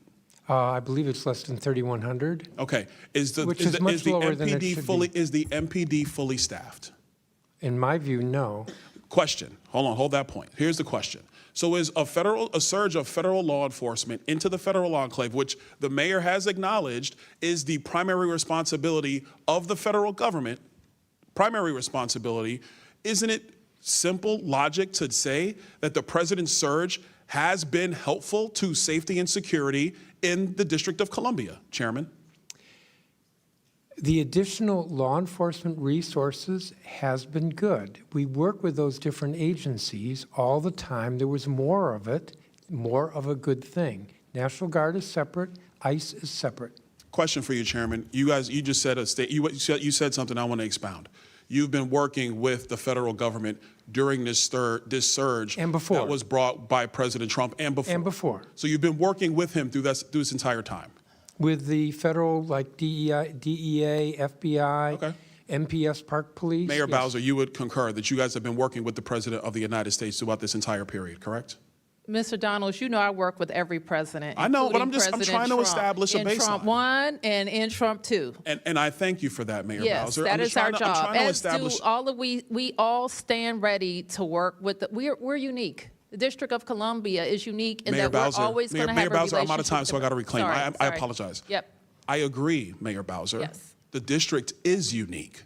The district is not like any other city in the United States. It is the federal enclave. I commend you and your team for working with the President of the United States to keep the district safe. I really do. I think it's important for a lot of people who are saying that they're upset with the president, that your own mayor and your own chairman of the city council has acknowledged that crime has gone down while working with the president. Let's work together. Let's give peace a chance. I yield back. Mr. Chair. Thank you, Mr. Donald. Mr. Mann, I'll recognize you now for your. I ask unanimous consent to introduce into the record an article from the USA Today entitled DC National Guard Deployment to Cost $200 million, as soldiers pick up trash, blow leaves. Without objection to ordered. Mr. Chairman, I actually have a point of personal privilege. Yes, state your point. It was raised earlier in an article about me, so let's just get to it.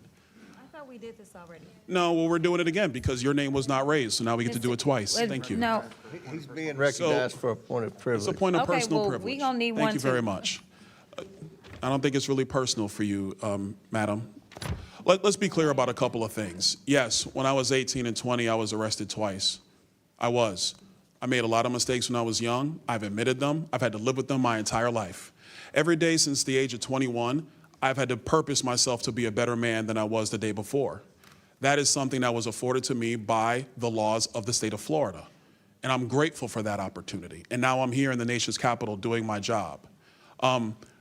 In Florida, when I got into my trouble, I was not tried as a juvenile. I was tried as an adult because I was an adult.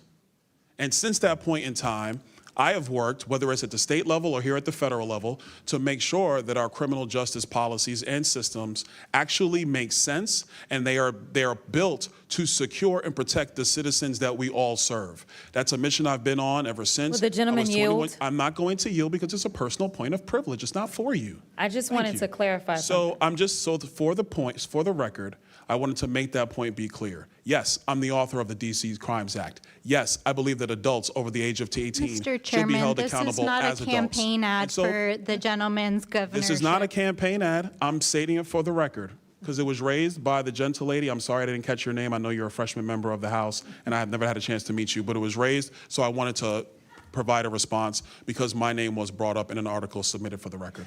I think Point I'm of done information. now. I yield. Point of Yes, information. state your point. The gentleman from Florida just referenced the bill that he authored, and I just want to clarify, is the chair aware as to whether or not under current DC law, it allows the Attorney General, That's not a point of information. okay, well, it's a question. Well, Point of I inquiry. mean, We gonna do an we can inquiry. talk about it later. We'll do an inquiry. I am trying to clarify. It's not a parliamentary inquiry. All right, Chair recognizes Ms. Ansari. Okay, Mr. Chairman, I'm sorry to say, but we all know why you've called this hearing. This is one more attempt to cover for the Trump White House, which is itself engaged in a massive, massive cover-up to shield the president and his allies from accountability. No one is fooled as to why suddenly the President of the United States is declaring emergencies in cities across the country and deploying armed troops against American citizens, despite the fact that crime rates, at least in the District of Columbia, are at a 30-year low. This is very obviously a blatant and egregious attempt to redirect attention from a very real and ongoing crime. The crime which is the massive and epic cover-up for Jeffrey Epstein's abuse and that of other rich and powerful men who engaged with and supported him over the course of decades. Some of those very men are in the White House right now. Donald Trump wants so badly for the Epstein story to go away. Trump sued the Wall Street Journal for $10 billion for reporting about this letter. Not surprising, as we are seeing what's happening now with the alarming authoritarian attacks on the free press. This was one of many examples, but he claimed this letter didn't exist. Here it is. This grotesque, disgusting, misogynistic letter which Donald Trump sent to Jeffrey Epstein. He probably laughed. He probably thought this was hilarious, laughing about the abuse of literally thousands of underage girls at the hands of Jeffrey Epstein, Ghislaine Maxwell, and his powerful rich friends, and then lying about it repeatedly to this day. Why? Why lie about it? Donald Trump now claims this isn't his handwriting, which is a comical excuse, and House Republicans are covering for him. Why are House Republicans covering for Donald Trump? They're holding this absurd hearing about crime in D.C. to distract the public from the very real national issues at hand. These are the people that Trump and House Republicans are covering for. Trump's Department of Justice moved Ghislaine Maxwell, Epstein's right-hand accomplice in the sexual abuse of underage girls, to a minimum security prison, all to buy her silence. You know, Donald Trump sent his former personal defense attorney, who's now the Deputy Attorney General of the United States, to sit down with Ghislaine Maxwell and to transcribe her remarks word for word, releasing this liar's version of the truth to the world. Why would the Trump Department of Justice endorse a convicted liar, Ghislaine Maxwell's version of the truth? Many of us here in this room actually sat with the victims, the survivors of Epstein, and they were understandably shaken and livid by the fact that a convicted child sex abuser and trafficker was given such a massive platform to continue to spread her lies. Donald Trump did that. Trump's DOJ did that. When FBI Director Kash Patel was asked about it in the Senate, He said he had no idea why she was moved to a minimum security prison. Don't House Republicans have any interest in investigating that? No? They don't care? Instead, they want answers to the really important questions. Questions like, how many trash bags did the National Guard pick up today? Or how many traffic tickets have been given out in DC this week? Or how many drunk college students needed to have the National Guard call them Ubers so they could get home? These are the tough questions that House Republicans want answers to. So let's just be very clear.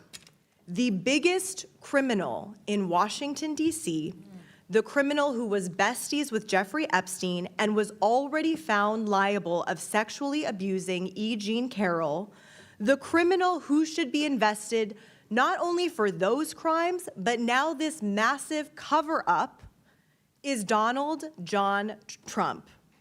What I want to know is who instructed the Bureau of Prisons to move Ghislaine Maxwell? What did the Trump administration promise her to remain silent? Why is FBI Director Patel claiming that no other men victimize underage girls and women through the sex trafficking operation organized by Epstein and Maxwell, which is obviously false, and we heard as much from the women? Did House Republicans collude with the White House to change their tune on the Epstein files? And what is Donald Trump so afraid of? Why won't he just release the unredacted Epstein files, which he could do literally at any moment? Unfortunately, we will have to continue to wait to get these answers. Also, Republicans can find out how many stray cats need to be dealt with on the streets of Washington, D.C. I yield back. Chair recognizes Mr. Burchett from Tennessee.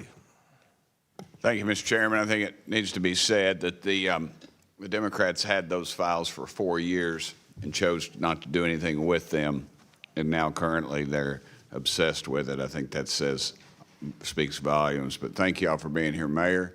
Thank you, ma'am. I was a county mayor. It was the best job I think I've ever had. Thank you. And on days like today, I'm sure you're thinking, dadgum, I wished I hadn't run for this office. Should have sold Amway or something. But anyway, I have a couple questions for you, ma'am. President Trump's response to the spike in violent crime in Washington, D.C. lowered the rate of violent crime? I have already testified to the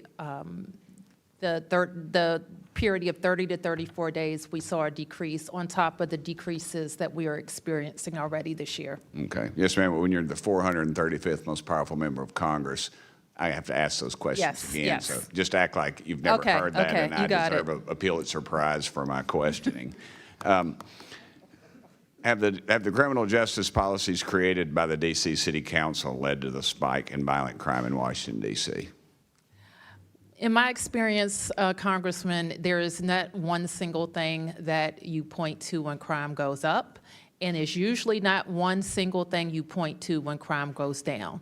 So my experience as mayor and as a member of the council before that is to throw everything at it. We look at the laws, we look at our deployment strategies, we look at our prevention strategies until we see results. And that's what we've seen over the last 2 years.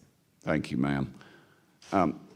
Why is Mr. Mendelson, why has your council continued to push these soft on crime policies when violent crime apparently has skyrocketed in Washington, D.C. as a result? Well, I don't agree that we have done that. In fact, in my statement at the beginning, I noted a number of changes to the law that the council. Yes, sir. Well, yesterday, though, we stepped in and have changed a couple of those laws that we felt like proved that y'all were soft on crime. One of those was the age of 14. That actually was adopted by Congress in 1970. Okay. What about the one where they're not allowed to chase someone who has stolen a car? We revised that law, I believe it was last year. Yet we had to. When I say revised it, there were complaints we were hearing from the police chief, and we made changes to that law. Okay. In your statement regarding oversight efforts, you stated that these bills were a completely unnecessary intrusion on the district's ability to make and enforce our laws because of the recent work that council has been doing to combat crime. Are you aware that juvenile crime in Washington, D.C. has increased every year since 2020? I don't believe that's Correct, but the data, the Attorney General would have the exact Okay. data. But I will say that juveniles should not be involved in crime. And that should be the goal of any society, of any community, and that's our goal. We do not want juveniles involved in crime. We want them in school, we want them learning, we want them to have every opportunity to achieve as an adult. Okay. In 2021, Mayor Bowser requested $11 million for additional funding for police officers. In response, you and your colleagues on the D.C. City Council proposed a compromise package that would appropriate $5 million to police officers and various amounts to gun safety initiatives.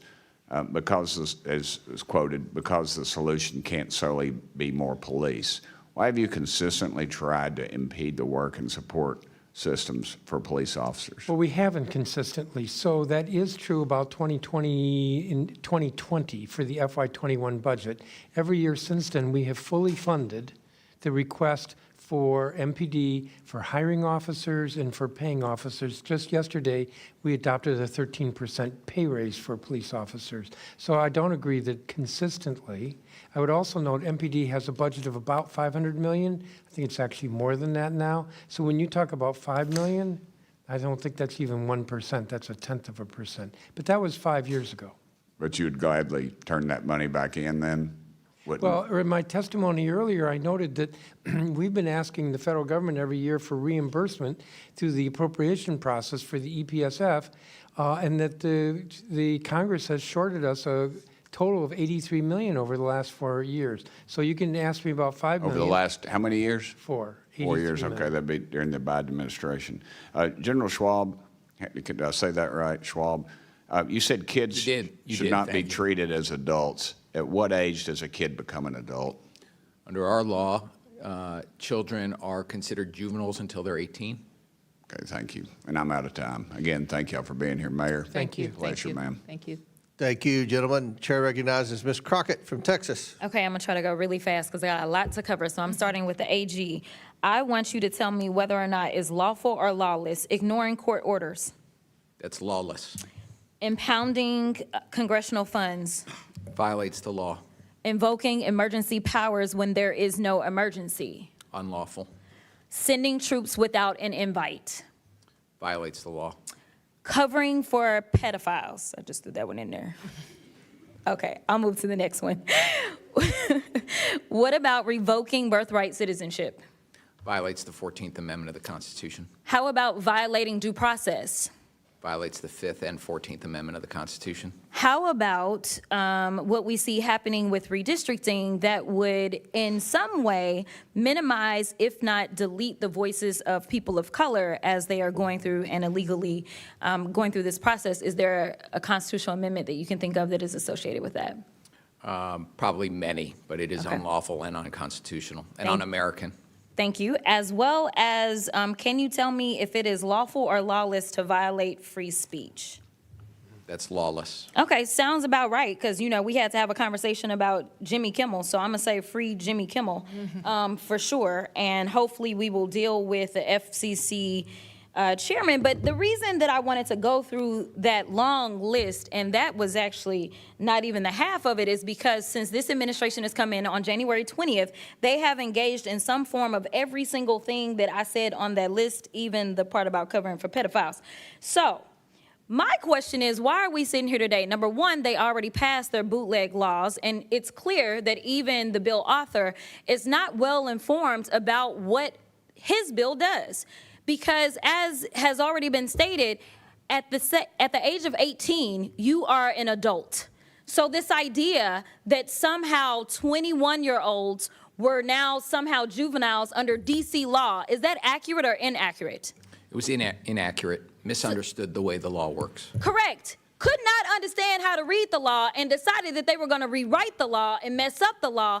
And to be clear, we were talking about judges being able to have enough discretion to decide whether or not they were going to give someone an opportunity maybe to clean their record, such as the bill author was given that opportunity under Florida law because his second felony was picked up when he was 21, to be clear. So he was older than 18. And under this law, if you were under, 25, so 24 or under, then the judges had discretion, correct? but only in certain kinds of cases, not the most serious cases. And in fact, that discretion was, as we know, exercised very rarely. And it would have been an opportunity had the Congress wanted to talk with the folks who are involved in applying that law and seeing how it works to understand that this is not a law that's out of sync with other states, and it's working. Thank you so much. And the reason that it matters is because now the gentleman from Florida is trying to become a governor, and chances are maybe D.C., once they get statehood, could have had a future governor that had a second chance. But since they don't want other people to have chances that they've been given, they want to just pretend like they are bigger and better and badder than. So I will move on because I am frustrated that we are having this hearing when we know that this administration can't take care of their own business. As we know, they recently illegally bombed yet another Venezuelan boat, and we may be headed for a war. We know that this particular president has decided that he wants to shake down people as relates to the First Amendment because he has filed not one lawsuit, not two lawsuits, but he has filed numerous lawsuits. He filed a lawsuit against the New York Times. He filed one against the Wall Street Journal, against CBS, against ABC, against the Des Moines Register. He is doing all of this because he wants to quash any speech that is not appreciative or lauding him, which is pretty much anything that's factual. So let's talk a few facts about these January 6 felons that should still be incarcerated because they went through the process, but because they were doing things on his behalf, of course, he wanted to let them go. So they released more than 1,000 people who participated in the insurrection on this government, many of whom had previous criminal records, like Mr. Theodore Mendenforth, who was convicted of predatory criminal sexual assault of a child, or Mr. Peter Schwartz, who had 38 prior convictions, including one where he beat his wife by repeatedly punching and biting her. Trump also pardoned Mr. David Daniel, who was convicted of production and possession of child pornography. Trump also pardoned Mr. Daniel Ball, who, quote, threw an explosive device that detonated upon at least 25 officers during the Capitol riot. He also had a record for, quote, domestic violence by strangulation. I'm not done. Trump also pardoned Mr. Andrew Taki, who sent nudes to an undercover law enforcement officer who was posing as a 15-year-old girl. Mr. Casey Hopkins also received a pardon from Trump, and Mr. Hopkins was convicted of forcible rape. According to court records, he, quote, had forcible intercourse with the victim, choked her to the point of impairing her vision, banged her head into a wall, and urinated into the victim's mouth as he humiliated her. These are the people that he decided to release in the streets of D.C. So if anybody does need to clean up D.C., I would agree it is this man, because he is the one that is causing half the crime that we have. Not only is he participating in the crime, but we know that he instigated the insurrection. And if I did say that I had one issue with the Biden-Harris administration, it is the fact that they did not move forward and make sure that this man was put where he should have been put. Because the last time I checked as a criminal defense attorney, and Mr. Attorney General, you may have a different experience, but I never had a defendant that had 34 convictions for felonies and did not spend one day in jail. Never in my life. And the last time I checked, the party of law and order is the only one that decided that they would be out of order and decided to nominate someone who was not only indicted but was actually convicted of multiple felonies. That has never happened in this country, and it is a shame that we are dealing with it now, and now he wants to tell y'all how to do your jobs. Okay. I thought you were going to say when you had one problem with the Bidens, I thought it was going to be of any city in the country. Would you describe that as a safe city? I have heard every statistic and factoid, and they're all different about where our city. Are you disputing that Washington, D.C. is the 4th highest murder rate in the country? I'm not familiar with that statistic. You're not familiar with that statistic. What I know, this is your city. Mr. Gill, respectfully, this is your city. Respectfully, I know that we have driven our murder rate down. What was the homicide rate in 2014 before you were elected? I don't know. Do you know how much the homicide rate has changed during your tenure as mayor? I do. How much? It has gone up. It's gone up by and it is about going 70%. down. It's gone up by about 70% from I don't think that's 2014 to correct. I don't think that's 2024. Those are correct. from the Metropolitan Police Department. I That don't is think correct. that number is correct. You should know the crime Yeah, and statistics for your own city, I do know especially my whenever crime it's this statistics. dangerous. Do you know how carjackings have trended during your time in office? I know that they have gone down. They're up over 500% since from 2014 to 2024. That's not a safe city. I don't think any person would call that a safe city. We'll move on. Do you agree that defunding the police makes our communities less safe, don't you? This Do is you my think answer. that defunding the police This is makes our my communities answer. less safe? What I know is that people have moved here. People have sent their kids here. People have started businesses here. We have record. Does we have defunding the record police make our visitation, communities and more so or less those safe? are the indications defunding the police of make a our city communities where more people or want less to safe? live, work, and You visit. won't even back your own police department right now. I'm asking you, does defunding the police make our communities more or less safe? And you won't give me a straight answer. I've already answered that today. And why don't you tell me again, do you think that defunding the police makes our communities more or less safe? I've never defunded the police, nor would I. So you think it makes our communities less safe, is that correct? I just told you, I've never defunded the police, and I never would. I understand that. You know, you may not have defunded the police, and that's a good thing, but you did provide a $125,000 grant to an organization lobbying to defund the police. Are you aware of that? What is that you just raised? It's an organization called HIPS that you provided just this year, fiscal year 2025. a $125,000 grant to. I think we funded them to do public health work. Quote, "It's time we shifted to a society free of police and systems of incarceration." We fund them for public health work. For public health? Yes. Does this make our communities more healthful?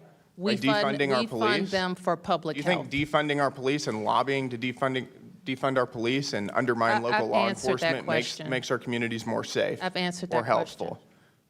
Do you think that providing tax dollars to an organization who wants to defund our police is good for the residents of Washington, D.C.? We wouldn't fund them for that purpose. We would But you fund them. funded them, and you chose to give them money. You gave them hard-working tax dollars to an organization that wants to defund the police. We fund them for public health. Do you think that giving housing, free housing to illegal aliens is an appropriate use of tax dollars?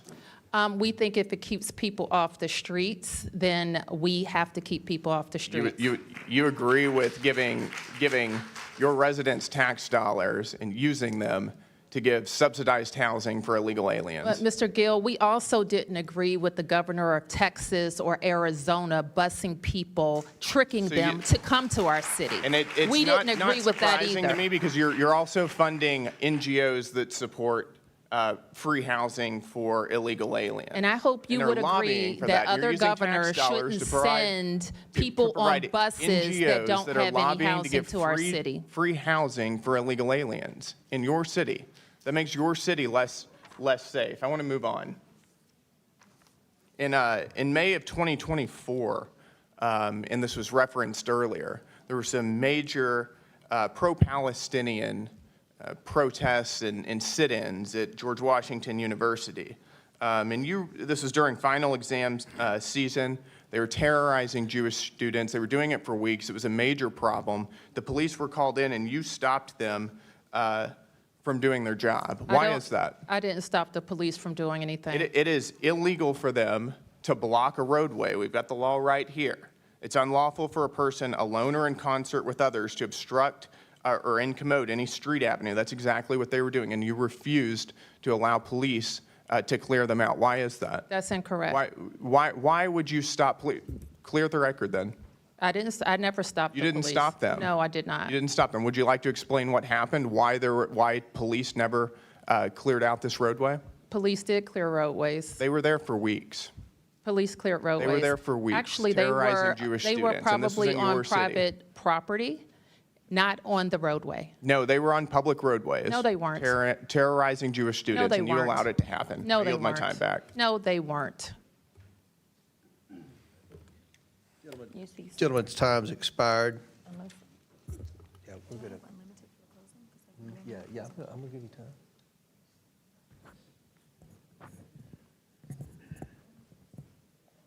All right, I'm gonna recognize the ranking member for some unanimous consent requests.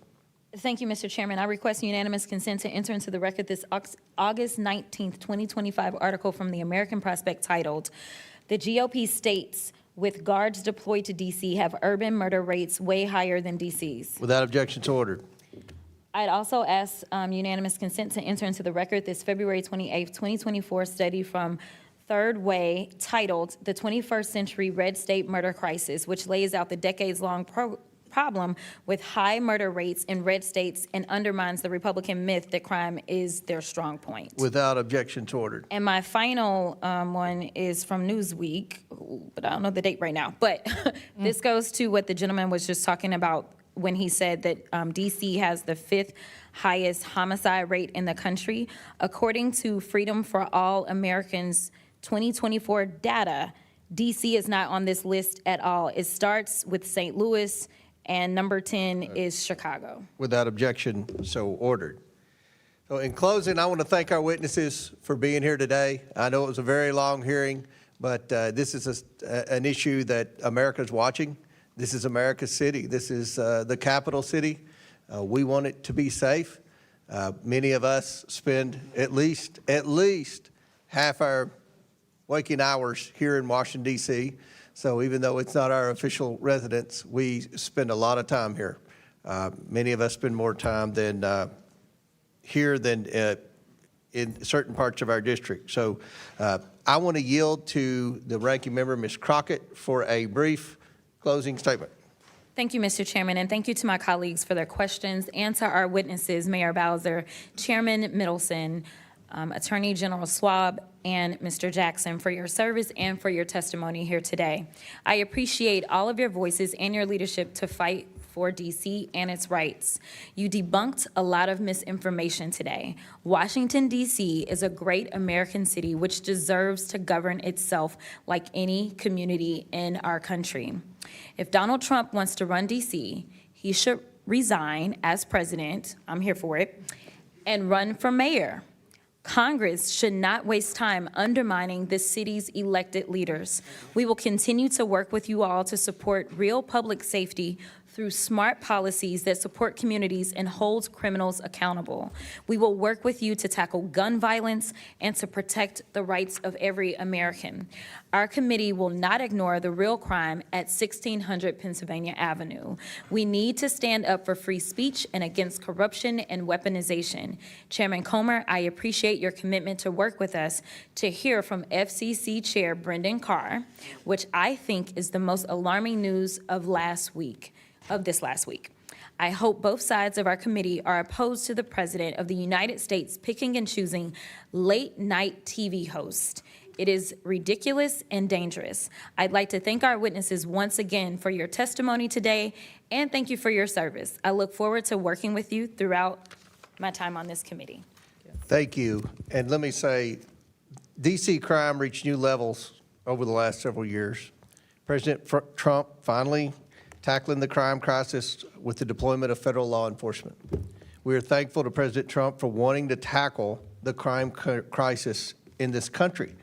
That was an issue in the presidential election, and it was an issue which every poll shows was important to voters all across America, especially urban and suburban voters. So we commend him for sending troops into the cities to support what local law enforcement we have. And I know, Mayor Bowser, I appreciate you and your leadership in the city. I know you're in a very difficult position as mayor. We believe that a lot of the problems stem from a lack of accountability where our law enforcement's hands are tied in Washington, D.C., as well as our juvenile justice rules and laws and system is not where it should be to hold the most vicious criminals accountable, regardless of their age. And I think you're doing a good job in a tough position. We disagree with a lot that the council has done. We would love for the Attorney General to be more aggressive. Hopefully the legislative agenda that the President supports, that we've passed out of this committee, hopefully it'll become law, and we can see if those new laws help hold people accountable and lower the crime rate in Washington, D.C., which is what the goal of this committee is. It has nothing to do with race. This has nothing to do with discrimination. This has nothing to do with picking on Washington, D.C. This is our home too, and we want to make Washington, D.C. safe. We have employees here, and we have a whole lot of constituents that come here every day. And we want to make this city safe, and I think we can work together, and I look forward to working with the council, Chairman Mendelson, with the mayor, with the Attorney General, and with everyone, all the stakeholders in Washington, D.C. In the same collaborative way that we were able to bring the Washington Commanders back to Washington, D.C. In the same way we passed the Show Up Act, which I think's been part of the economic development woes in the city.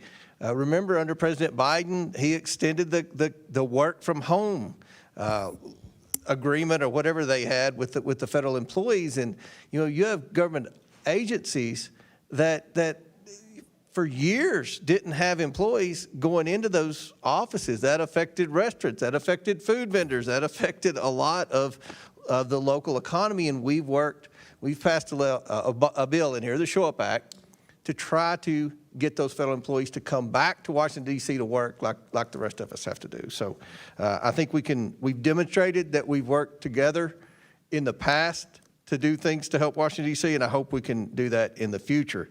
Because, again, our goal is to make this city safe for everyone. So with that, and without objection, all members have 5 legislative days within which to submit materials and additional written questions for the witnesses, which will be forwarded to the witnesses. If there's no further business, without objection, the committee stands adjourned.